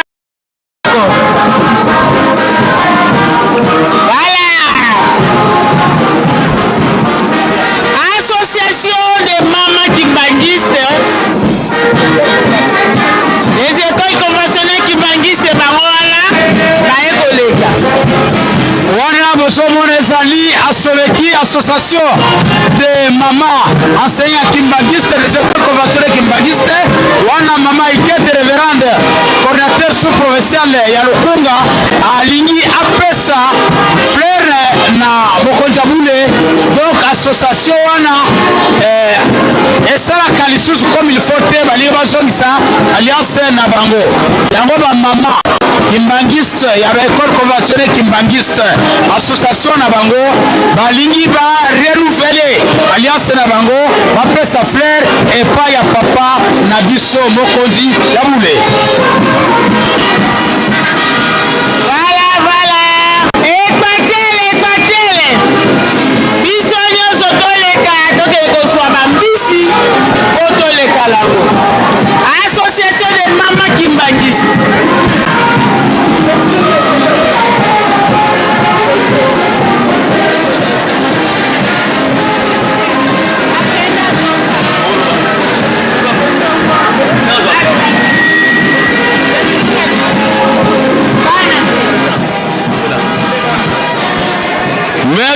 merci Faki, merci Faki.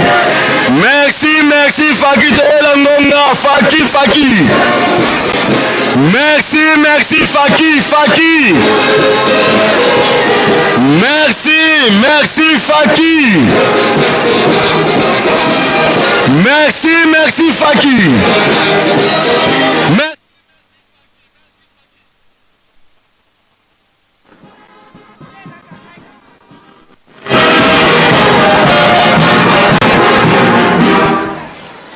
Na kombo ya tata mwana pe molimo centre. Papa Sonyanzila biso ba mama ya enseignement kimbangiste. Nakanisi na histoire le 22 octobre 2003 na Kinshasa na Shinuda. Papa Mfumalongo, Papa Simo Kimba Onkiangani a telemisaka association ya ba mama. Tozalaki ko fonctionner pambate. Papa alobaki na biso ete to intérioriser likambo papa Mfumalongo alobaki enseignement véhicule par excellence ya komema milimo epai ya Nzambe. Na kati na enseignement papa tozali na ba non kimbangiste o baza ba enseignante. Yango wana makambo ebele o etali lingomba na biso bazali koyekola pe e ko permettre bango ba landa nzela na yo. Yango wana depuis 18 ans presque, association ezalaki lisusu ko fonctionner te. Ezalaki na tina ya ba gestionnaire o tozalaki e pemaki. Ya wana papa toboyi soni wana tango papa coordinateur Luzolo Simo to pesa ki lisusu maloba oyo ete association ya ba mama ezali ya kolala nde ya pesa ki biso lotomo to la musayango to telema pona kosala misala. Ya wana papa to yoko pesa yo fleur ya alliance pona ko banda ko sanga na ba mama uta na nkamba kino mokili mobimba na RDC ndenge ezalaka kozala banda kala. Libisa biso na tina ete to vandisaki misala na yo tango mulai wana tozongi na makolo na yo po ete opesa biso makasi ya kotambola na komo na tata mwana pe molimo centre.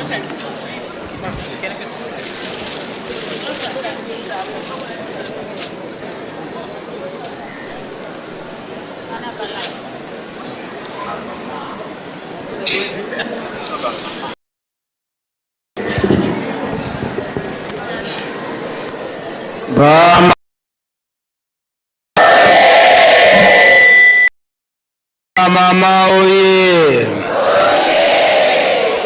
Ba mama oye.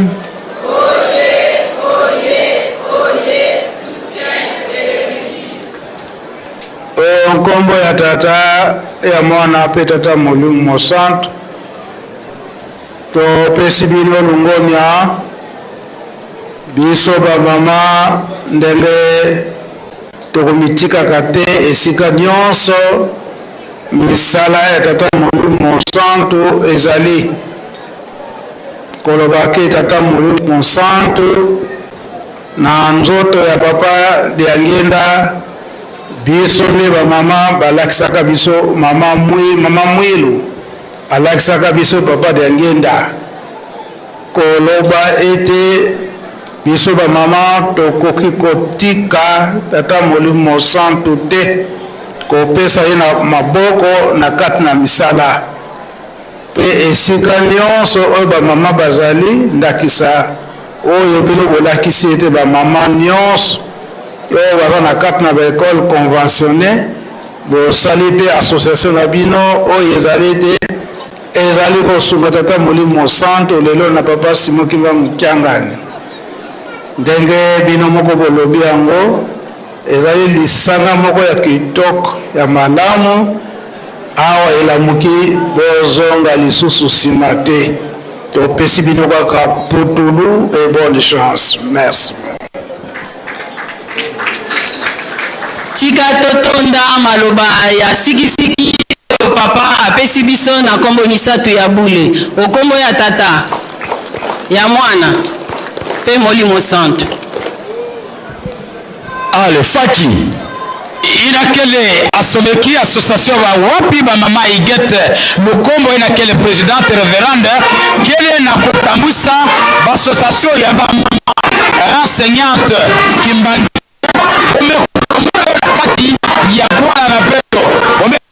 fuma longo futula alliance na fuaka ome tubande bel fait sala ki salve ya konda fuma longo mama igete lukombo yandina présidente révérende coordinatrice mama mukobopi okele na kati ya ba nganda nzambe ya ba mbuta na kusonga kisalmo ya mbote kona ome tubande bel kwenda kana mbuta wapi Simolo Zolo Lamvangi yametua de belu futula association yina yoko vanda mbote na kati ya Libundu Kimbangizwa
Repos.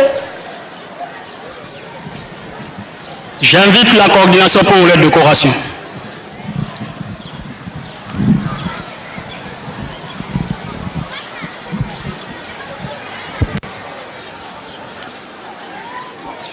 Voilà, ndenge tolobaki tosalela misu na matoi wana tomoni sikoyo moko kati ya bascout koti ya bachef aosala sikoyo décoration na molulu monene ya deuxième jour ya fete na biso ya Noël mbotama ya boye ya mbalani papa dialunga na kiangani oyo ekokisi bongo 10e anniversaire pe lingoma na biso ezokosa 105 ans pendant l'ingoma église Kimbanise. Ils allaient créer le 6 avril 1921. Na 2026 l'ingoma est bongo 105 ans. Nous avons dit que sali nyonso pour na koboma lingomba oyo mais akoki moté. Lelo lingomba est 105 ans. Lobi mokili mobimba. Mokili mobimba tolanaki marche joyeuse. La carnaval est partout pour le relaxer. Mbotama ya siki la vraie date ya mbotama ya boye ya kole Yesu Kristo na komba papa de lunga na kiangari yango tomoni bande ko na biso ya bascout ba eko pesa fololo ya alliance wana tomoni yemoko chef votour yena zali numéro 1 awa na Nkamba Nouvelle Jérusalem yile tambusa biso nyonso beskuta wana Nkamba chef Njuzi Votu azape moko na kati ya bapandisa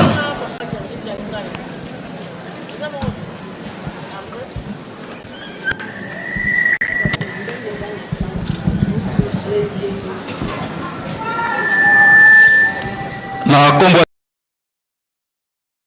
ya moto sengi bolimbisi tolingaki juste to expliquer baomituna pourquoi bascout cérémonie ya décoration pe remise à fleur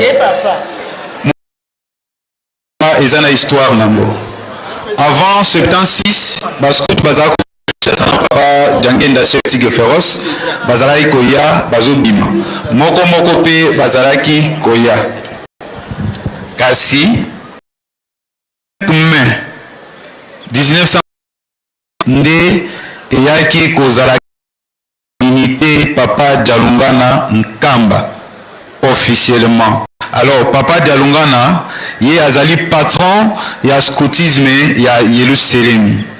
Étant donné azala ye moko pe chef scout na totem ya Caméléon Sage ezalaki raison que toya ko honorer ye tolatsa ye elembo pe emonisa que patron ya scoutisme ya Yerusalemi Nkamba ezali bobele ye papa Dialungana Kiangani chef Caméléon Sage na kati na biso nde toyaki ko décorer ye. Merci beaucoup. Na kombo ya tata mwana pe monimo santu. Amen.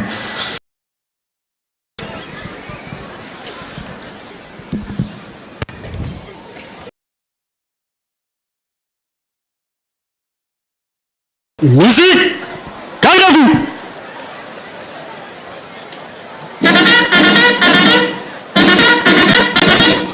Droite, année.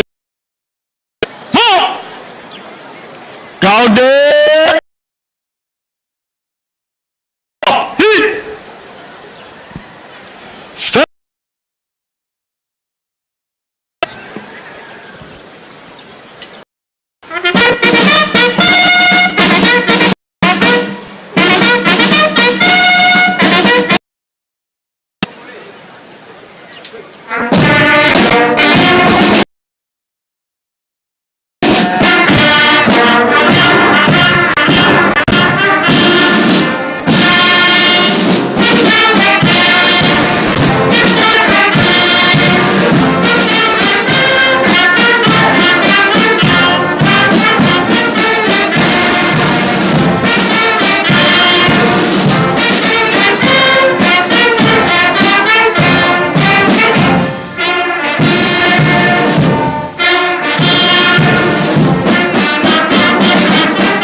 En commençant par l'équipe Poketanda. Musique.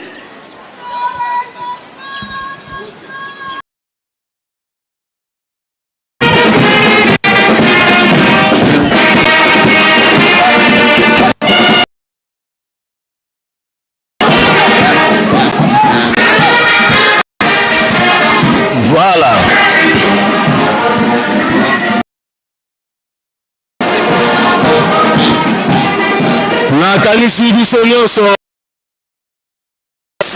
ya bescout awa na kati ya pe baexplike biso ke pour riba epai ya chef Caméléon na kombo ya papa Fumambanja papa Mbeta Kiangani papa Fumambanja aza pe scout na totem ya Caméléon pe bayebi biso ke papa dia Lungana ye nde azali mokolo ya scout awa wuta le 25 mai 1976 otobaka 76 mamama chef del zèbre oui décoration otiko pesama balatisi ya solo caméra sage kolakisi ya solo na yene moto abandaki penza groupe skuto bato bazali komona yango ndenge nde na mbo akolo yesu papa adia Lungana Kiangani balobi ya solo ngoboni baye kolatisa chef Caméléon sage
infirmier titulaire Joseph, le centre de santé Papa de Lungana, Nord Kivu, 3 vaches.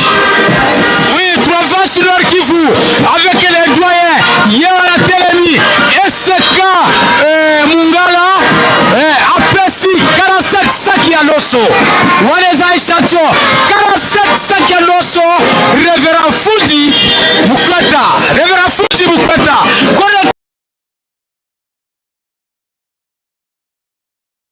supérieur Kimbangiste balobi tokolala simate Institut supérieur nyonso province yewana azokoya reve na kato zokotala bandeko na biso bana na biso maternel ango bazokoleka si maternel yewana azoleka bolobi bazalaki na kati ya butu kopesa makambo ebele na molimo sam Institut supérieur tiana papa mafele aleka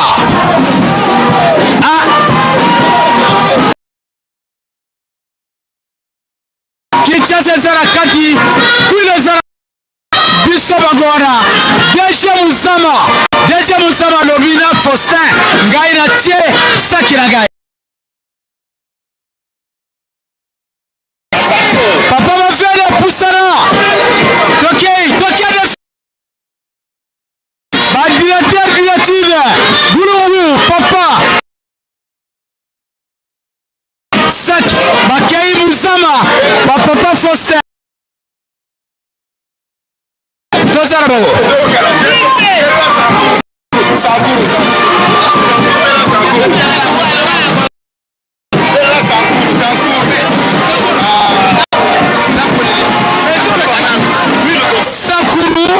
Sakuru aleki na kombele ngombe misatu Sakuru oui bandeko na biso ya Sakuru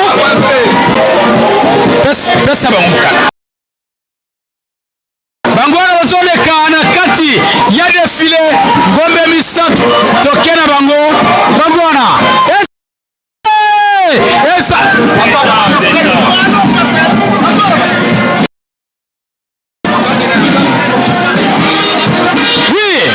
coordination provinciale du Kasaï central Kasaï central yawara leki alobi baloni makaya bwazali wana na coordination ya Kasaï central balobi bamai bamakaya kuna toko kende ekozala bega bika kwilude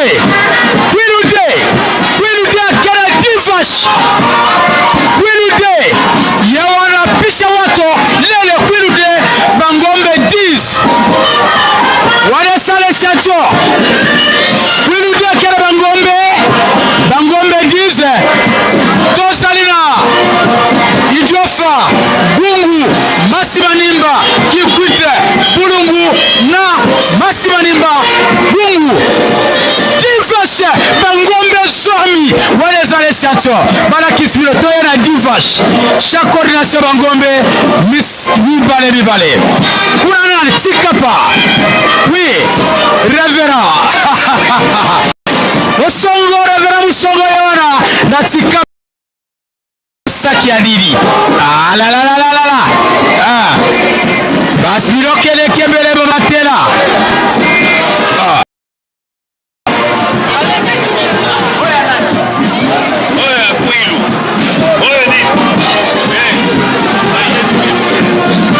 allez tokei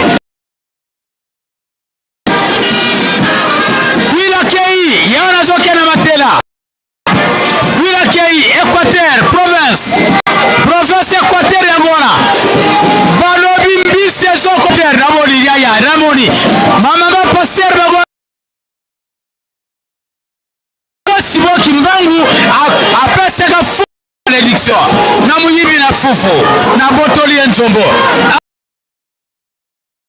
ambe alobi ngaite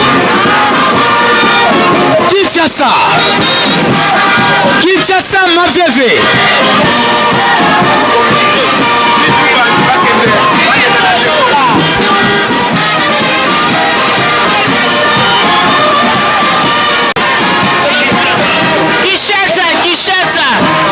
Kinshasa. Voilà, félicitations à Équateur.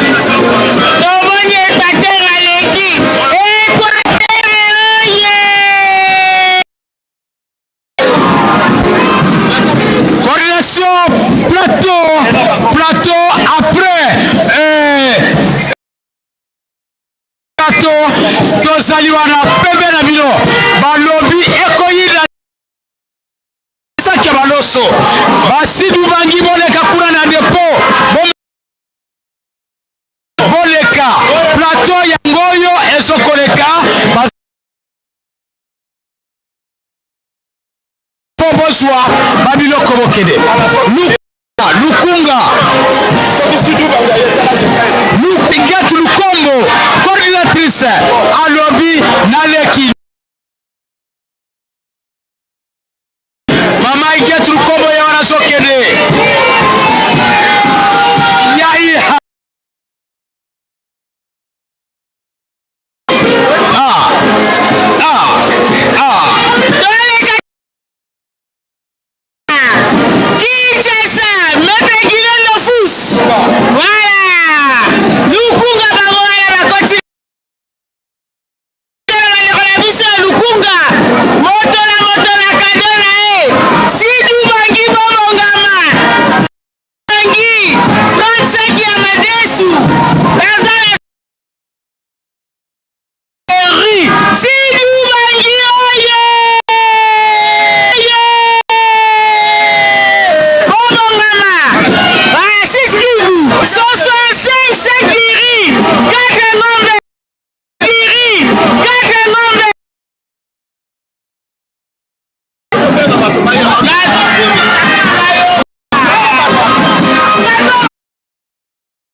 Basungula, coordinateur sous-provincial, Rovi Basungula, na bangwana batazoleka alobi ekoyinda ayinisi wanezali Kinshasa Asomeki, association de maman femme Kimbangis, association de enseignante Kimbangis balekaki déjà kuna asomeki association des femmes enseignantes ya l'école Kimbangis bango baleki lokola bauti bazongisa batika biloko asomeki na nsima na ye tozali na Chwapa c'est toujours Kinshasa asomeki po association wana ezali kaya na Kinshasa Chwapa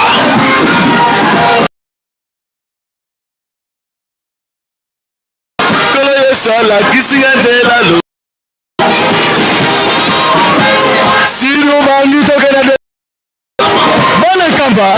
Bana kamba Kolo yesala kisinga njela lobiko Kolo yesala kisinga njela lobiko Kolo yesala kisinga njela Bana kamba Sala kisinga njela lobiko Kolo yesala kisinga njela lobiko Bana kamba Sala kisinga njela lobiko Sola kisinga njela lobiko Kolo sola kisinga njela lobiko Kolo sola kisinga lo mami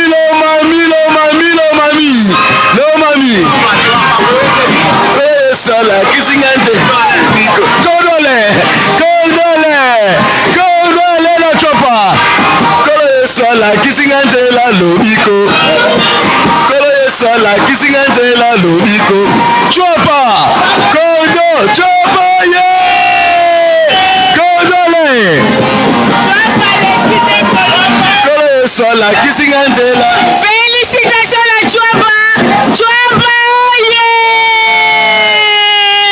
Félicitations Chwapa ya solo ayela bambisi ayela bakayabu amemi biloko ebe Chopo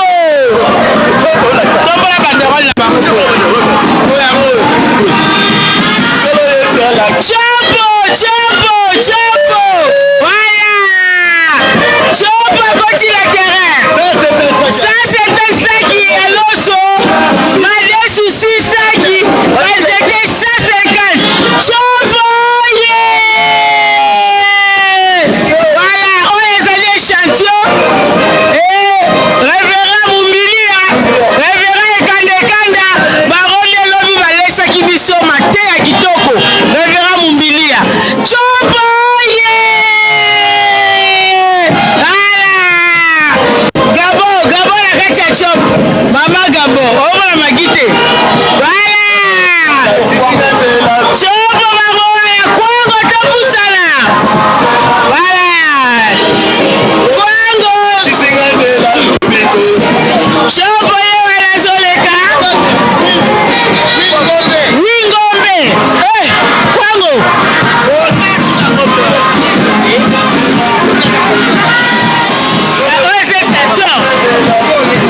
Wingombe kwangu aleki nango wala oyo peza ezali suka na mafeti papa pasteur alaka na se babi mbisi likambo na mbisi la nekoya kosala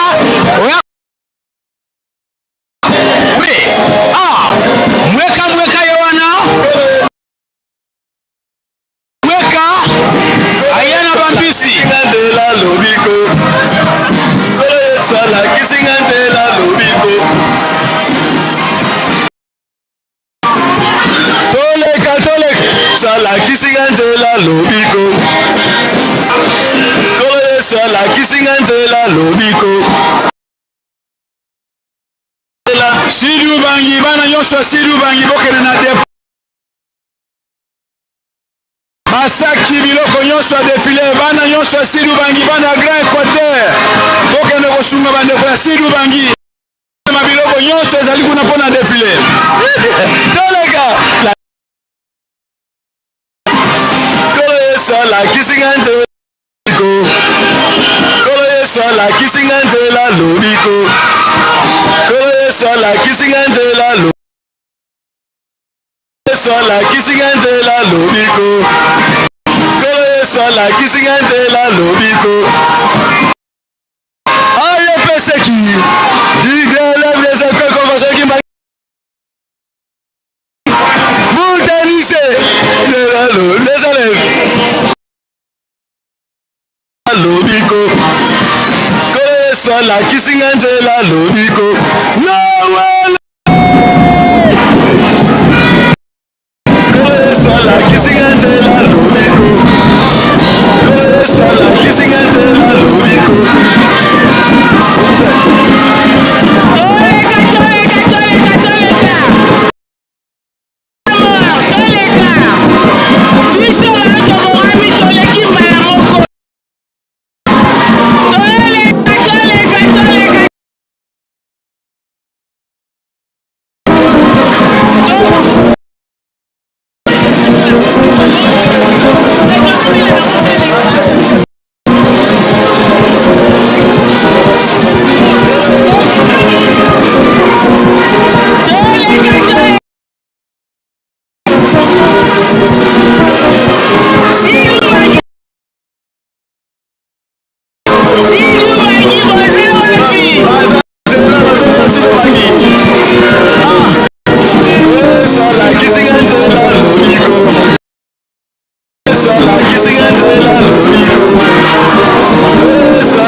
C'est du baguette. Bamatela il est qui a roi.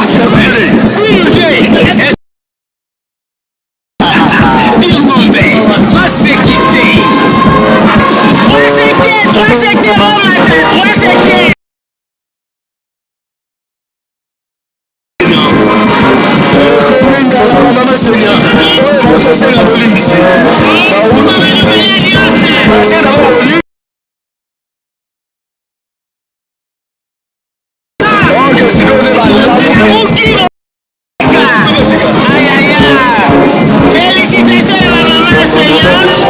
Première enseignance.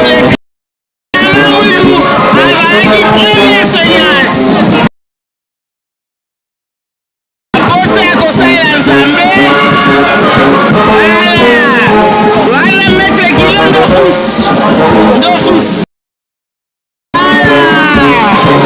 Mama Chimene.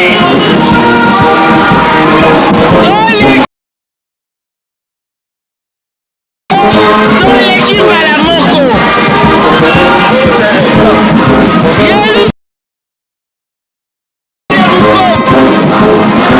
Yelu c'est le mercotilateur. Yelu c'est le mercotilateur. Marie-Jeanne Mukombo.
tozeli na bacordon provinciaux bino nyonso na basuki na bino bokweta na kati po ete mosala ekokobanda. Tozali kobele na 5 minutes bacordon provinciaux na baevaso lobi kolafaka directeur Congo central avis de recherche Congo central lobby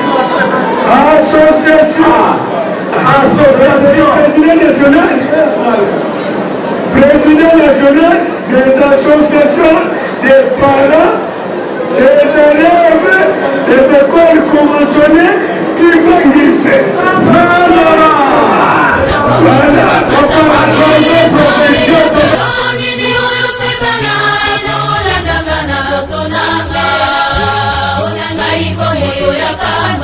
Alingi kotirika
Basi elingi zotika ngaite,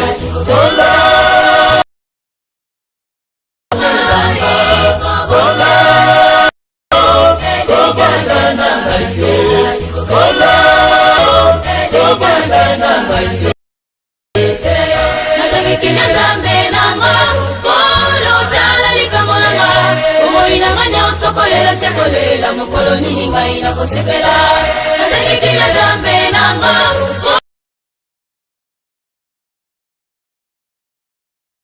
mokolo nini ngai nakosepela nasuki maye menanga yokelanga kobosananga te kobosananga te tata nasuki mayele zamenanga kobosananga te zambe omamolaki ekomaki ekitoko zambe omamolaki lisala yesusu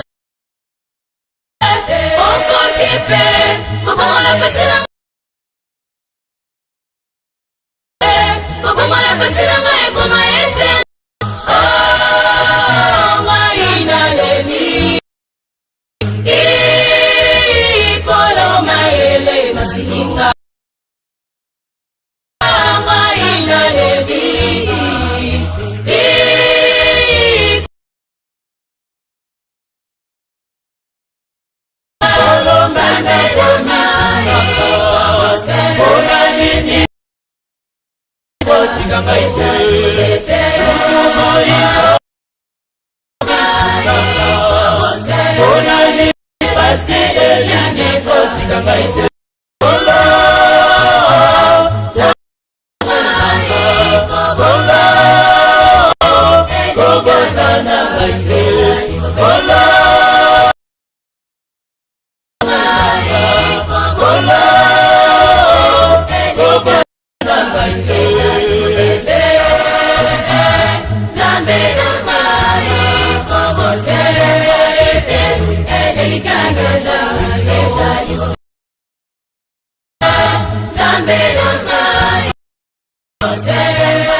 Ata satana come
nowe oyaka toyembela nowe nkolo yesu mwana nzambe odami oyaka tosepela nowe oyaka toyembela nowe elonga na mwa abodami kuna na bayuda kuna na ndako ili ibwele monzoto ibato ya maele oete bakende kokabela mwana oyo ekosangisa mikili botami lelo awa na bayi selemi ya sika bato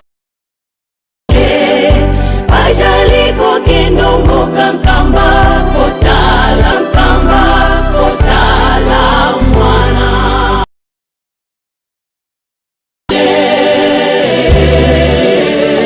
Noe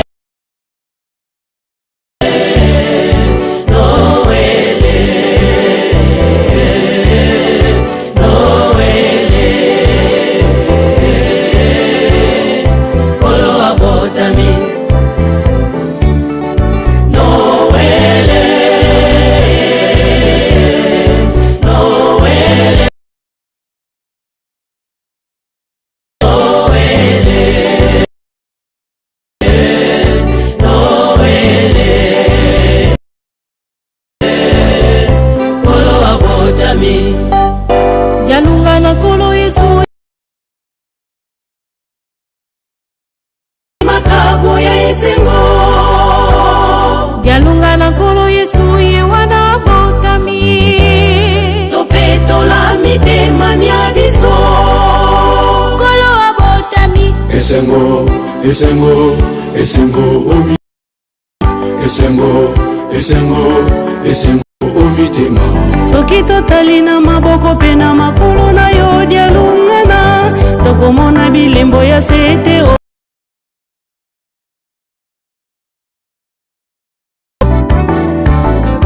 soki totali na maboko mpe na makolo na yo dialungana tokomona bilembo ya sete oyo babeta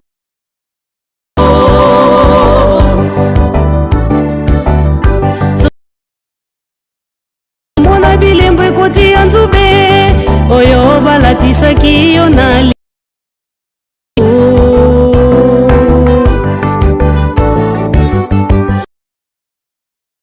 yo tokomona bilembo ekoti ya nzube oyo balatisaki yo na liwa nekulusu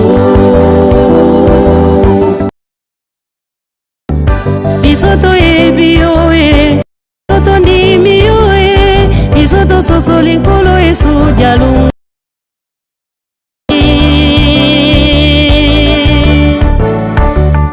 biso toyebi yo biso tondimi yo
Milelo ya wana baindo ombokanka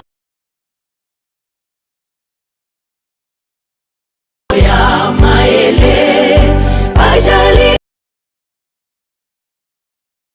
la mwana bato ya maele bajali kokendo mboka nkamba kotala mwana no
Esengo alina maboko pena makolo na yo dialungana tokomona bilembo ya sete oyo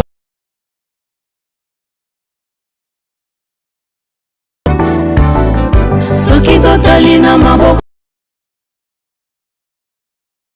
tokomona bilembo ya sete oyo babetaki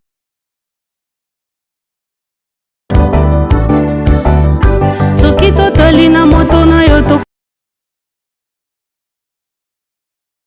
tisaki yo na liwa nekuluzu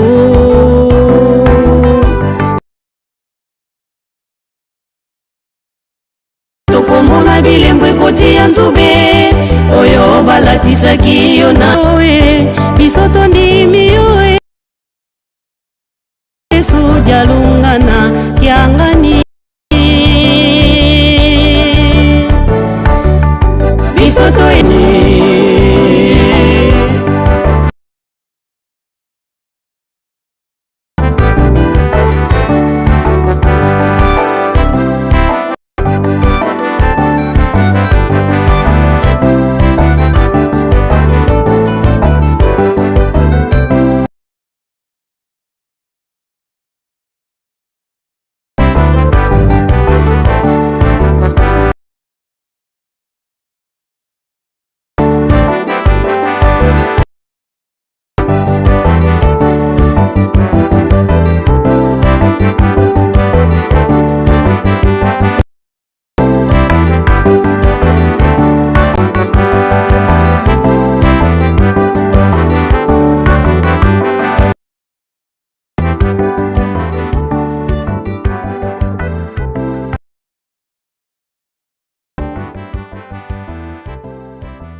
Vunda wanafulu tono kwa nikuka.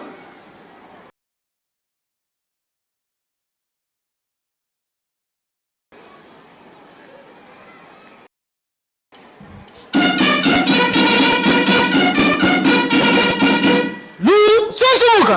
Kindi. Kandama di. Mukuna. Sin.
Tusama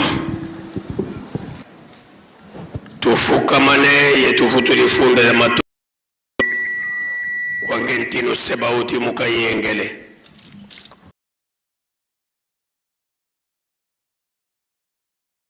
Ndwaka tulweke nge mulumbu kiki yenkeba utukebele mukyao tuvuende ngimpe fameza mfumu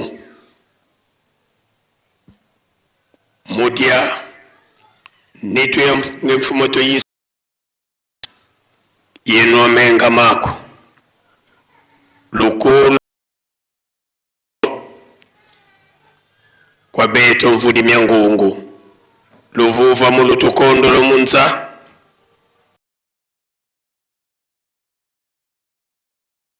pasivo wavuvi kao programu ya onso no yisidi tulombelenge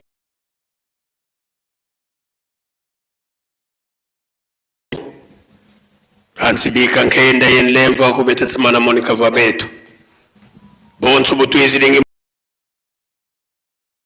lampe muluvuvamu kwa bavayi kilikala luvayi kayeba muzola kongedi yetu se mwana etata mwanda nsambu zange mfumu wetu so Kristo yozola kwa tata nzambi wase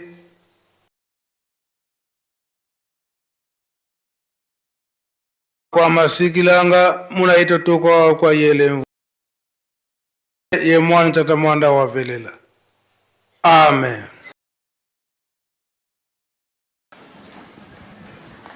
Mukunda Kulantim.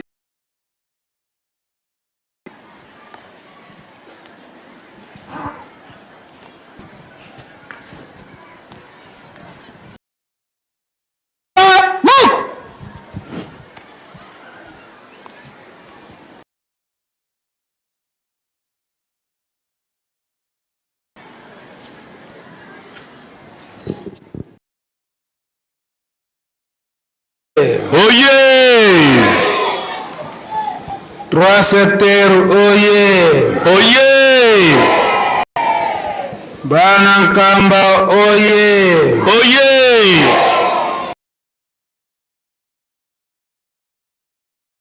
Oye!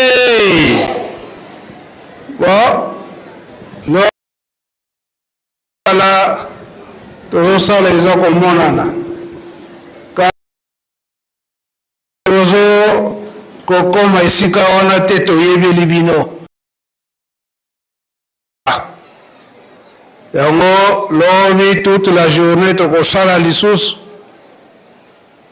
Poete nzambe asalisa. Toko kakozwa oyo toko tongela Yerusalem. Na kati na lingomba. Eseka toko chaka yesika nini? Mwana liboso le charge nyonso ba parents mwana liboso ntamimaka yango eza ndenge wana ezali bongo kasi bogogola baleki te kasi bosala mosala eseka oye oye toyokani boyo Noele Noele Noele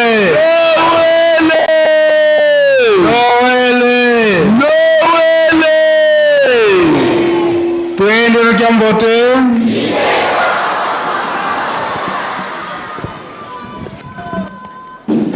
Babu ya bilati babendele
souhaite tous allez bana mapamboli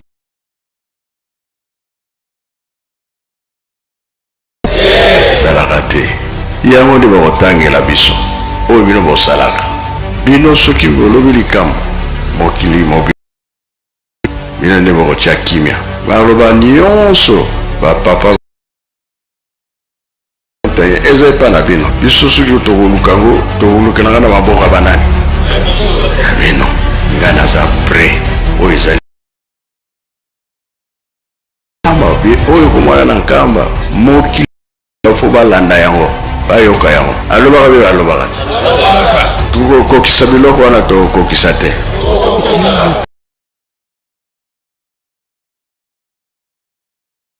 ini po ebima banani bakobimisa panzisa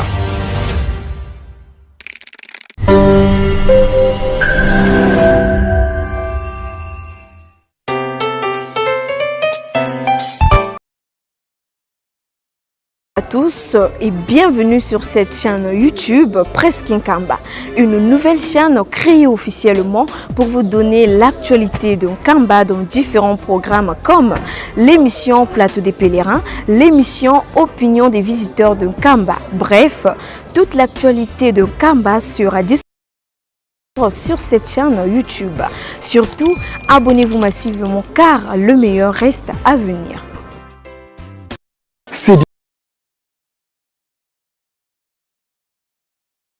Les activités du chef spirituel et de ses conseillers directs, les informations de l'église, les émissions et les cultes en direct d'Nkamba Nouvelle Jérusalem.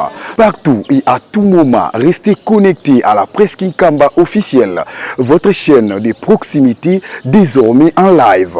Suivez-nous en direct sur YouTube. Presque Nkamba officielle, la voix qui vous accompagne désormais. Connectez-vous car le direct c'est maintenant. Vous sur Presque Nkamba officiel. Dès maintenant, vivez les activités du chef spirituel et de ses conseillers directs, les informations de l'église, les émissions et les cultes en direct d'Nkamba Nouvelle Jérusalem. Partout et à tout moment, restez connectés à la Presque Nkamba officielle, votre chaîne de proximité officielle, la voix qui vous accompagne. Connectez-vous car le direct c'est maintenant.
Moyaka tosepela Noël, abotami. Moyaka tosepela Noël, moyaka toyembela Noël. Yalunga na ambe, abotami. Moyaka tosepela Noël, polo Yesu mwana Nzambe. Abotami, moyaka tosepela Noël, moyaka toyembela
nkolo yesu ye wana bota kaboya esengo dialunga na nkolo yesu ye wana topetola mitema mia biso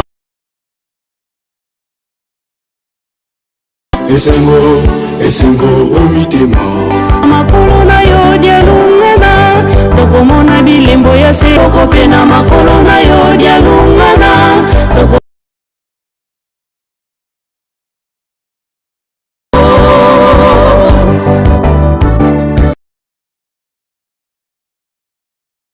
bilembo ekoti ya nzube oyo